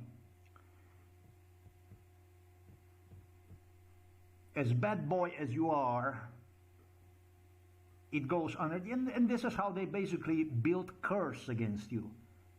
MKUltra is a curse. It's a curse. It's a curse. It's a lies of the politicians, and it's a curse. Lies and curse. Hate, hate, hate. Barack Obama, a president. And guess what? Now you have Donald Trump as a president. And there's no fucking difference between Donald Trump and Barack Obama. You black people, you have serious problems. You have a lot of fucking problems. White people do not survive even if they are decent in this world because of the stuff that you do. Your black people do the stuff that is unprecedented. You know, and the only thing you say, oh, my brother went a little bit too far with it. That's all. You don't give a fuck. You don't give a fuck about other than your wallets. You thought I'm going to go on the knees in front of you. You're going to be choking in front of me.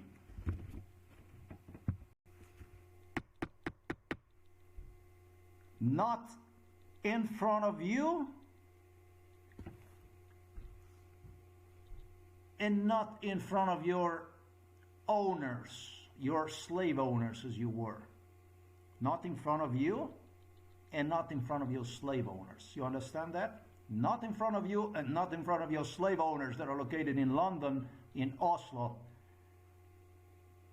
in Stockholm, in Copenhagen, in Berlin, in Amsterdam, Brussels, Paris, etc., etc. And yeah, your United States of America was founded on the slavery, not in front of you and not in front of your owners.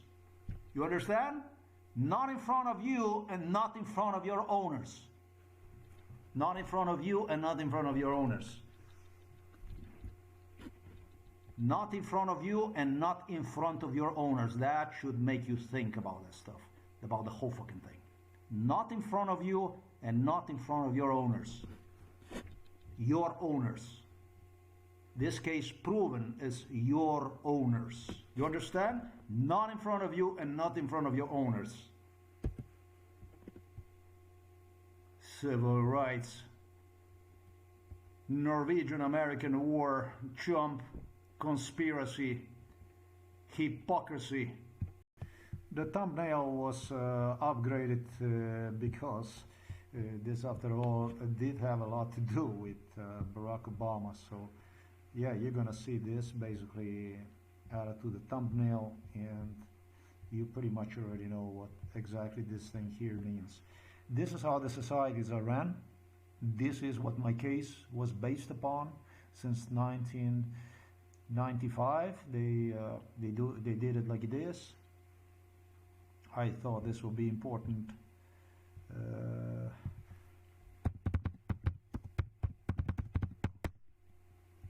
This is not a very good person. This is not a very pretty person. This is a nasty person, disgusting person.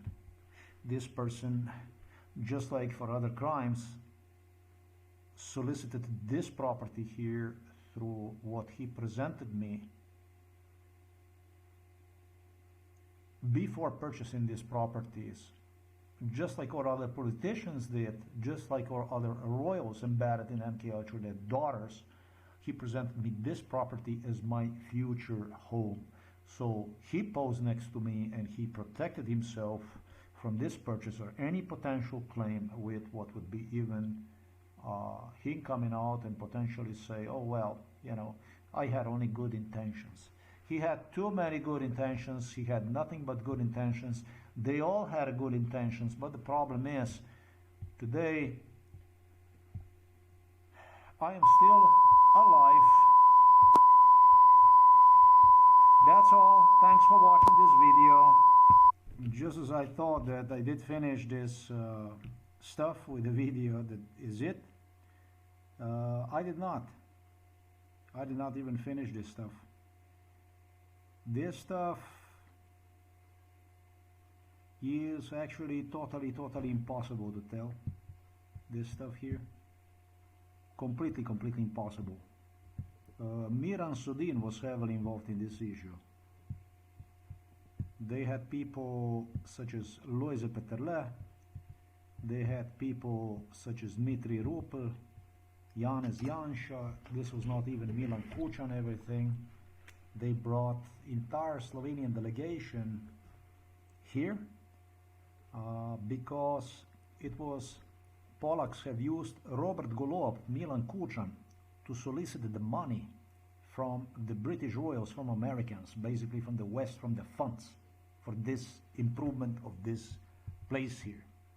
And so, based on what I recall here about this stuff here, they worked, and this road project here must have been completed in as early as as I immigrated to 1995, in as early as 1995. This was one of the fastest and first project that was completed. They worked, I don't know, man, 24 hours straight. They worked over crazy when it comes to this border crossing here. This is the huge first success. Kaczynski was the one who negotiated all this stuff, and was one of the first projects that was completed. They cited this as a success. However, Polacks were using my case, they were using me to solicit the money, exactly directly through this case, with Robert Golob, who was a shining star. I was just an animal. I was just a toy in his hands. You know, somebody that is not a human being and you can do basically anything you want to. That's what I was used for. I was less than animal, less than a slave to Robert Golob, to Milan Kučan. And Polacks supported this because it was financially lucrative for them. This building, this location,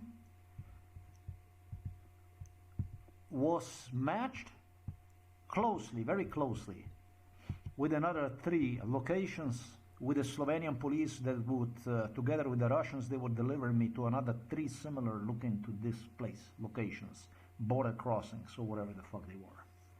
And they started to confuse directly on this location.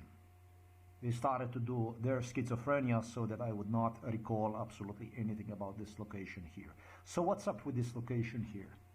This location here once, from what I recall, was a total dumpster. But it was like a farmer's market. They had these local ladies, blonde Polish ladies, beautiful ladies when I was a child, that would come here and they would also sell. And I think they would bring these ladies whenever I was crossing this border crossing to excite me, I think. Polacks did their business too.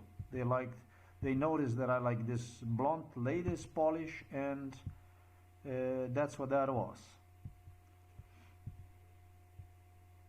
They would sell the potatoes, they would sell all kinds of stuff.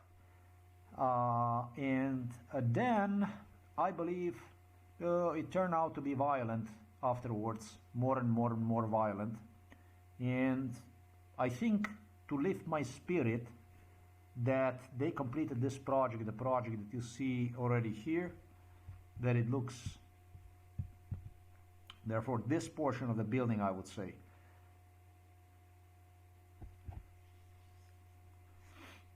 some of it, maybe even some of it, I am not really sure. I think it looked different, if that's what it was. They definitely completed one, I would say, probably 1986. That was under the Soviet Union. I don't know. I'm not certain about it because of 3 other locations that police was using. But I would say if that's the case, then 1986, that was in my like 8th grade of the grammar school, that this project would be already completed. That was like done. I felt like as if I remember Lech Valenza,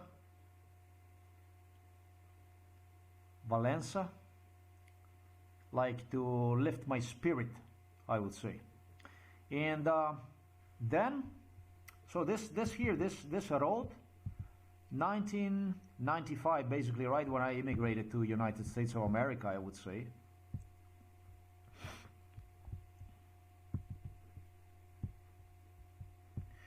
I don't know.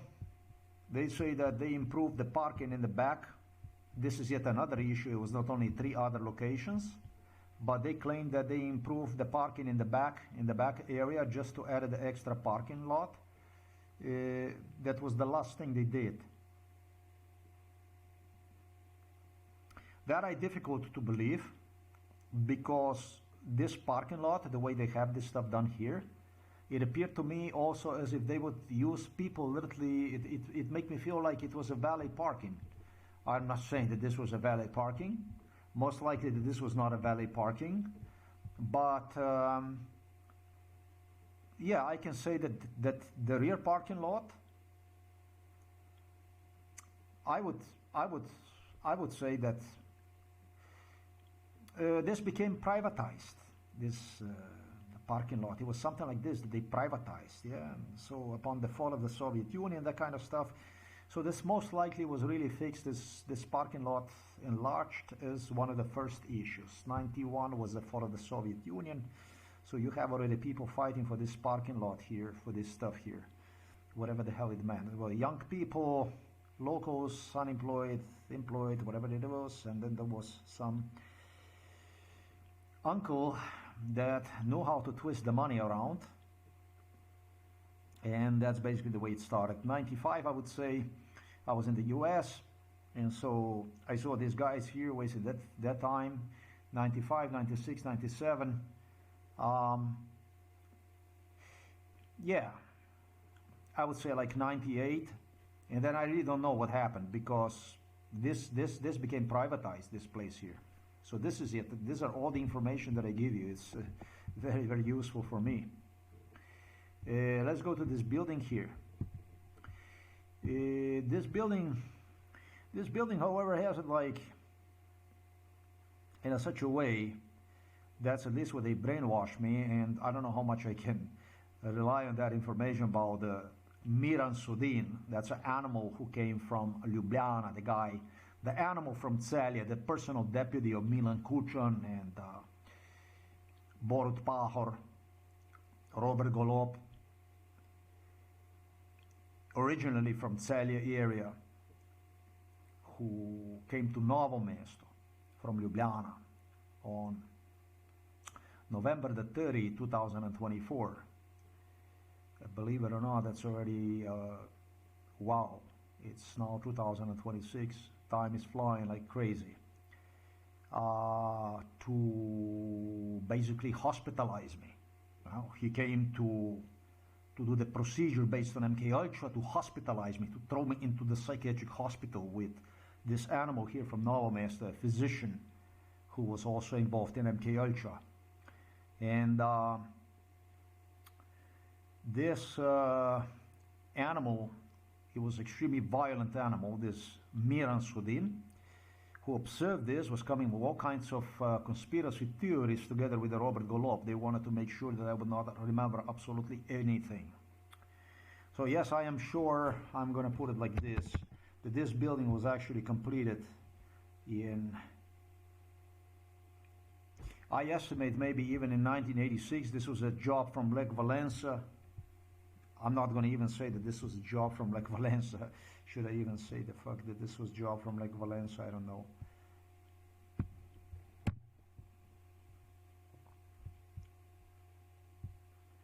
It might have been completed in 1986. It might have been. And the only thing they would do is once this project here would complete, once this project here was complete, I would say that they just, this is basically the way I see it, and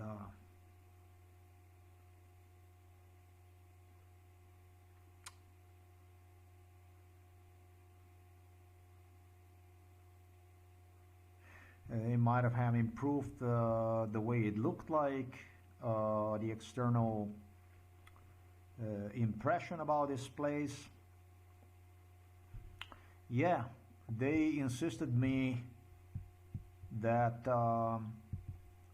they added this portion of the building, which is like back side of the building,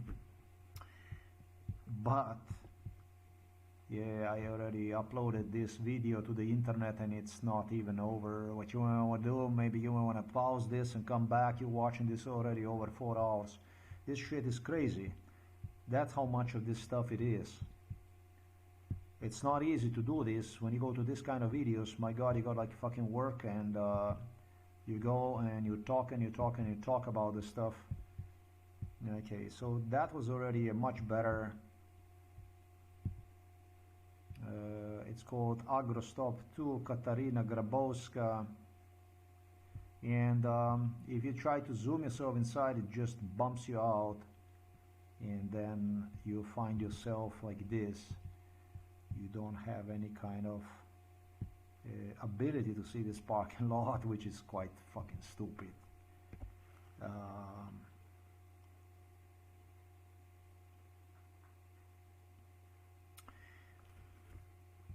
This kind of stuff that I demonstrated in the back and the stuff around, I think that was the stuff that was added to original building, you know, that kind of stuff.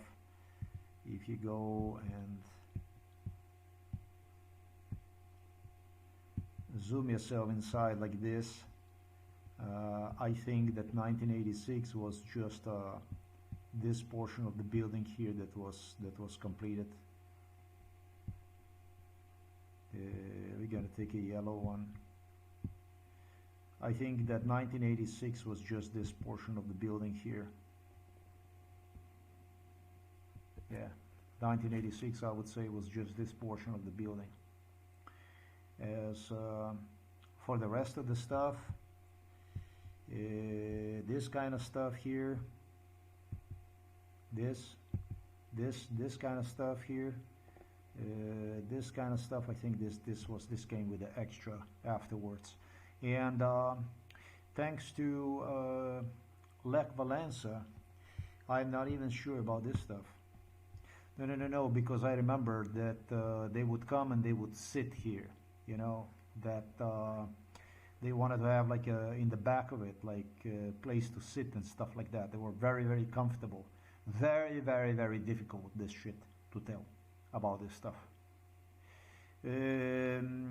While they would have a good time, I was heavily, heavily tortured. That's the truth about the Lech Walesa. Lech Walesa was an animal. Well, they were sitting comfortable inside together with the Soviet-Russian comradeship. I was beaten up to the pulp. This was a torture place. This was actually a heavy torture place. Which is funny because I was so depressed when I was 16 years old, and it was like a shine of hope when this place came up. That looked like something is going to change, but it was this Serbian police officers and Slovenian police officers and stuff that would accompany them. And they really enjoy killing. They really enjoy doing stuff. They really wanted to kill me with whatever they had. And very, very difficult, especially because they involved other locations. One location even had a water in the area nearby. That's all the Robert Golob that was doing. See, I shouldn't be guessing this stuff, because this is actually the job of the police to ask Robert Golob where exactly he had me. But another location that had a restaurant that was with a view out and it was nearby here, it actually had a water that you could see. So there is another location. Zajazd je Dula Terespol Hotel Restauracija na Čongi.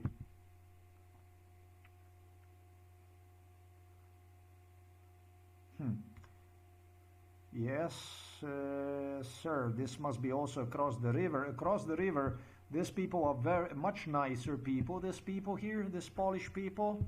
They also had a restaurant. The restaurant was there. That's another thing. They saw all this shit. All through, it was not so big and so luxurious. These people were involved in MK Ultra. They solicited the money, little bit through the Lech Walesa, Kaczynski and stuff. But the Polish people, upon the fall of the Soviet Union, they had to solicit politicians to assist them, to give them the right to have anything. You know, the communism, the socialism continued, basically. Yeah, Kaczynski and Lech Walesa, these were like a lords. They were like a lords. They will not probably allow me to get anywhere even near this restaurant, which is kind of sad, isn't it? Wouldn't you fucking show me this stuff here?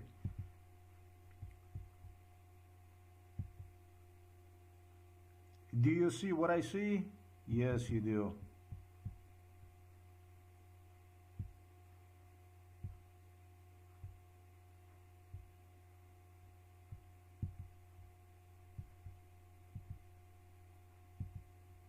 So that's an autobahn, and so they will not. This was a super heavy MK Ultra area. This place here. This was, whoa, this shit was super nasty. Super nasty stuff. Super nasty stuff. This is the kind of stuff that my even doing this kind of stuff is difficult. This here, what you see here, this always was here. This was a state company. Even during the USSR, this was a place that was state-owned, Polish hotel, whatever the fuck they had. And this was a heavy torture MK Ultra area where they would be using to sleep over and stuff like that. restaurant bar and that kind of stuff. Man, these people lived like a kings, like a royals. And they really are KGB apparatchiks, killers. And they still do inside of the European Union. They walk around in the roles of the presidents and prime ministers. So you can only imagine me as a victim of the Soviet Union, me as a victim of the Yugoslavia. How much did European Union, that's actually Brussels, Berlin, London, Washington, D.C., how much they did it for them and what they did it with me. You can see how the fuck this is.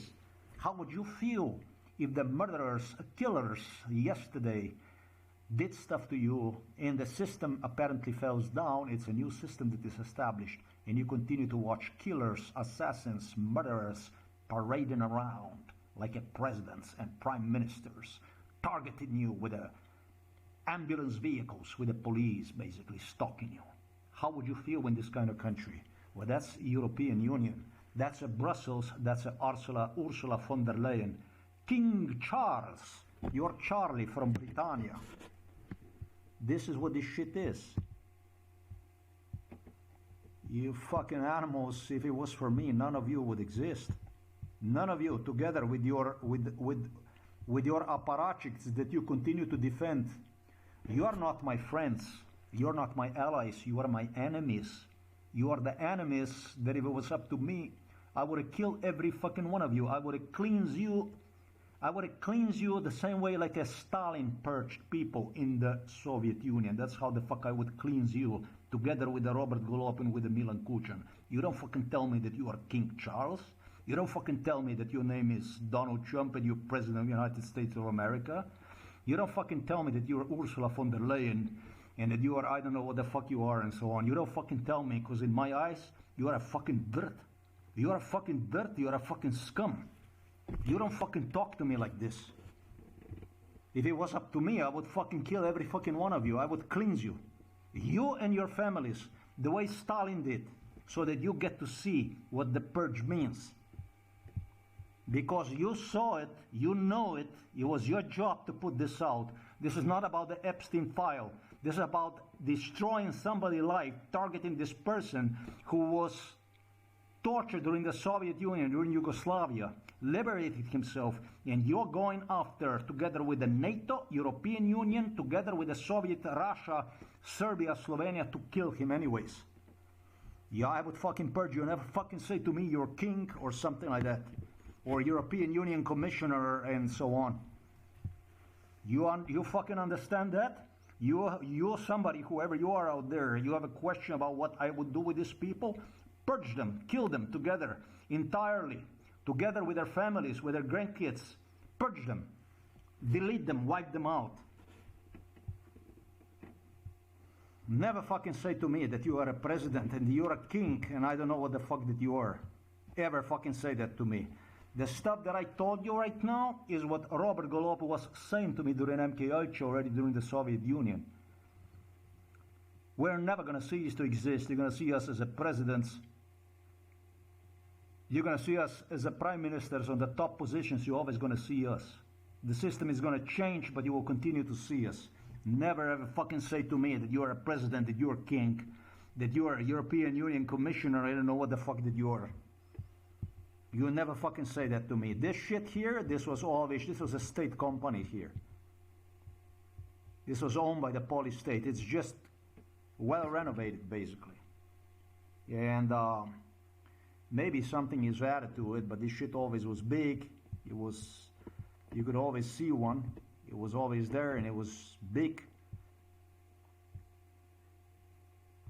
This stuff here, it's like, these people would, yeah, see, I mean, it says here that this is like it would give you extra location, extra place.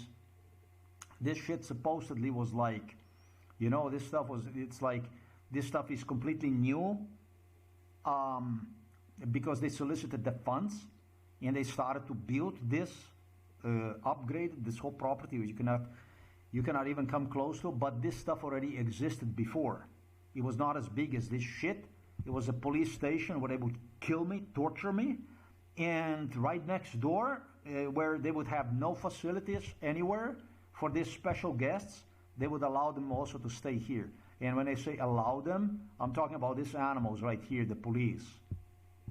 The police, they would allow them to, it was already during this fucking Soviet Union that they had some kind of a police cars, police and stuff like this over there, or whatever the fuck it is.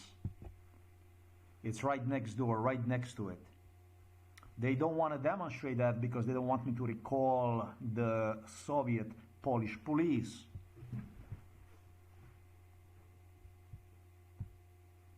No. The thing is, I have to tell you something. You are parading together with the Robert Golob, with the Milan Kuchan, with all these apparatchiks, with Putin, with all this. You are parading together with them, and you absolutely did absolutely everything to get me killed. Absolutely everything. When I recall the words, the promises of these murderers, killers, how it's going to be, and when I consider that I am 54 years old, I cannot even go and visit father at home for elderly people that is 94 years old. I'm telling you, Prince Harry, Prince William, your kids mean to me as much as the dirt. You know, the dirt that you see? You are built, you are made for me to squash you, to squeeze you, to squash you in a fucking dirt. Trample on your fucking graves. Piss on your fucking graves. That's what the fuck you were born for. Never fucking say to me that we have something in common. You demanded for me to see myself and in absolutely everything, in your palaces, in your clothing, in your I don't know what. You made me special, like I'm part of this shit. But on the other hand, like I described in this video, you are a voracious animals who absolutely did everything possible to actually get me killed through the human rights, through the civil rights movement. You deprived me of the Slovenian citizenship and you deprived me of American citizenship. I would never ever, for me, what you British do, the way you present them as the royals and stuff like that, you have no fucking idea how you hurt my feelings.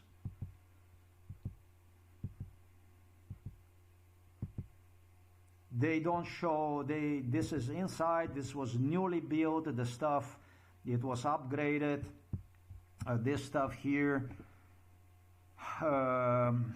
It's difficult. It's a bit difficult to tell. It's a bit difficult to tell.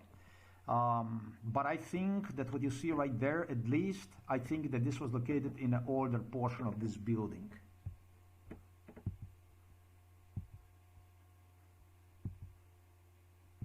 You see? It's right next door. Right next door is a police station. This is a small police station right next door. And they're not going to demonstrate that, of course. And so they started to upgrade this house. As soon as the Soviet Union went down, they started to solicit money for this, permits and that kind of stuff. The police station is, if you would go to the police station, would be maybe just not right across the road, but almost. Like right now we are across the road of this hotel, yeah, and the police station maybe would be located to the left of this hotel, just few steps away from this hotel. Maybe like you would probably make about maybe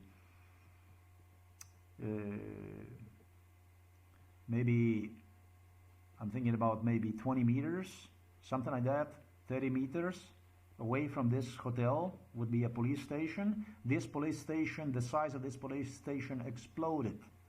Once it was the end of the Soviet Union, the Polish police intensified its presence. It was of a much smaller size before than what it became with the Polish independence. I should say fall of the Soviet Union. Poland was semi-independent, quasi-independent, you know. That's why it was the name. Instead of the NATO, they have a Warsaw Pact, Warszawski Pact. Poland, main city is Warsaw, as you know already, all that stuff. And Moscow, they will not demonstrate this stuff. They don't demonstrate this stuff. And so I don't know, you know, okay, now I get to see a little bit. This is almost completely, when it comes to the Soviet Union times, unrecognizable. This is a new, this is, no, this is the building. This is actually the building. You see right down here, that's about 30 meters to the exit, and this is right next door. The fence that you see, that's a police station.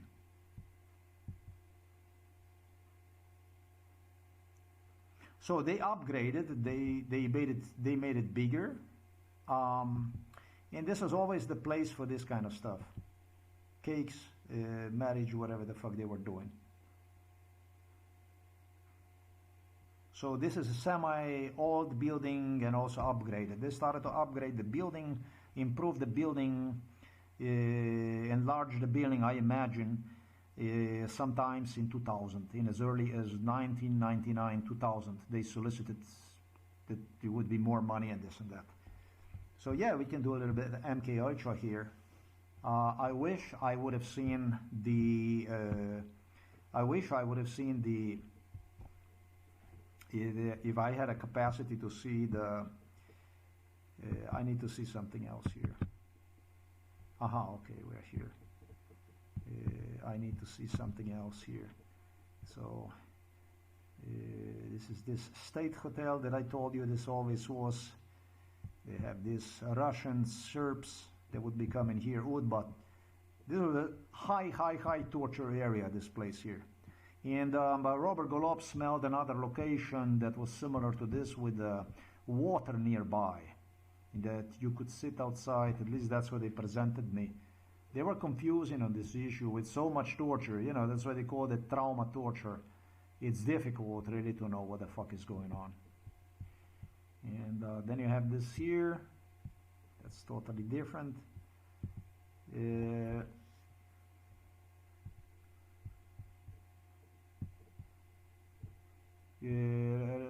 is something else here I see. Yeah, this is a Polska Belarus. I wish I would see this here, what it looks like, because for me it's important. Because there was a property that they tortured right along the river. And yeah, let me just see here, 50 meters, that's 50, and that's a 150 meters all the way up to here. Yeah, I would say that, what are the chances that this was here? I don't know how it was before, and the river access you have even if you go through here, but yeah, I would say that one of these two that you see fields here, either this one or this one, that was not being quite taken care of, and so when they would be doing the stuff here inside of the hotel and stuff, enjoying themselves, restaurant, that kind of stuff, whatever the fuck they were doing to accommodate them, they would deliver me to the river and torture me, that kind of stuff. This is Robert Golob, Gregor Golobic, Slovenian so-called communists that we continue to see on leading positions. They continue to promenade, they continue to promenade thanks to Mr. Yansha, Dmitry Rupel. This is basically, it's a matter of, it's a national basically thing, and the people like it. So this here, difficult, very difficult stuff, because of what I told you. They were even using two other buildings, and with some of the buildings that you know, I like to go back to the old Soviet times. You know, I like to go back to old Soviet times because you know, it should give me the ability for me to you know, it should give me the ability to see further, you know. Yeah, so I would say 1986, you know, that this place was semi-completed. Everything was completed, you know. You see this kind of stuff here. You see that stuff right there and so on. Yeah, that's what I would say. That's this place here. But what the fuck was here before this? Well, before this place, that's a very tough one to answer, but I think that I did explain very well. I explained that they had you know what they told me? Exactly what I told you, that this is like a farmer's market, but that's what I told you. They told me that the blonde girls, that's what Kaczynski, Polaks told me, with all these politicians that were coming in our house here to Norway Minnesota also, that they didn't have any kind of blonde girls. Okay, there were no blonde girls. So, but the farmer markets was. The farmer markets was because they had blonde girls, except that the blonde girls were not from Poland. The blonde girls were coming from the Belarus. They were coming from the Belarus. The blondies, that means from the breast area. And what exactly that tells you? It tells me a lot of information. Yes, they have a sexy Belarusian ladies. I really like the blondies. Oh, there you go. That's a little bit of the picture right there, but the picture doesn't tell me shit. So what this tells me is they had market people during the Soviet Union that will be coming to sell inside of the Poland from this place, from all this area, the farmers, Belarus. And there is something else that I have to say. Robert Golob tortured me on the Belarusian side. There is a place somewhat similar to this one where Robert Golob was using for the bestiality on the Belarusian side. Robert Golob had to explain about the place not too far from here on the Belarusian side where he did everything possible to get me killed, and was mixing that location with this location here. Robert Golob was using the Belarusian side to cause more damage than on the Polish side. He was afraid of the Polish side more than of the Belarusian side gave him absolutely everything he can. Robert Golob is a heavily mentally ill person. Heavily mentally ill person. Every person that is hiding stuff like this is a lunatic. It's either lunatic, serial killer, and Robert Golob is both. And that is, ladies and gentlemen, the Slovenian Prime Minister.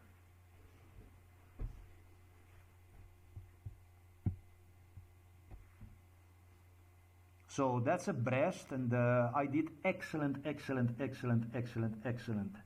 job on the breast. There you have your fucking MK Ultra. I didn't finish the whole thing. I told you about the twice. The first stage, the second stage, and now the third stage of the immigration. The third stage of the immigration when I ran for life. It was at age 47 from the Slovenia, and it was year 2018 when I was just a millimeters again away from death, left without absolutely nothing. At any time, just about at any time, I could turn into the dead corpse they would deliver from Ljubljana. I was not inside of the psychiatric hospital, but the torture went on through the psychiatric hospital Ljubljana Polje, where they would continue to deliver. They used the facility to have me sleep inside of the psychiatric hospital, and from the psychiatric hospital they just took the room, and they would deliver me inside of the Ljubljana, Gorenska region, where they would torture and do everything possibly they could to get me killed through exhaustion. This was a heavy torture that went on.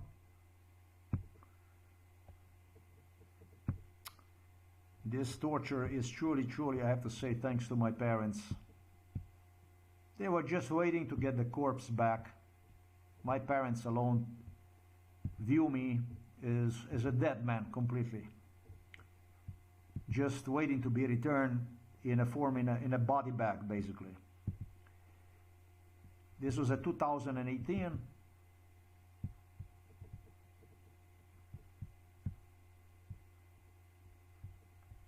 It's amazing because nobody would do anything for me, absolutely nobody.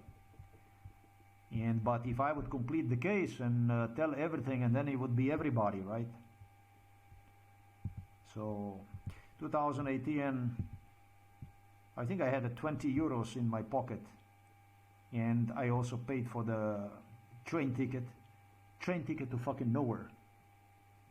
Because when I boarded the train and I went through, let's see, Maribor or whatever it was, to the Hungary with the train, this time I did not have a car. I did not know that you have to make a reservation in advance not to pay the ticket. Although I should have known that, but the way they presented the Hungarians, the way they presented their special deal, it makes you feel that you can pay also on the train. And this is just not what happened. And so I end up paying double for the train ticket through the Hungary. This time I did not even stop in the Budapest anymore, and I traveled directly to Bratislava. This was even fucking crazier. What the Slovakian police did all they possibly could to get me killed before I even started. Without the sleep, one fucking day, I arrived to Bratislava, 2018. In Bratislava, I report myself to, wherever you report yourself to file the political asylum. I documented that stuff already. At least I think I did.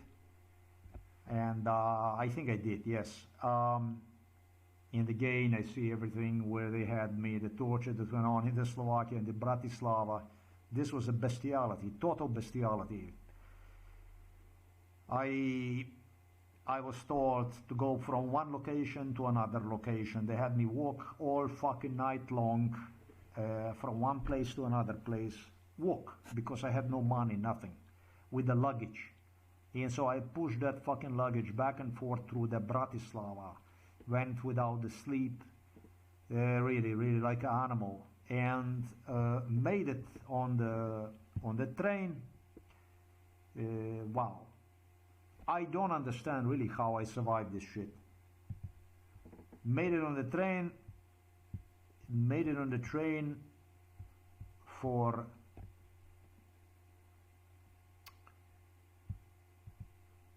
what is it, Košice, what the fuck is that? Toward Košice, right? And Poprad was the location. And so this was supposed to be my immigration location. I don't know what happened here. When I came up to the immigration, it looked like that I am just going to collapse, that I'm going to lose conscience. But I have to say to you that this is what they told me during MK Ultra. They will be using directed energy weapon on me whenever I will be coming to apply for the political asylum to Slovakia. So I had no idea. I lost the stability, temporary, and then it was the procedure exactly based on MK Ultra procedure, the way they did stuff with me.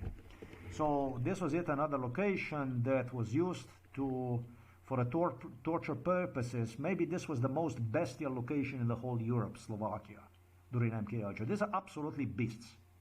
Yet you would think that things changed and that people normalized, that they became more normal.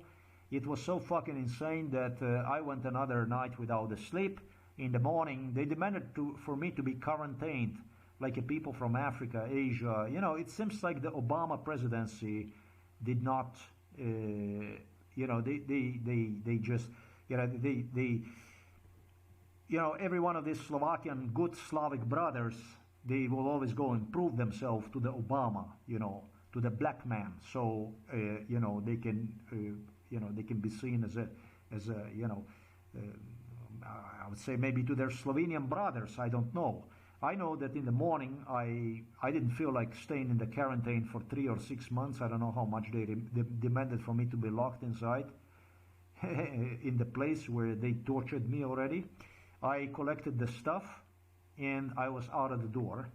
I went on auto-stopping toward Poland. There is to wash my clothing in a local stream. And went to swim a little bit in a like little local lake, pond, fish pond, or whatever the fuck that is, you would say. And then I went through the auto-stopping toward Poland. So this was already 2 days without the sleep. I didn't sleep a fucking bit the first night inside of that place. And the second night, I couldn't sleep. I just what I did was I just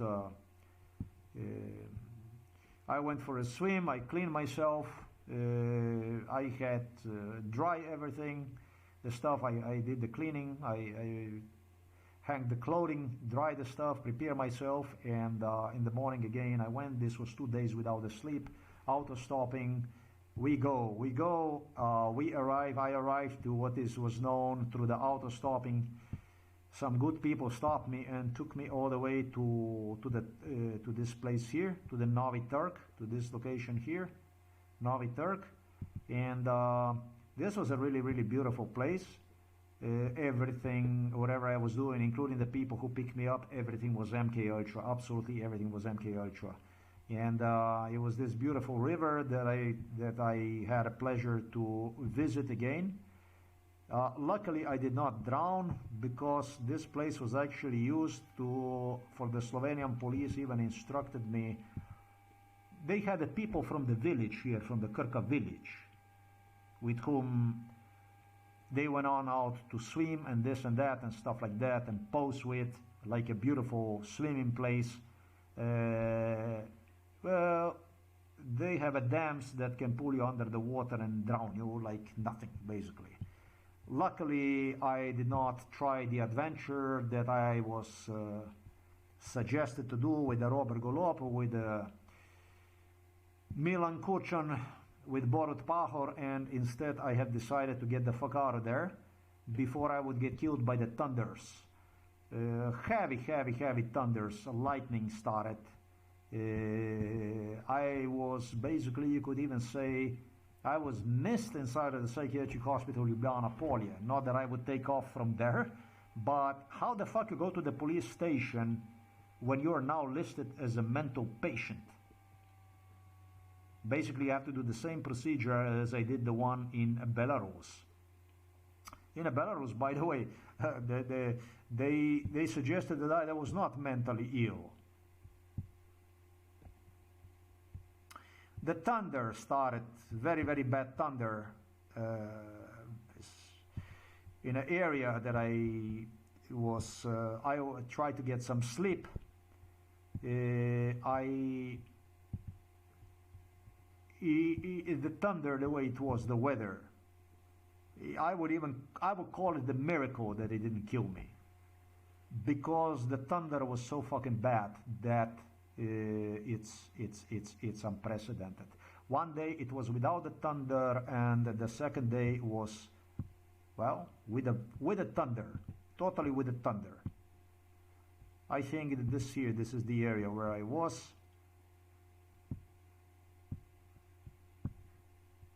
I think that this was my area. This field here, I think, was the one that I hid myself here, and I was trying to get some sleep. I didn't. So this is already the third night without the sleep. The fourth night, I almost got killed. That was just too much. But this place, so beautiful, so scenic, so gorgeous, this place, that for me, the psychiatry in Slovenia, the stuff they did to me, and for me to have ability to be here actually to this so beautiful place, that they were coming here during MK Ultra since I was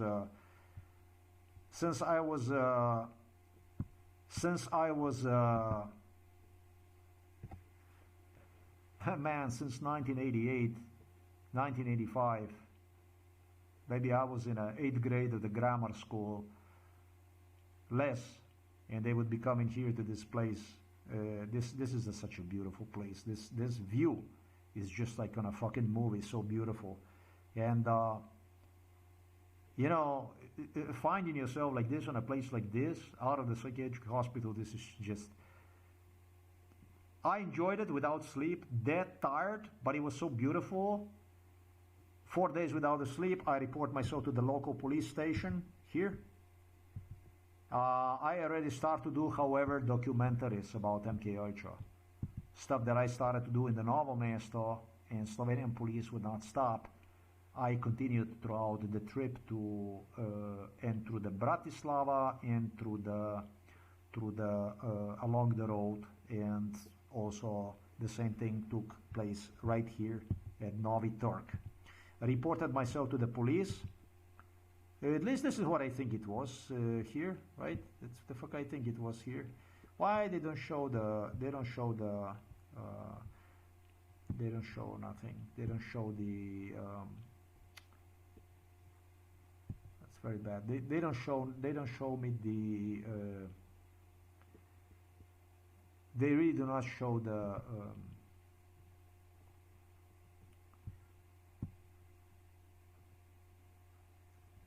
That's nothing. You know, yeah, there is nothing else to say. Police here in the police should be right here somewhere along the river too. I'm not sure right now. Yeah, you had to cross the bridge. That's the bridge right there, and so I don't know. Was it here somewhere? The police. And what they did was they instructed me to go to report myself to the Straža Granična, to the border guards. Komenda Poviatova. Hey, there you go. Policija Novi Turk. That's that. Everybody already involved, knowing me, having me at the police station. Who knows how many fucking times. This was a fucking horror for the people who saw me, because everybody knew who I was, everything. And can you imagine this shit? The whole fucking city knows you somewhere in Poland, the police station, everything, and they don't do nothing to help you out. Do you imagine this shit? This was 4 days without a sleep. I continue. I go to what is known as, in the morning, the fourth day, the fourth night, it almost killed me here. The thunders started to unprecedented here in this area. This is the stuff that I ran, and when I made it here where the housing is, I figured out at least if it's gonna kill me, there's no place you can hide. That's all water everywhere, and the thunders. This is high in the mountains. When the thunders go lightning. I bet it killed people here already before. This is the place that when it started the thunder and stuff like this, early morning hours, you're dead. 4 days without a sleep. They tell me go to the Novi Turk, not to the Novi Turk, but to the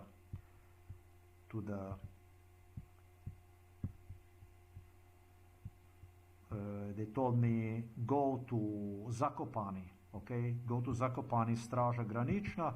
I reported myself to the Zakopane Straža Granična. They left me to sleep. Once I applied, I went through the procedure. I demanded to file political asylum against the European Union and so on. I was just on the border of collapsing maybe and dying. They offered me a place to sleep. I couldn't sleep. If I wanted to, I couldn't sleep.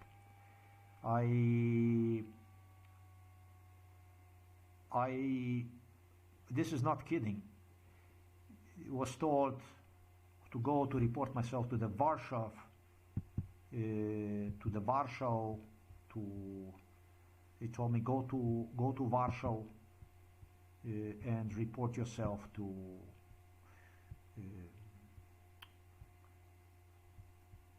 yeah, I don't know exactly what the place is right now. It doesn't matter. They told me go to Warsaw from the Zakopane. So they told me go to Warsaw from the Zakopane was a good news because it was an asylum location. I was again out of this police station in Zakopane. It's actually border patrol station, and I had a paperwork that I can go someplace and report myself. So I was not completely homeless, you know.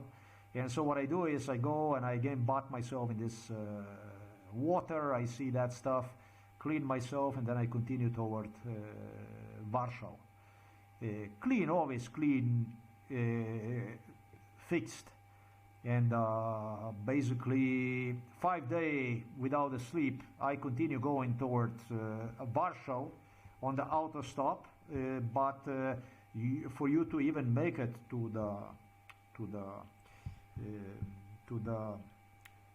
somewhere so that you could have the ability to do the auto stop, you have to You have to make it first to some fucking place. So the first night, what happened was when they... I'm thinking about that stuff here. What the fuck happened? Did I even...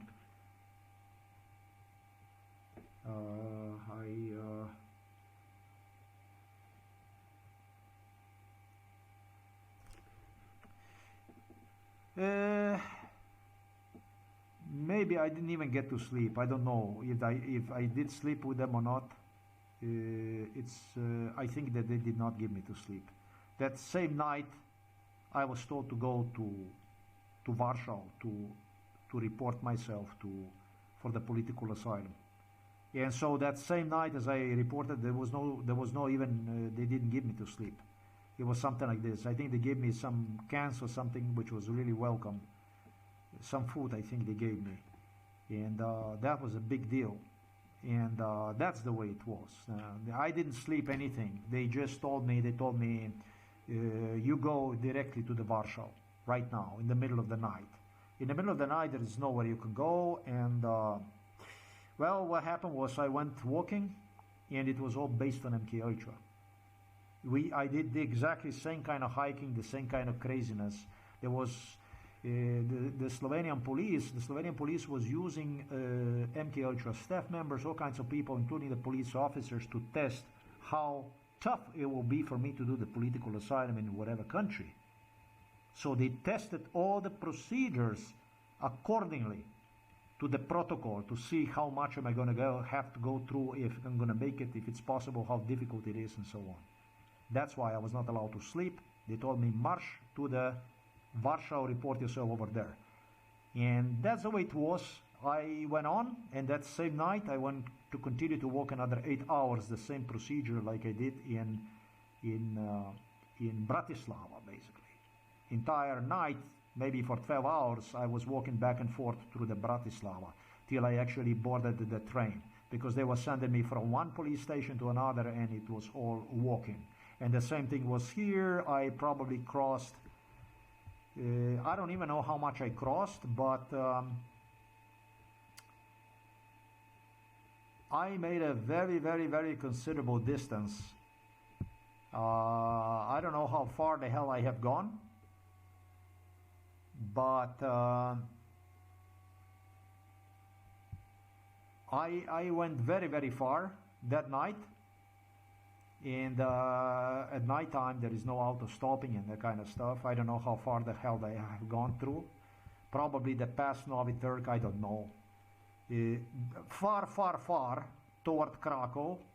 This is a 20 kilometer past Norway Turk, I would say, that I went.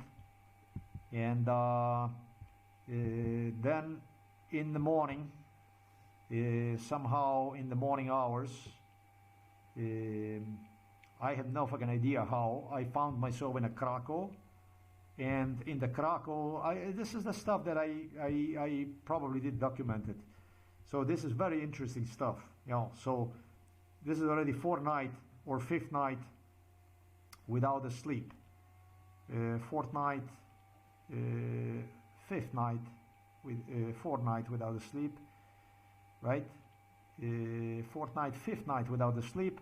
I made it through the Krakow, and I positioned myself on a totally familiar location, doing exactly the stuff that I have gone through MK Ultra, because that's what they would do. They would have me next to the police officers, staff members that would be evaluating for every country the difficulty to apply for political asylum.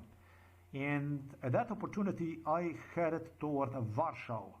So this was 5 days basically without the sleep. And I am auto-stopping here. And for the auto-stopping, I remember how they auto-stopped, all kinds of instructions they give me, brainwash me how to auto-stop. The one who loved the auto-stopping was Robert Golob, and Borut Pahor was auto-stopper. They loved to play with this kind of stuff. And yeah, then it was Krakow.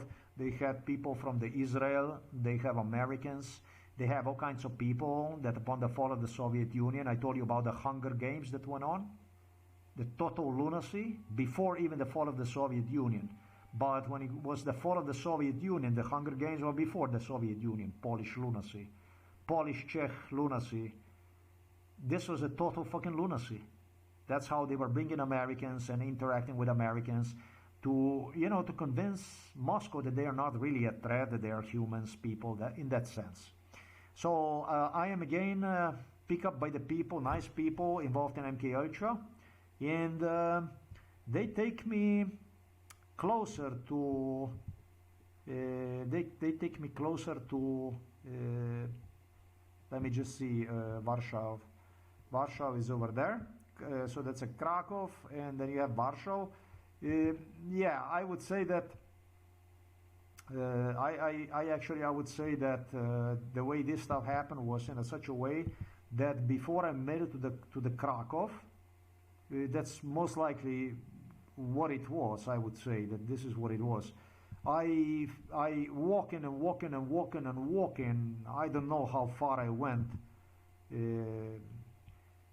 I collapsed from being tired, and I don't know where somebody delivered me to the car, but it was based on MK Ultra totally. The same route, the same fucking place. Dropped me off with a car. I went for a walk, a forest.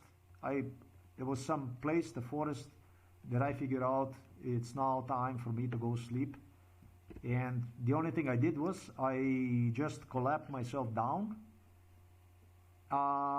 This is just, I slept under the sky, basically, without any tent, anything. Just, I put few shirts under my back on the ground so that I would not catch cold in that sense. And that's it. And I actually passed out. I was so fucking exhausted that I passed out. And this was actually funny. All through, I only got maybe 4 hours of sleep. It was funny because this is so exhaustion that you either you fucking die or you fell apart completely, and you just sleep. You maybe get sleep. Maybe it's just 4 hours before you fucking die, something in that sense.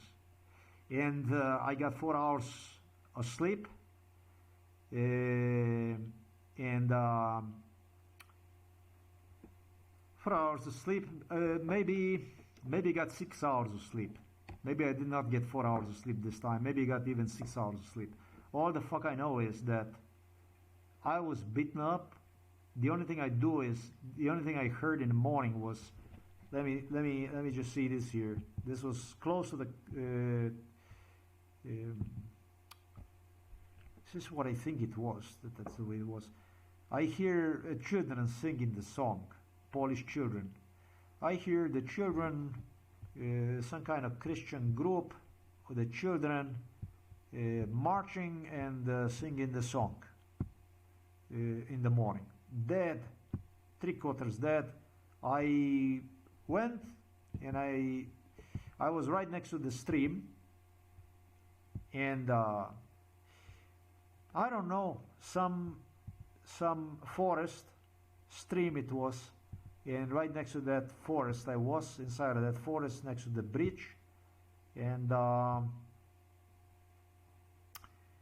it was like forest, like yeah, if I would at least get here somewhere, and yeah,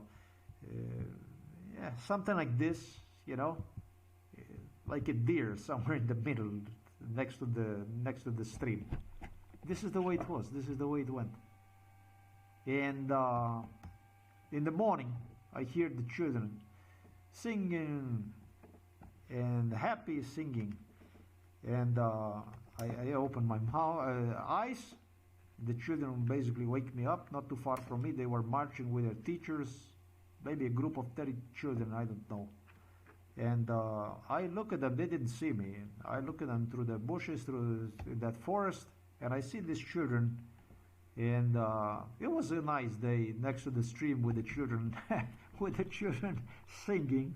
That was very nice. And I took the stuff, I put the stuff in my backpack, and I had it further.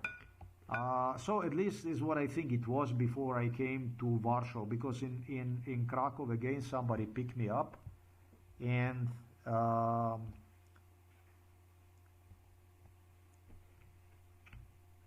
don't know. I was in a very very good mood despite the whole fucking lunacy. I made it safely alive. If you can call this safely, I don't know, but I made it all the way to the Warsaw like this. There was 2 girls that picked me up, and there was one guy also who picked me up, also a very nice guy that was involved in MKH, some Polish guy.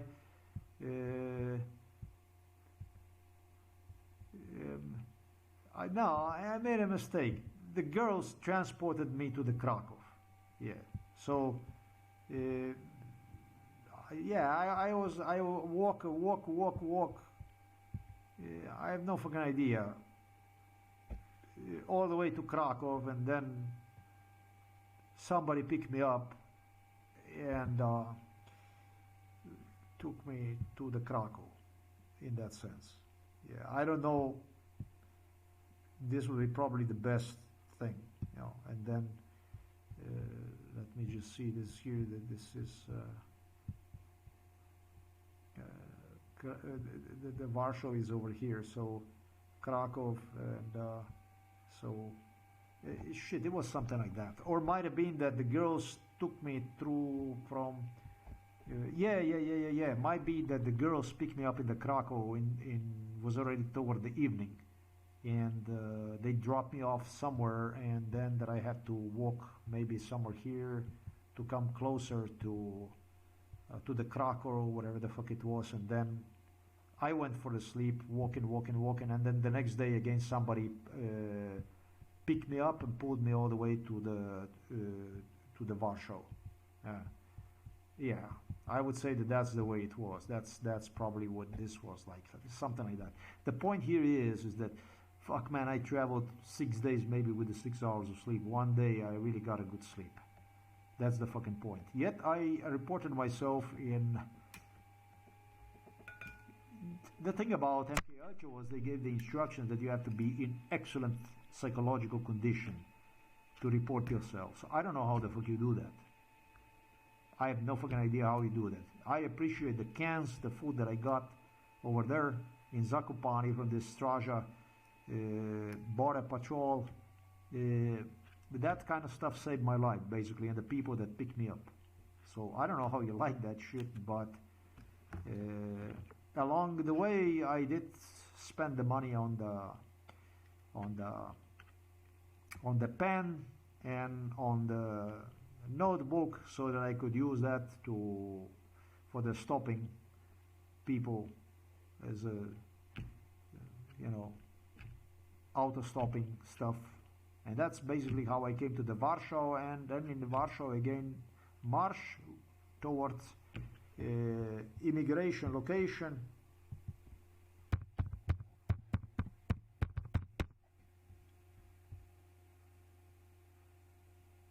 I made it all the way to the immigration.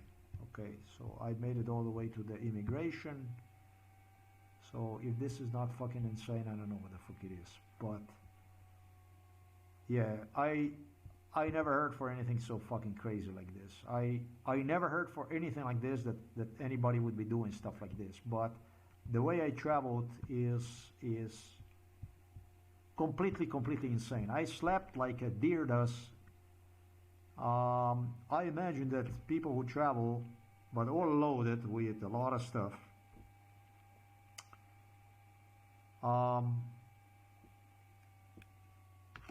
yeah, the rest of the stuff, there is nothing here to say. So this is the way it was. It would have been like this.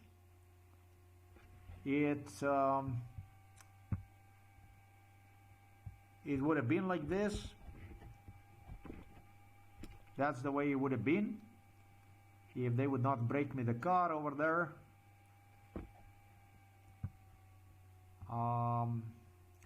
Say no job in Poland, that kind of stuff. That disappointed me tremendously. This kind of stuff, and I was actually required to move on. go toward the Czech Republic. This was a fucking road to nowhere. I mean, but at least I got undisputed proofs about MK Ultra.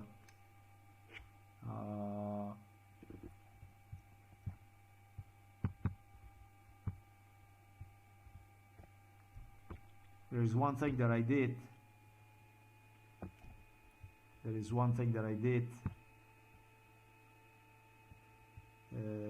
Once I came here to, that was quite nice. That was, I have to say that I did enjoy here. I did a little bit vacationing and stuff like that. I really enjoyed the nature in Poland, but this was the first time that I actually started to sleep inside of the car, and this was actually fantastic. I was broken, with a spine broken completely. My God, man.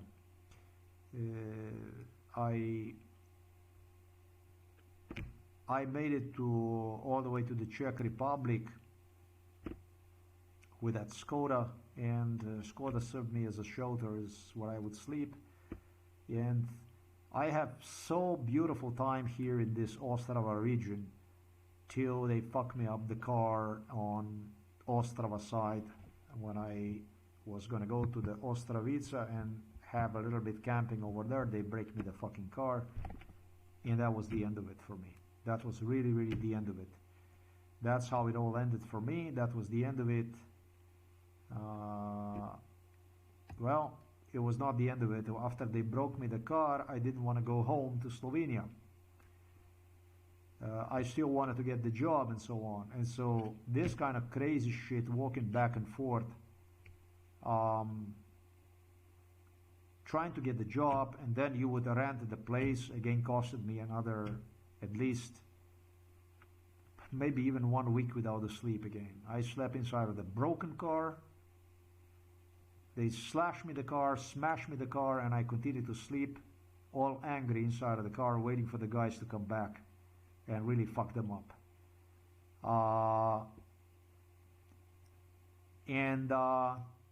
Hijacking, and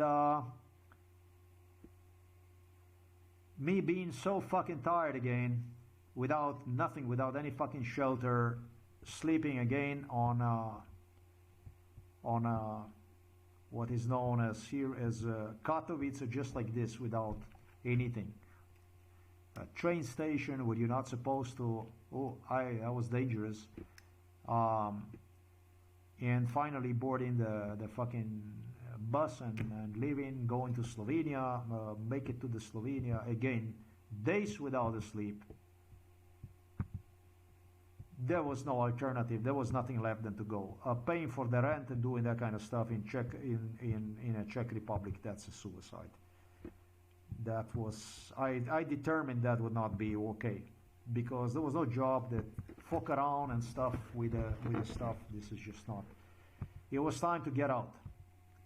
Exposing myself to the Czech after what they did, even police did it, was just crazy. I was not welcome there, that's for sure. They stole me the proofs about MK Ultra in Ostrava. This is what angered me more than anything else. They robbed me and then they break the car. Exactly based on MK Ultra scenario. Totally based, copy-paste of MK Ultra scenario. But the problem is, they make so many scenarios, different scenarios. So this is always about the police. That whichever scenario takes place, they're right, they're correct. And when you say that it was MK Ultra, then you look insane, basically. Because they always do many different scenarios. You know what I mean? Come here through the Croatia, half walking, half with taxi, delivered me a portion of it. I fuck myself that these buses, that they are nasty, man. They don't want to stop and let you out and stuff like this. And came to, it is known as a Chata Shopsavi, obviously.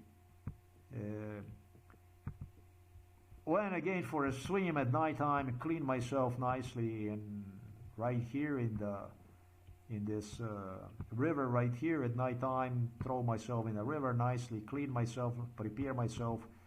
I was trying to sleep inside of the corn, but the sleeping inside of the corn did not go very well, because simply sleeping inside of the corn did not go very well because it was cold like a son of a bitch. And I went in the middle of the corn because there was a cornfield over there, simply because if somebody would come close to me, you know, that you would hear him as you go sleep. So this is the way to protect yourself. If you go to sleep in the forest, always go to sleep to some area that is bushes and stuff that somebody's going to be walking, you're going to hear him before he's going to get to you. If only possible, you go and you do this where the it's called maline, robida. Actually, it's not maline, but it's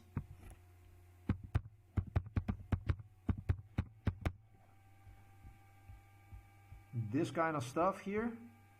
You go and you find this in the forest, and I'm not talking about the fruit as you go sleep, but the spikes that they had, and you throw the blanket and you lay in the middle of this plant with the trees around. Nobody's going to come close to you because he's going to cut himself like a dog. They can't. You're definitely going to hear him if anybody's going to try to come close to you. He's not going to make it. Cold like a son of a bitch, again without the sleep. But I made it all the way to the morning, and I was clean, showered, and well, auto stop. Portion of it was the auto stop, and the rest of it was walking. So I again came 3/4 dead home. I pop up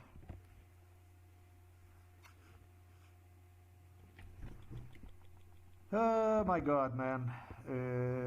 It was already fall of 2020. I made it home. This is the way this stuff was, folks. If you think this is joke, this kind of stuff, this is no fucking joke. The joke is this shit here. This is a joke. This here is a joke. You destroyed me 2 citizenships, and the stuff that you did, whether that be Bill Clinton or George Bush or Joe Biden or Barack Obama or Donald Trump or Ronald Reagan or Carter or any one of you, for me, you are a fucking dirt. If I could, I would fucking exterminate every fucking one of you with your grandkids. And that's, of course, as you know, is not possible to do. But if it was up to me, I would purge you. Because you're filth, because you're scum. It's, for me, disturbing that creatures like you actually exist. You can wear the glasses, you can live in a cool house, you can drive cool cars, and you can have voters that come out and say, oh, hoorah, hoorah, hoorah. And you can pose over there whichever way the fuck you want and tell jokes and dance around your children and do whatever the fuck you want, because that's what they do. They present you like a normal people. But in reality, together with the British Royals, you're just the stuff that I described here in this blog.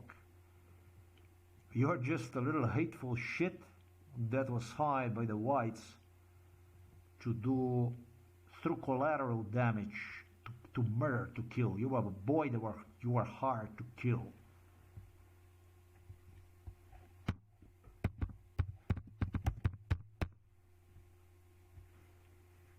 I am not the same person anymore as I was. Manipulated, piss on.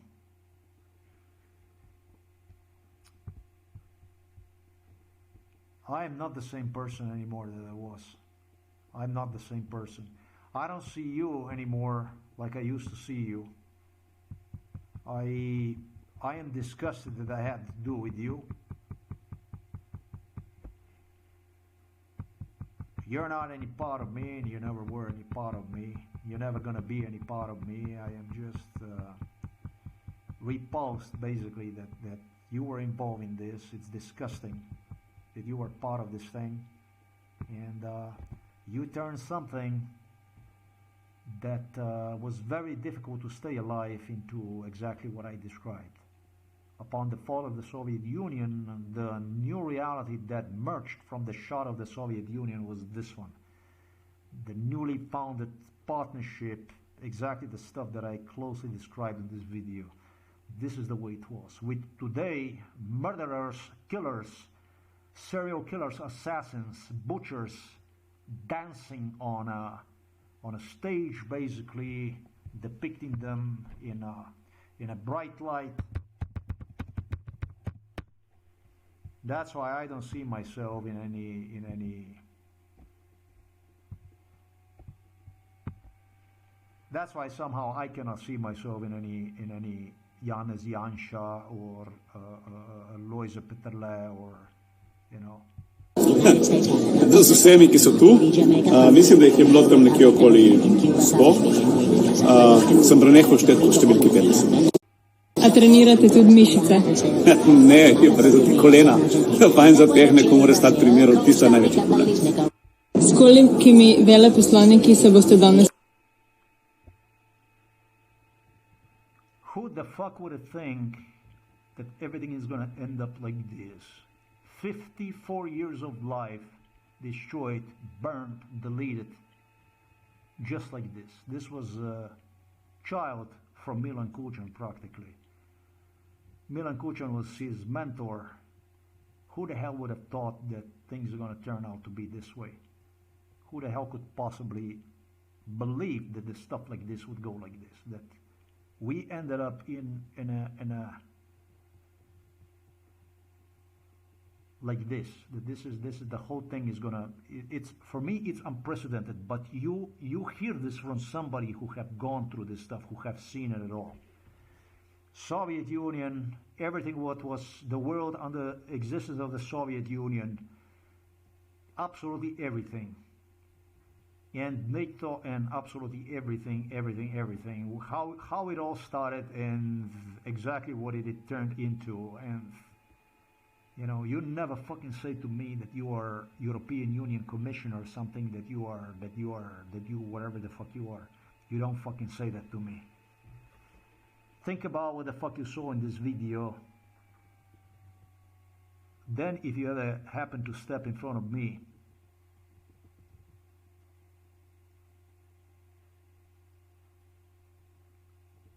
understand that you are communicating with a person that is just as worthy, just as you. You're nothing more than I am. And that you are doing this because this is your job, because you get paid for it, and because of the law. That's all there is to it. Don't ever assume that you're doing me a favor, or that I will work with your masters, or that I will work with your apparatchiks from London, or Washington, D.C., or Stockholm, or Oslo, or Amsterdam, or Brussels, or Paris, or from Rome, or from Madrid, whatever the fuck you have, or whatever the fuck you have. Washington, D.C. Don't ever assume that even for a second. I'm not even interested in what you think about it. But this is my case. This is my case, and this is also your case. This is what you did. This is what your share. This is what your part was. And that's basically how I made it through. The thumbnail is going to be this one here. Anyways, I upgraded it with a picture of Obama. I kind of find that better, and I like her smile because it's a lie, because it's a hypocrisy. That's why. I like it like that because it's that disgusting smile for which you know that she's hiding lies behind one. And she maybe really is dead. Who gives a fuck? Shit is shit.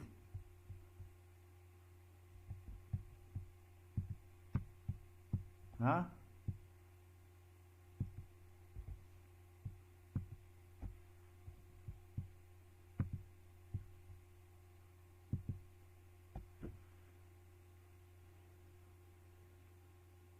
Let the world see the way you do it. Let the world understand the way you do it. Let the world see who you are, what hope you are, what is it you are with your civil rights, who the fuck you are, what you are.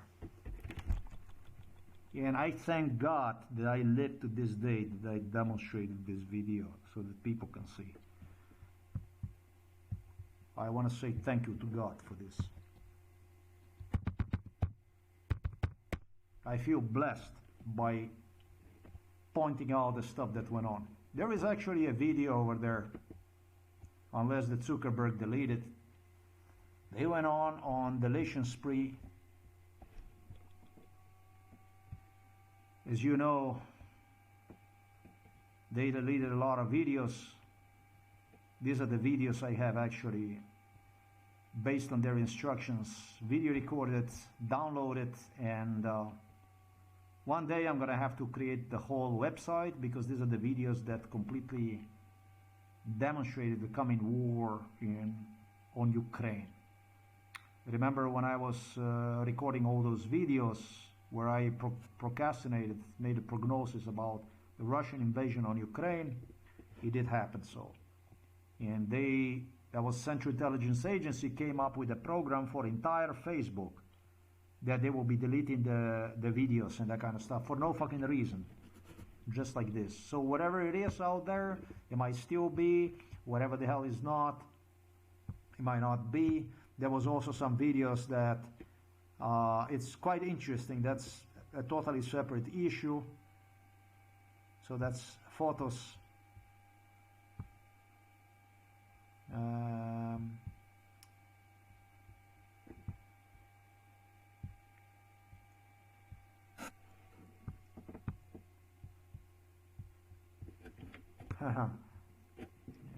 Let's just I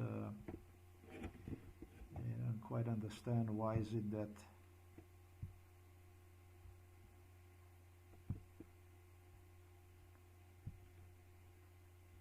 yeah, I tried to do my best to move myself out of the way to the people, but then, you know, at one point in time you also snap. You have it enough and then it's not good. So I don't know what the fuck this is. I don't know. View counter scan videos this here. Is it even it's some kind of untitled stuff? Really, that's interesting stuff. I don't even know what the hell that is. I don't see. This is here also reels. So maybe I get to show you the video about the. So this is the stuff about when I was in the Poland and stuff. This is I don't know what the fuck is this. This is, I think, in Ukraine.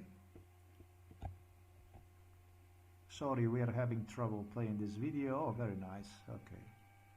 So hopefully next time you're not going to have a trouble. Alright, so here I am a little bit earlier. And I got a view of this street here, where I'm supposed to report myself on Tuesday at 9 o'clock in the morning. It is true. Officer did send me to Ukrainian state immigration. This was in Ukraine, yeah. I figure out it's just better to get the fuck out. The Ukrainians were in a difficult situation.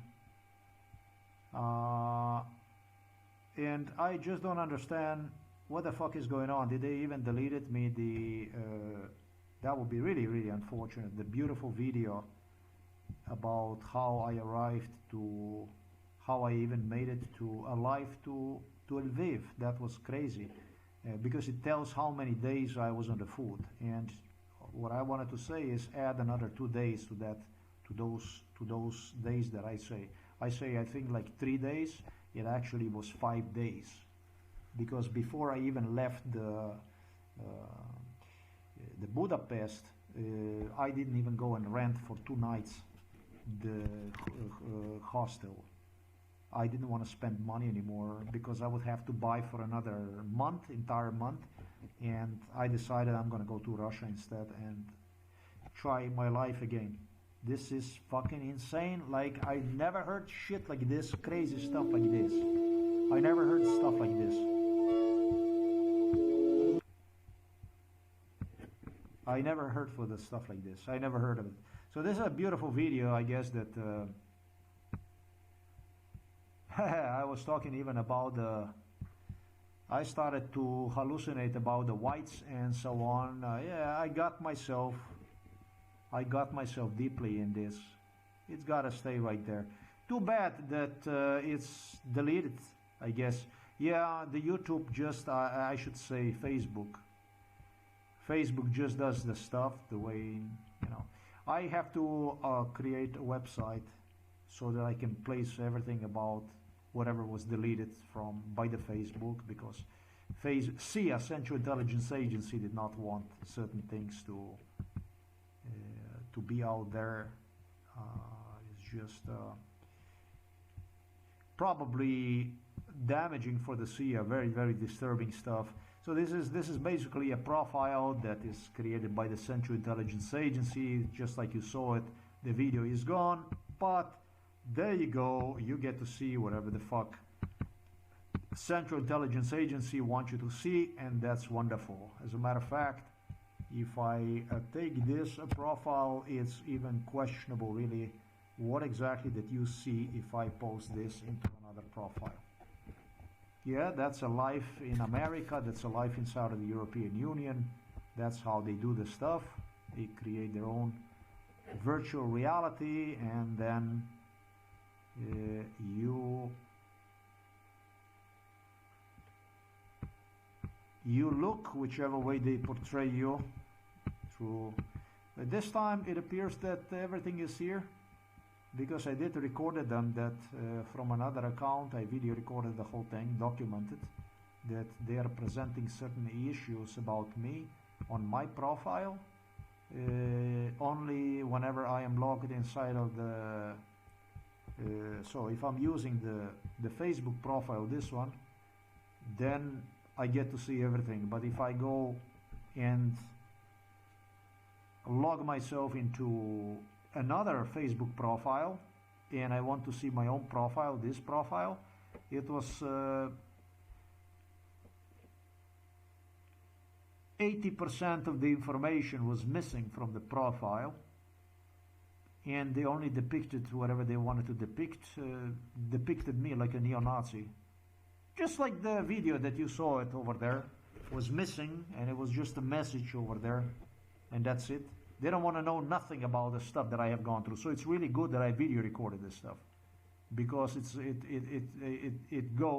tells the story about the so-called Western democracies, the Western world, the way it works, the way they imagine they're gonna do this post-Soviet era, the way they're gonna, like I said, because of the stuff that I mentioned to you, how this yesterday is communists, in a parenthesis, communists, regular KGB Udba killers. I don't see much communism in there. The way they promised me it's going to be, and they continue to solicit this type of genocide from the British royals, actually through the British royals, through the CIA and British royals, and this, and because as I demonstrated you, the way they did this stuff, like pertaining to this here, to this stuff that I told you about this.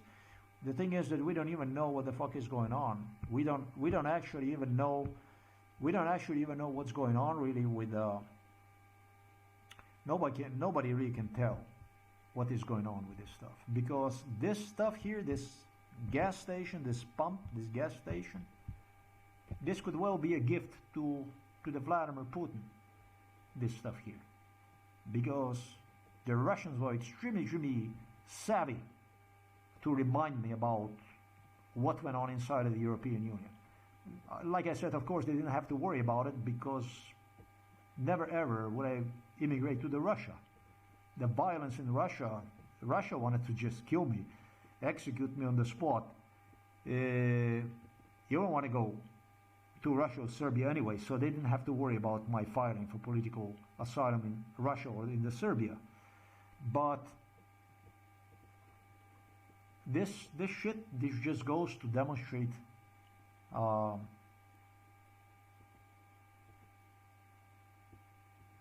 that even this gas station issue that I reported about, it did favor to Vladimir Putin. Vladimir Putin can say, hey, it's not much different. It's not much different from Soviet Union. They also did it. He can say they also did it. They also did it. You know what I mean? They also did it. So this in a way, this reminder of this gas station is like a big fucking favor to the Vladimir Putin, to the Russia. It's a gift. That's why I said I don't even know about these fucking royals and stuff, on whose side the fuck they are when it comes to Ukraine, is what I want to say. Eastern Europe. It could well be that based on what we witnessed the other day, you witnessed the attack on the Lviv with the Oreshnik. That stuff was, by the way, involved in MK Ultra. I wish the people of Lviv, whom Vladimir Putin during MK Ultra even threatened with this attack, could confirm what I state. But the only thing that comes from the other side of the border, that's basically from mentally enslaved Ukrainian border, side of the border, is a silence. You see, Ukrainians don't know anything about me. They don't know nothing about me. Ukrainians are totally into Sia. Maybe that's going to pay them off. Maybe that's going to pay them off. Maybe that's really good for them. But on the other hand, when you're fighting for something,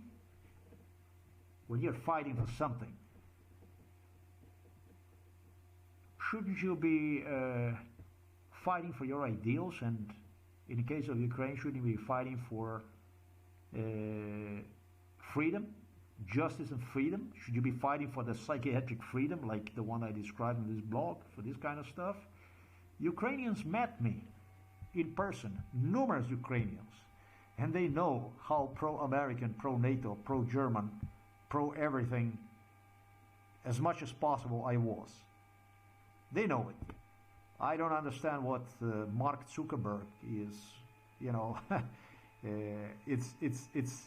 it's sick, really sick to see that Zuckerberg had so many videos deleted, that he had so many fucking videos deleted, and the videos that you would want to play on the video, it's like fucking crazy. It's nowhere they can be found. The videos he deleted, well, are simply deleted, and it's messages like this that you get. That's all you get to see, and then you get yourself your own impression about whatever. And when it comes to Ukraine, all right, so here I am a little bit earlier. You get the only thing that's left is like, take me to the Russia today before Tuesday, which is also based on MK Ultra brainwash. You get maybe impression about me being pro-Russian like this, with videos deleted, pro-white, pro-Russian. It's like you get yourself a right to edit my profile, my personal information, and make the story out of one story that fit to your Israeli Jeweritz, to your Jew-American appetites, so that you demonstrate your way, the story, the way you want to demonstrate, you want to depict me in the way your Jew-American Spielberger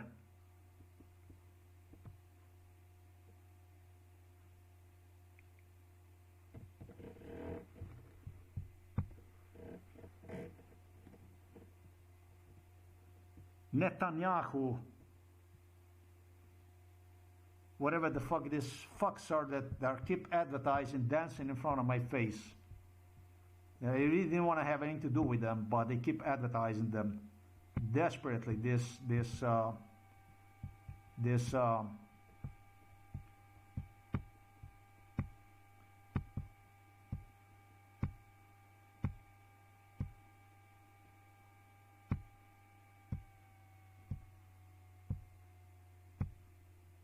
This, by the way, this was already reported.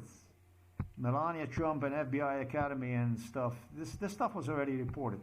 Donald Trump was already reported, and they keep bringing back this stuff. It's quite interesting. But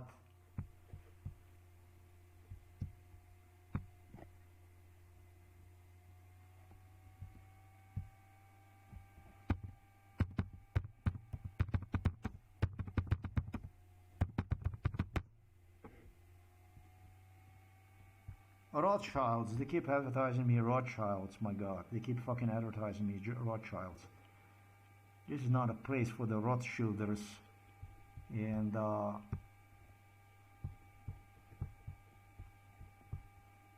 this is not the Rothschild place. And this profile, the way you modifying and the way you're doing this stuff, it's, you know, you're basically forcing me to delete my own stuff. The stuff, whatever the fuck is out there, because you deleted whatever did not fit your appetite, your agenda.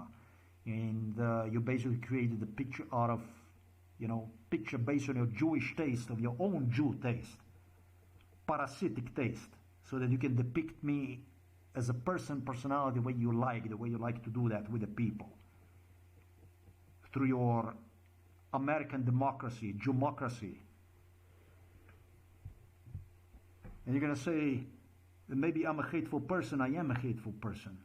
How the hell would you be if you would have done to somebody, if somebody would have done it to you the way you have done it to me? How would you be then? What would you be like? You would be probably like your American Idol, Charles Manson. That's how far you got anyways. So this is quite impressive, the way you modify this stuff, the way you post stuff, whichever way it fits. It's quite weird, quite crazy the way you I don't even know the videos here, but it's a bad taste in my mouth when I consider that so many videos that you simply have removed. I don't know why the fuck would you do this kind of stuff. Why the hell would you go and take surgical instruments in your hands and start to fuck with somebody's profile and display this to the world as something that is his profile when it's based on your personal taste, on your Jewish agenda, on your Israeli agenda? Why the fuck would you do this? On your fucking American SIA agenda, your Western democracy agenda? Why would you do this kind of stuff, man? It's everywhere the same thing. People ask me, why don't you go to Instagram and Telegram and so on and so forth. Instagram is owned by the Facebook. Then there's another one, it's called Notes or whatever the fuck it is. All that stuff is all owned by the Zuckerberg. There's several companies that Zuckerberg owns. These are people that are obsessed with the controlling absolutely everything. And Central Intelligence Agency deputizes them to completely control entire American society on their behalf, basically. So basically with the CIA and with the FBI both working for the Jews in America. America is totally controlled by the Jews. It's a Jewry. That's what that is. There is no such thing as America. America once was. There is no such thing as America. And the second thing is, this video was not about the Jews. To remind you, this video was dedicated to the corruption. This video was dedicated to, just as I explained, basically, to the blacks and to your masters, to your owners, to your slave owners, your previous slave owners. That's what this video was dedicated to. Your Western democracy, the way you operate, the way you do this stuff. To your civil rights. It was dedicated to your civil rights. It was dedicated to your justice system, the way you do the stuff. And of course, you don't remember nothing. You don't know nothing. You don't recall. You haven't seen anything. You don't know nothing. just continue to talk about Epstein and the war on the Greenland with Europe, and how the white, actually was British, was caught killed in Minnesota, in a Norwegian state, Minnesota, and so on.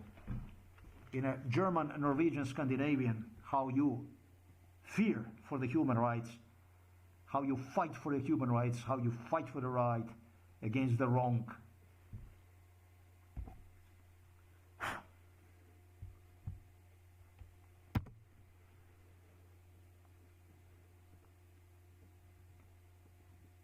People are watching this and they know how close they can come to you, and these are the videos that are determining the charter of your American freedom, liberty, democracy.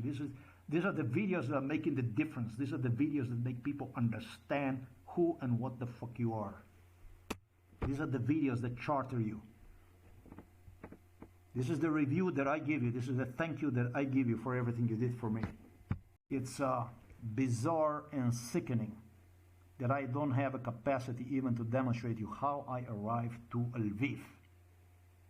If you have a Jew over there in America that is playing with my Facebook profile, disturbed with basically making sure that people would simply not see even one beautiful, nice video, something nice, and giving, totally distorting the idea about my profile, about me basically chartering, editing basically based on your Jewish taste. And the Jew parasites were extremely, extremely, extremely vicious when it comes to my stuff that I did online. Let me give you another example here. You're fucking parasites. You really are parasites. You're really, really parasites. You are fucking parasites like a ticks. Just like a tick, like you would be dealing with the ticks. This is what I observed yesterday on my YouTube account. This one maybe it's really also eye-opener. You should like this video in my opinion, because it goes to demonstrate exactly the stuff that I have just spoken about. Let me demonstrate you this.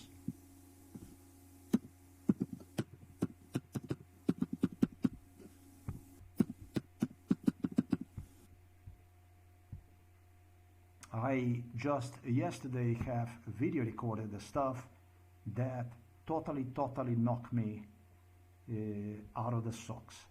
It is truly incredible, unbelievable, and sickening to note that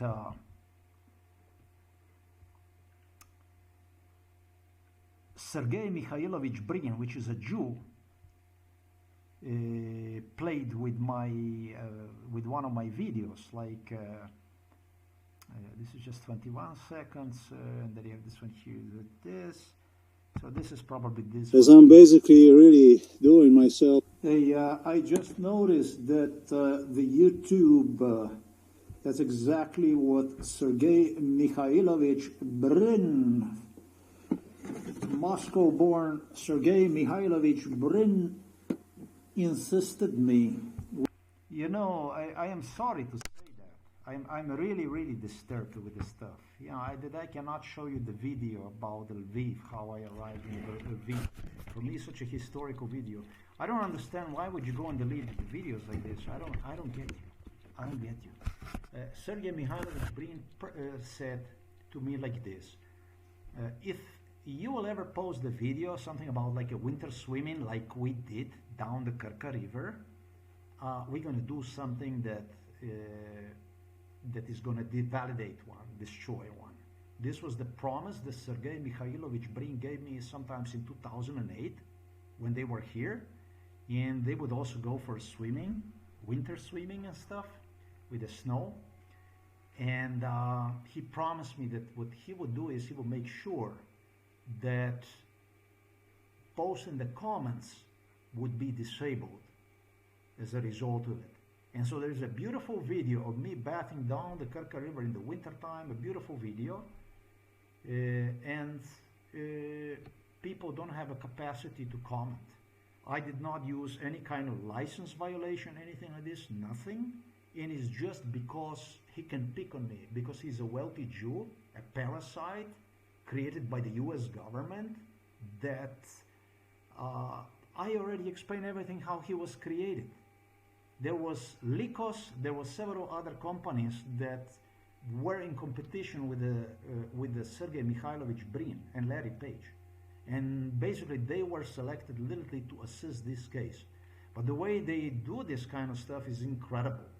They took the blog down for the new year for several days, for 1 week, just because they said to express the gratitude to Donald Trump for exterminated Palestinian people.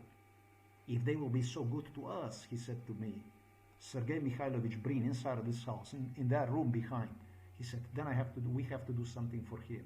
And so as a gratitude, they said, for the heck's sake, he said, we will take him a block down for the new year. We're going to do something nasty like this. And they did, as you know. Yes, I am angry about this stuff. It's disgusting. It portrays me what otherwise you would get maybe impression something is a hateful guy, something wrong with me. But unfortunately, I have the proofs about it. I don't understand why would you go and also delete me the video from Lviv, from Ukraine and stuff like that. Why would you go and delete the videos in the first place?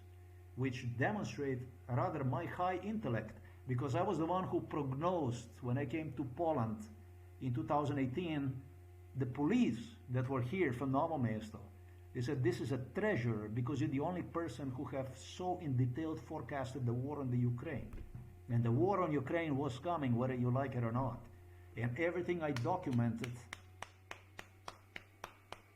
Jew Zuckerberg deleted everything. So it's good for these Aryans to have a black people and Jews. Jew and the Aryans, they always come very handy to them. Now look at this here. Yes, this is also the way to demonstrate what America is, what the West is. This is also the way to demonstrate.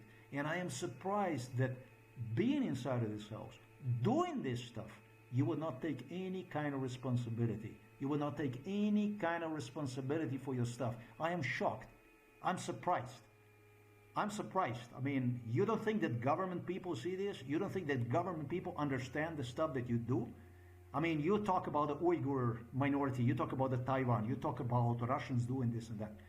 The stuff that I do actually benefits in China and Russia and what you refer to as oppressive regimes. It helps them out.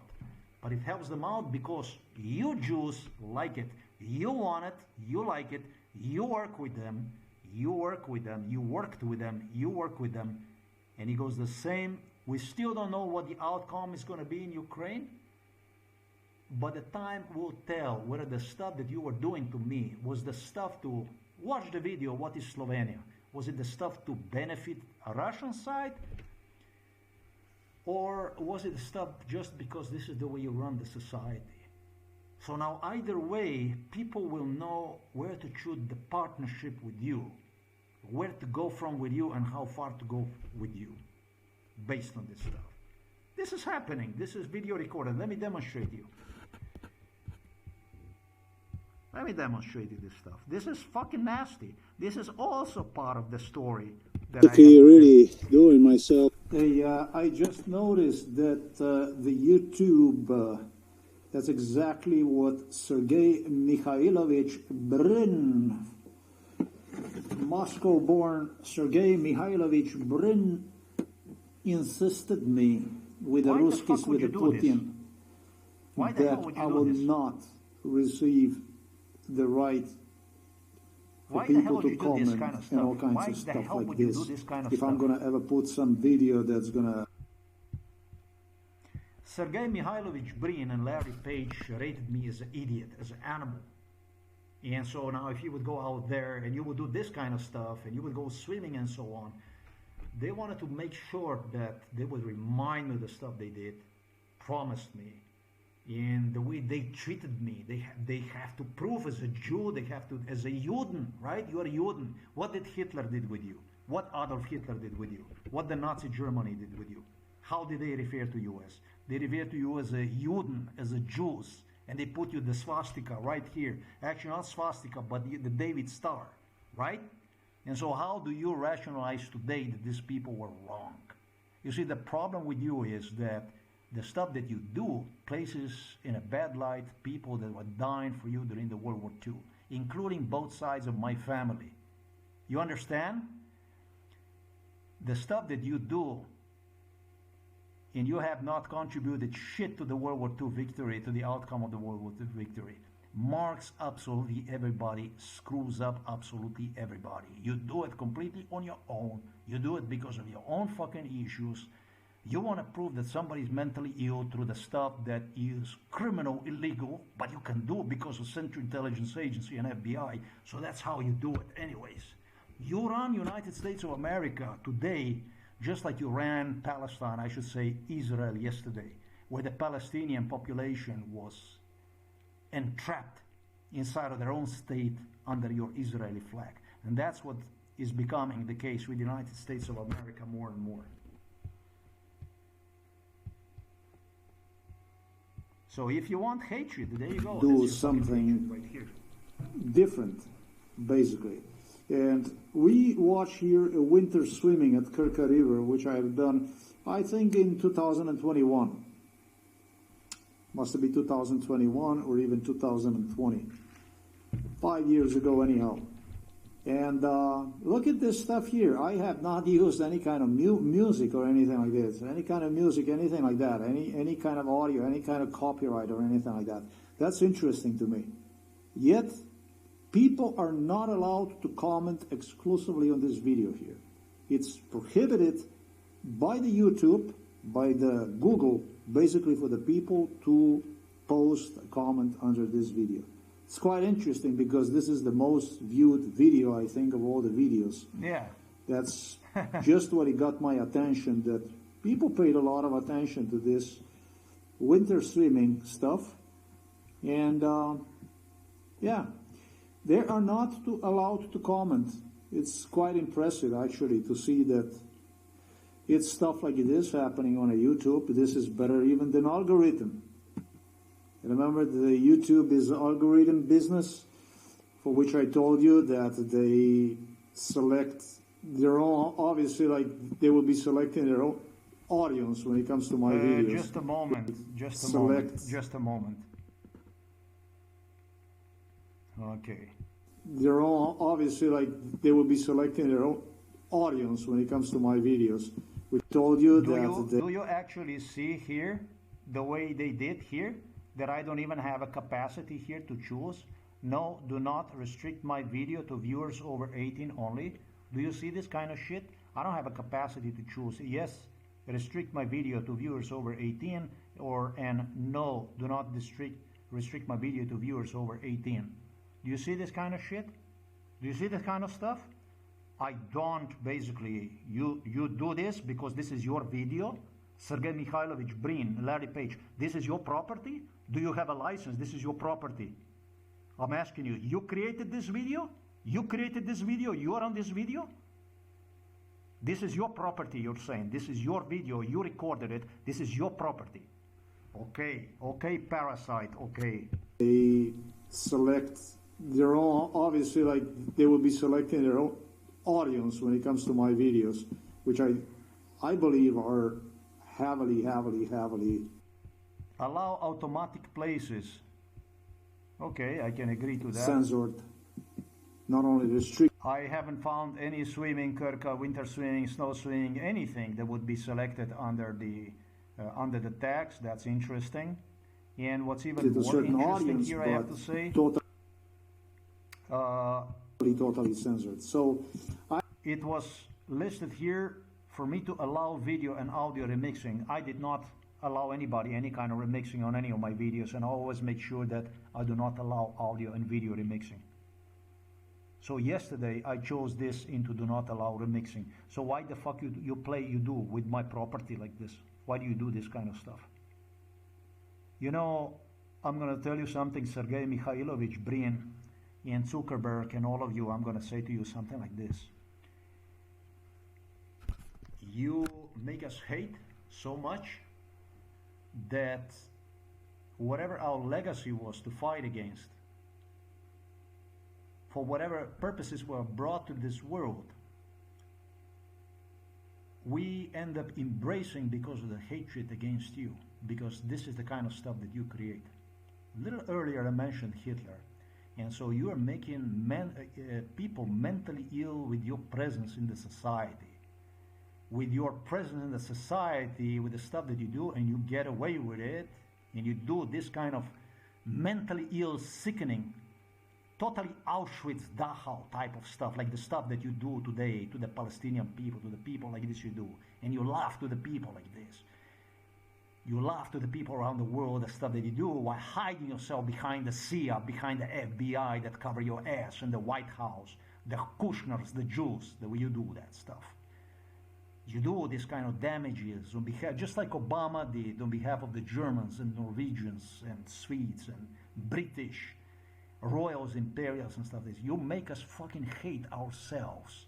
Your existence, I'm sorry that I have to say this, but your existence is so fucking miserable that we start to see ourselves actually in Hitler. So you see, you are creating such things that something is terribly, terribly wrong with you. The stuff that you do, something is disturbing about you, that you madden people to such a degree that they want to do something bad to you, that they start to see themselves even in Hitler. There's something very, very bad with you Jews. The stuff that you do is something very, very, very bad to you. What the fuck is so wrong with that video, with the winter swimming video? Why does it hurt you so much? Why is it that everything I did in my life since I was born that bothered you Jews so much? Why do you hate so much? And then you go out there and you complain that Hitler tried to exterminate you, that he did this and that he did that and so on. When you actually were part of the World War II, you cooked World War II. You created the World War II. It was more than one time that you espionage throughout Europe for the Germans. Wherever the hell you went, you espionage for the Germans, you espionage today, you still espionage today for the British, for Americans. And you claimed the whole world was against you, that in Spain they were against you, that in Italy were against you, that in Poland were against you, that in the Russia were against you, and everywhere the fuck they were against you. Stuff that you do, the stuff that you do is just fucking unprecedented. The stuff that you do is fucking unprecedented. It's fucking unprecedented, the stuff the fuck you do. What the hell do you own in this video that I posted over there? Where is your property? Do you have a license for that video to fuck with, to do the stuff? Who allowed you to do that stuff? Who allowed you to do this stuff? The same shit like you did with the Facebook. But if you change the rules and start to charge for the YouTube and you start to charge for the Facebook, then you have to tell the people that people have to pay for it, that they did not pay for it, and so you deleted those videos. And you restricted the people from commenting, basically from socializing with the people. You have to inform the people, you have to inform the European authorities that you replace the authorities. You have to inform the people that you reserve the right to do the stuff like this with the videos that people own. Let the world see the way the fuck this is. Let the world see, not that your Google algorithm only push whatever is convenient for the SIA videos, and that you modify the stuff that we do that fits your own idea about how to portray our characters and depict us in a way that you want to depict us as. Fuck your democracy like this. This is like a fucking Soviet way. Not Soviet, but Russian. A Russian way. Soviet Union was good, but the Russia was really problematic in that thing.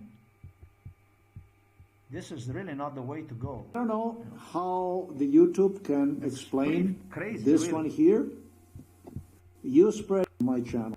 Poland, pork, Who the to fuck are you defeat to basically a right go one. and do the stuff And like I did this? it to Mikhailovich here also. I saw that.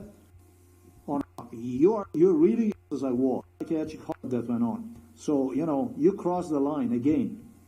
Who the fuck are you to do stuff like this to the people? I mean, As I'm basically really doing myself. Hey, I just noticed that the YouTube, that's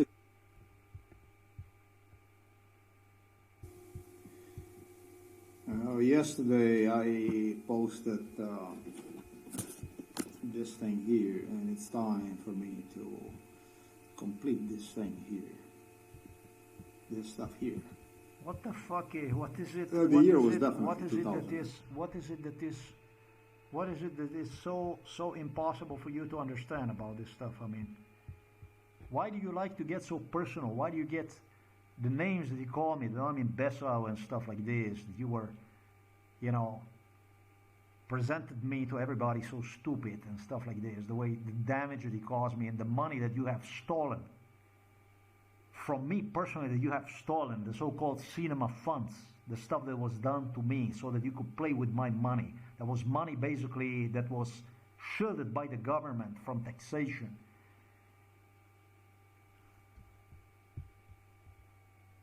This is not really, I don't know. I don't know what the fuck you think you are, but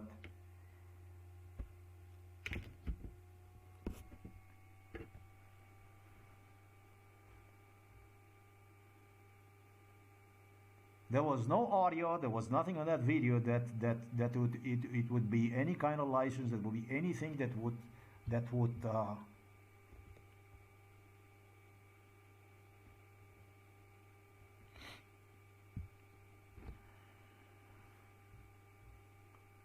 yeah, yesterday I uploaded this stuff to the internet, and then how the fuck you people do understand that my videos are totally censored.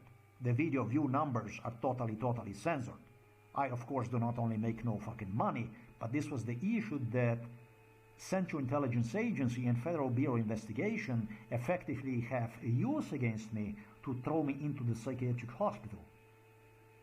It's totally censored. These videos are totally censored, with depicting like 2-3 views, you know, stuff like this. Depicting me like I'm really completely mentally retarded, like the stuff that I do. It's like disturbing stuff that is. This is the third most viewed video, right? Actually, this is the most viewed, average view duration 30%, okay? And so, I don't know what is this here, brainstorm video ideas. What kind of a okay, no. This year, winter swimming, 30.5% is the average duration of the video that people have seen. And now it's just 0.6 on April 4th and 3.7. Yeah, people don't fucking watch because I'm imbecile and I get about 3 videos per video views, yes. So this is the third more viewed videos. I do not understand even what the hell this is, but you can see basically the way this Google jugorithm, this is not algorithm, this is a jugorithm, how it operates. So it operates like this. So rather than to make $50 a day from the blog, which will be a lot of money over the course of all these years, at least, they use the jugorithm, and they give you something for free, the Jew Americans give you for free, that you can have it for free, and then it looks like this. I started this in 2010, so you can imagine my happiness after 16 years doing this stuff.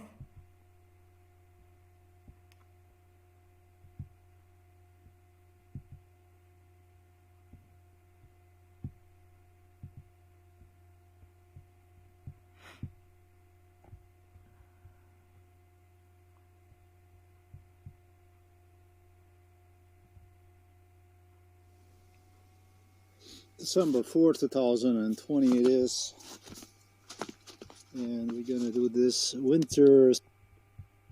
So this is pretty cool to you, like this, to do this kind of stuff. The comments are turned off, really. I don't remember them turning them off when I saw this yesterday. It's fucking amazing, because this is very viewed video. This is one of the things. It's very viewed, and the second thing about it is, they make sure that there will be no communication, anything like this. Just the darkness is my friend. Like this lunatic local maniac here with the police gestured me. There will be nobody.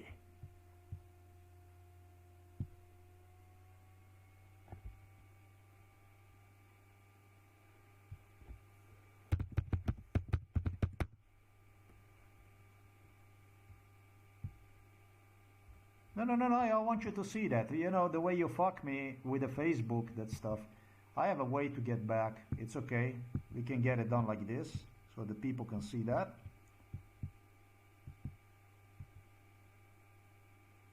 I don't actually even have the ability to change here. Do you see this here?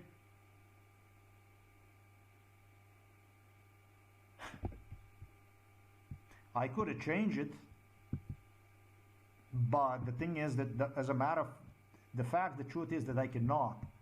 The issue of the collaborator was discussed by the Sergei Mikhailovich Brin, who felt so secure, he felt so good about himself, about the Jews, about what Trump is going to do in Gaza, exterminate the Palestinians, that he decided he's going to add the feature to this stuff also because of me. It was discussed with the Robert Golob in my face, and what it referred to during the World War II as a collaborator,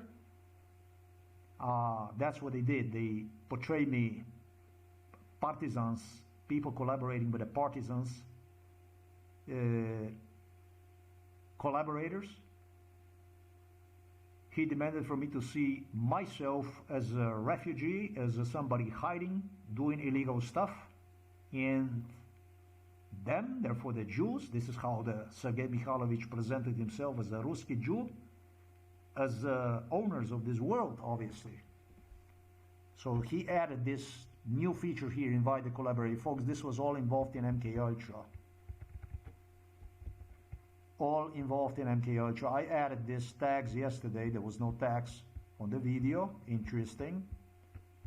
I don't know that I would be so unprofessional. Publish the subscription feed, okay, allow embedding. Do not allow remixing is what I fixed yesterday. And the moderation is already fixed for me. There is no way you can fix it anything. So, you know, this is very, very, very disturbing. I have to tell you, this is extremely, extremely, extremely disturbing. You can see the video, and there is nothing political about it. There is no music. There is nothing that anybody could use to. There is no restrictions to one, as you see. The kids can see it. I did not even select that.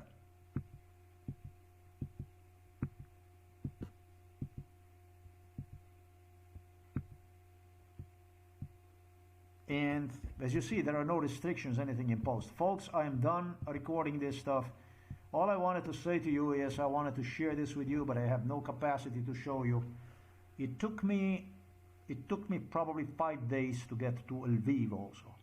So this is the way that I did this stuff. This is the way that I did this kind of stuff. This is the way I did this stuff. This is the way I survived this shit.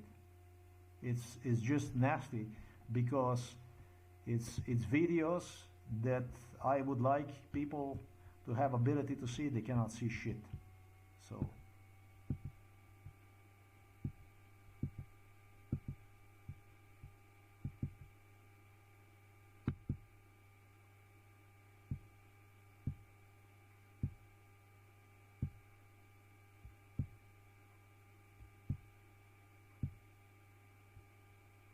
that was me, 1 year of age, right there.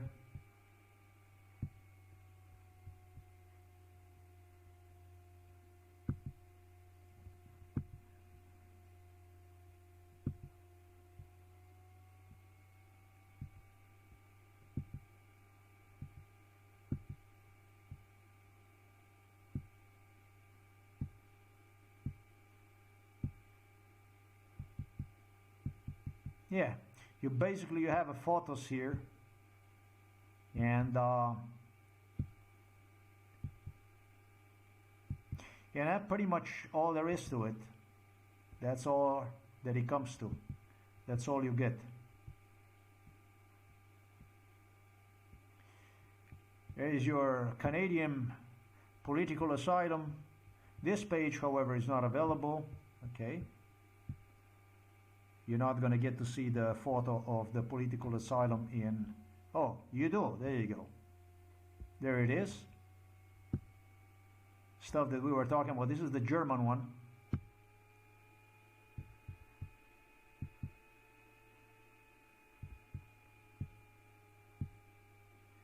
And yes, I was driven insane. I was driven nuts. That's a Belgium one right here. And I don't know who the fuck would not be. That was 2012. You can see here letters from European Ombudsman, from the European Court for Human Rights, and etc., etc. Crazy shit. Crazy stuff. Crazy stuff. With so much stuff to tell to the world, it's very difficult to explain. And when you only explain this on the surface, and when you are just trying to condense this into a fast and a small description about the stuff that went on, they doubt you. British royals insisted to me, they said to me, we're not going to let you go until you're going to do this stuff, because it was so many people we involved, and because we did so much stuff for you, that it would be the shame it would go to waste. So there will be no justice for you until you identify people, until you tell everything. That's why I said that if it was for me, scum, you wouldn't be, you would not even exist. It's simple as this. You, in my eyes,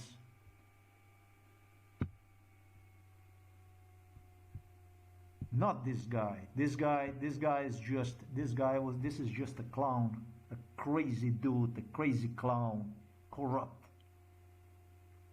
Not this guy. Not this poor creature, this pathetic creature here. This is a fucking nobody. This is somebody, some angry individual whom you have got so that he could do a filthy job, so that you could hide yourself behind him. He would do the filthy job for you. That's all there is to it. Fuck him.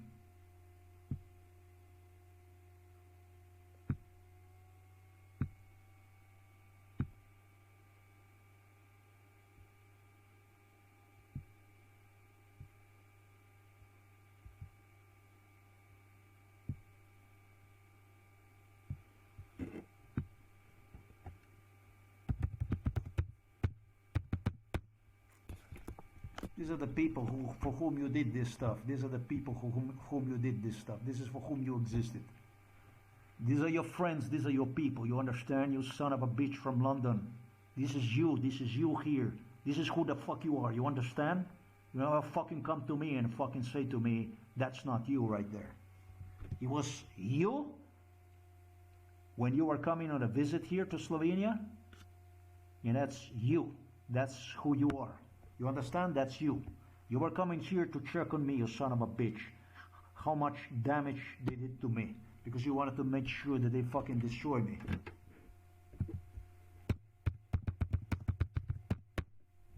You never fucking refer to me as anything other than I stated on this video. That's all there is to it. I am still not out.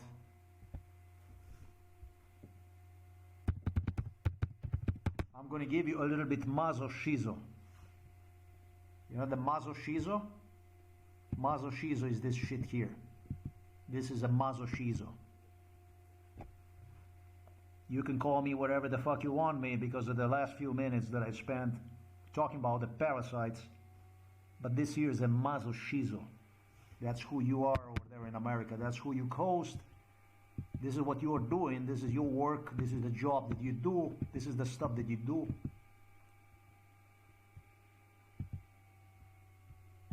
This is the way you do it. And I show you this. Do you know why? Because this is the circumstance under which I video record this stuff. So that whoever is going to be watching this video one day will have a way to judge me and will have a way to judge you. Because you Jews destroyed my life. You deleted my life. This started when I was few months old. You started to use me for Iraq, Syria, Egypt, Jordania, all the countries in the area of Israel. When I was just few months of age. Together with your British royals, with your Saxe, Romanov, Battenberger, Windsors, Kaburgers. Those are the last names they have. And that's what you produce. You from London, this is your work, this is the job that you do, this is what you do. That's why I said, when it comes to you, or Robert Golob or Milan Kuchan, there's no fucking difference. You or Milan Kuchan or Robert Golob, the same shit, the same thing. There is no difference between you and him. There is no difference between you and them. You are Milan Kuchan. Altogether, I lost one citizenship, is a Slovenian citizenship. Lost one in a sense that I was forced to go out of my home at age 23 like an animal or be killed in Slovenia. That's a Florida, that's a residency. I call this lost. Then there is Illinois right there. Illinois is right here actually. And the next one is Minnesota. So we're talking about 1, 2, 3, 4, 5. 6 one is here in Washington State. 7 one is here in Canada. British Columbia, where I try to apply for political asylum. That's 7.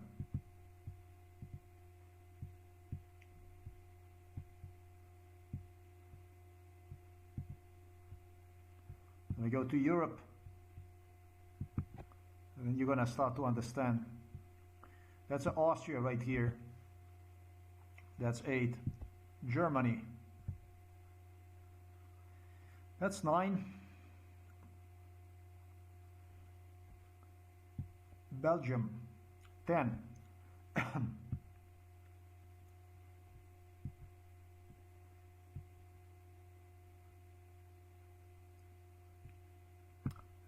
Norway 11. Sweden 12. Hungary 13.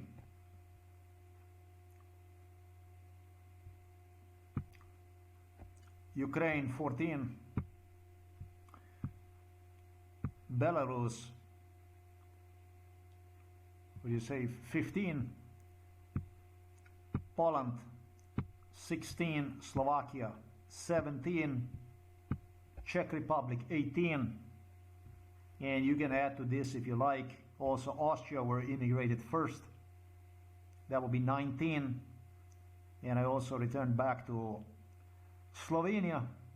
And I also one more time departed to the United States of America. I don't know how much that would count on, but well, that will be over 21 times because of these animals from London that lived in a luxus together with their Kamerachik from Berlin in the Washington, D.C. Folks, this is maybe the stuff that you do want to consider when dealing with them.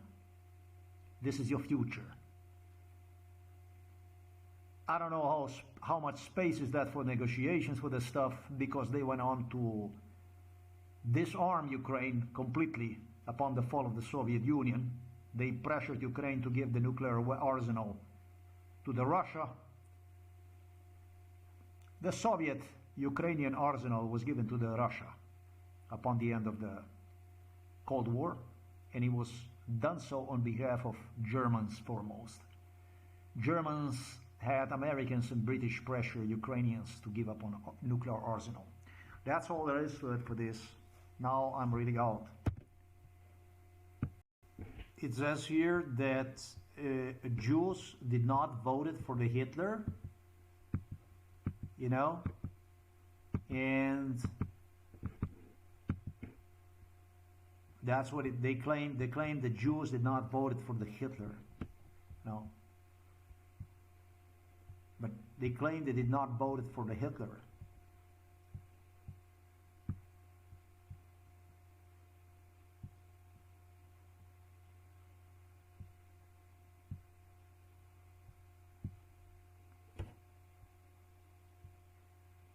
It's interesting how I don't get any more artificial intelligence here from Google.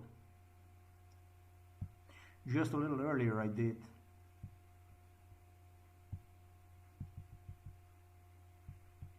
It says here, this is what I got first.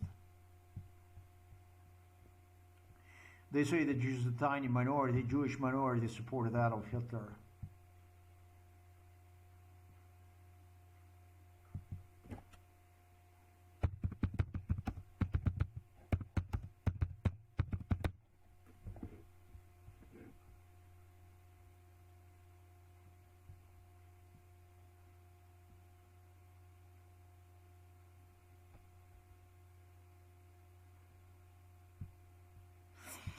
Jews did vote Hitler. And Jews not only voted Hitler, I just demonstrated 2 examples of the Jews doing everything they possibly could to award Hitler. Here is a historical record. I have just provided one, the record, with witnessing personal experience about the Hitler. They did vote for the Hitler. They absolutely did. You can see what is taking place today in Gaza. You can see what's happening in the Middle East, what took place in the Middle East. And the only thing you do is you change the name Hitler to Trump.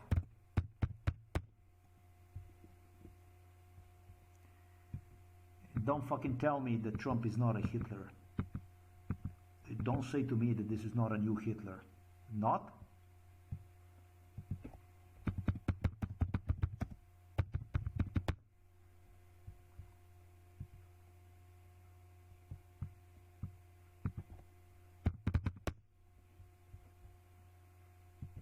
Don't ever say to me that Jews did not vote it, that Jews did not donate it financially, literally establish Adolf Hitler, because they did. Donald Trump is a German. Merz gave him a certificate. His son-in-law is a Jew who controls the White House also, likes to make it so big. Kushner. But I fucking say to me the Jews did not vote Hitler, because Jews voted Hitler and Jews financially through the donations have established Hitler. Bye-bye.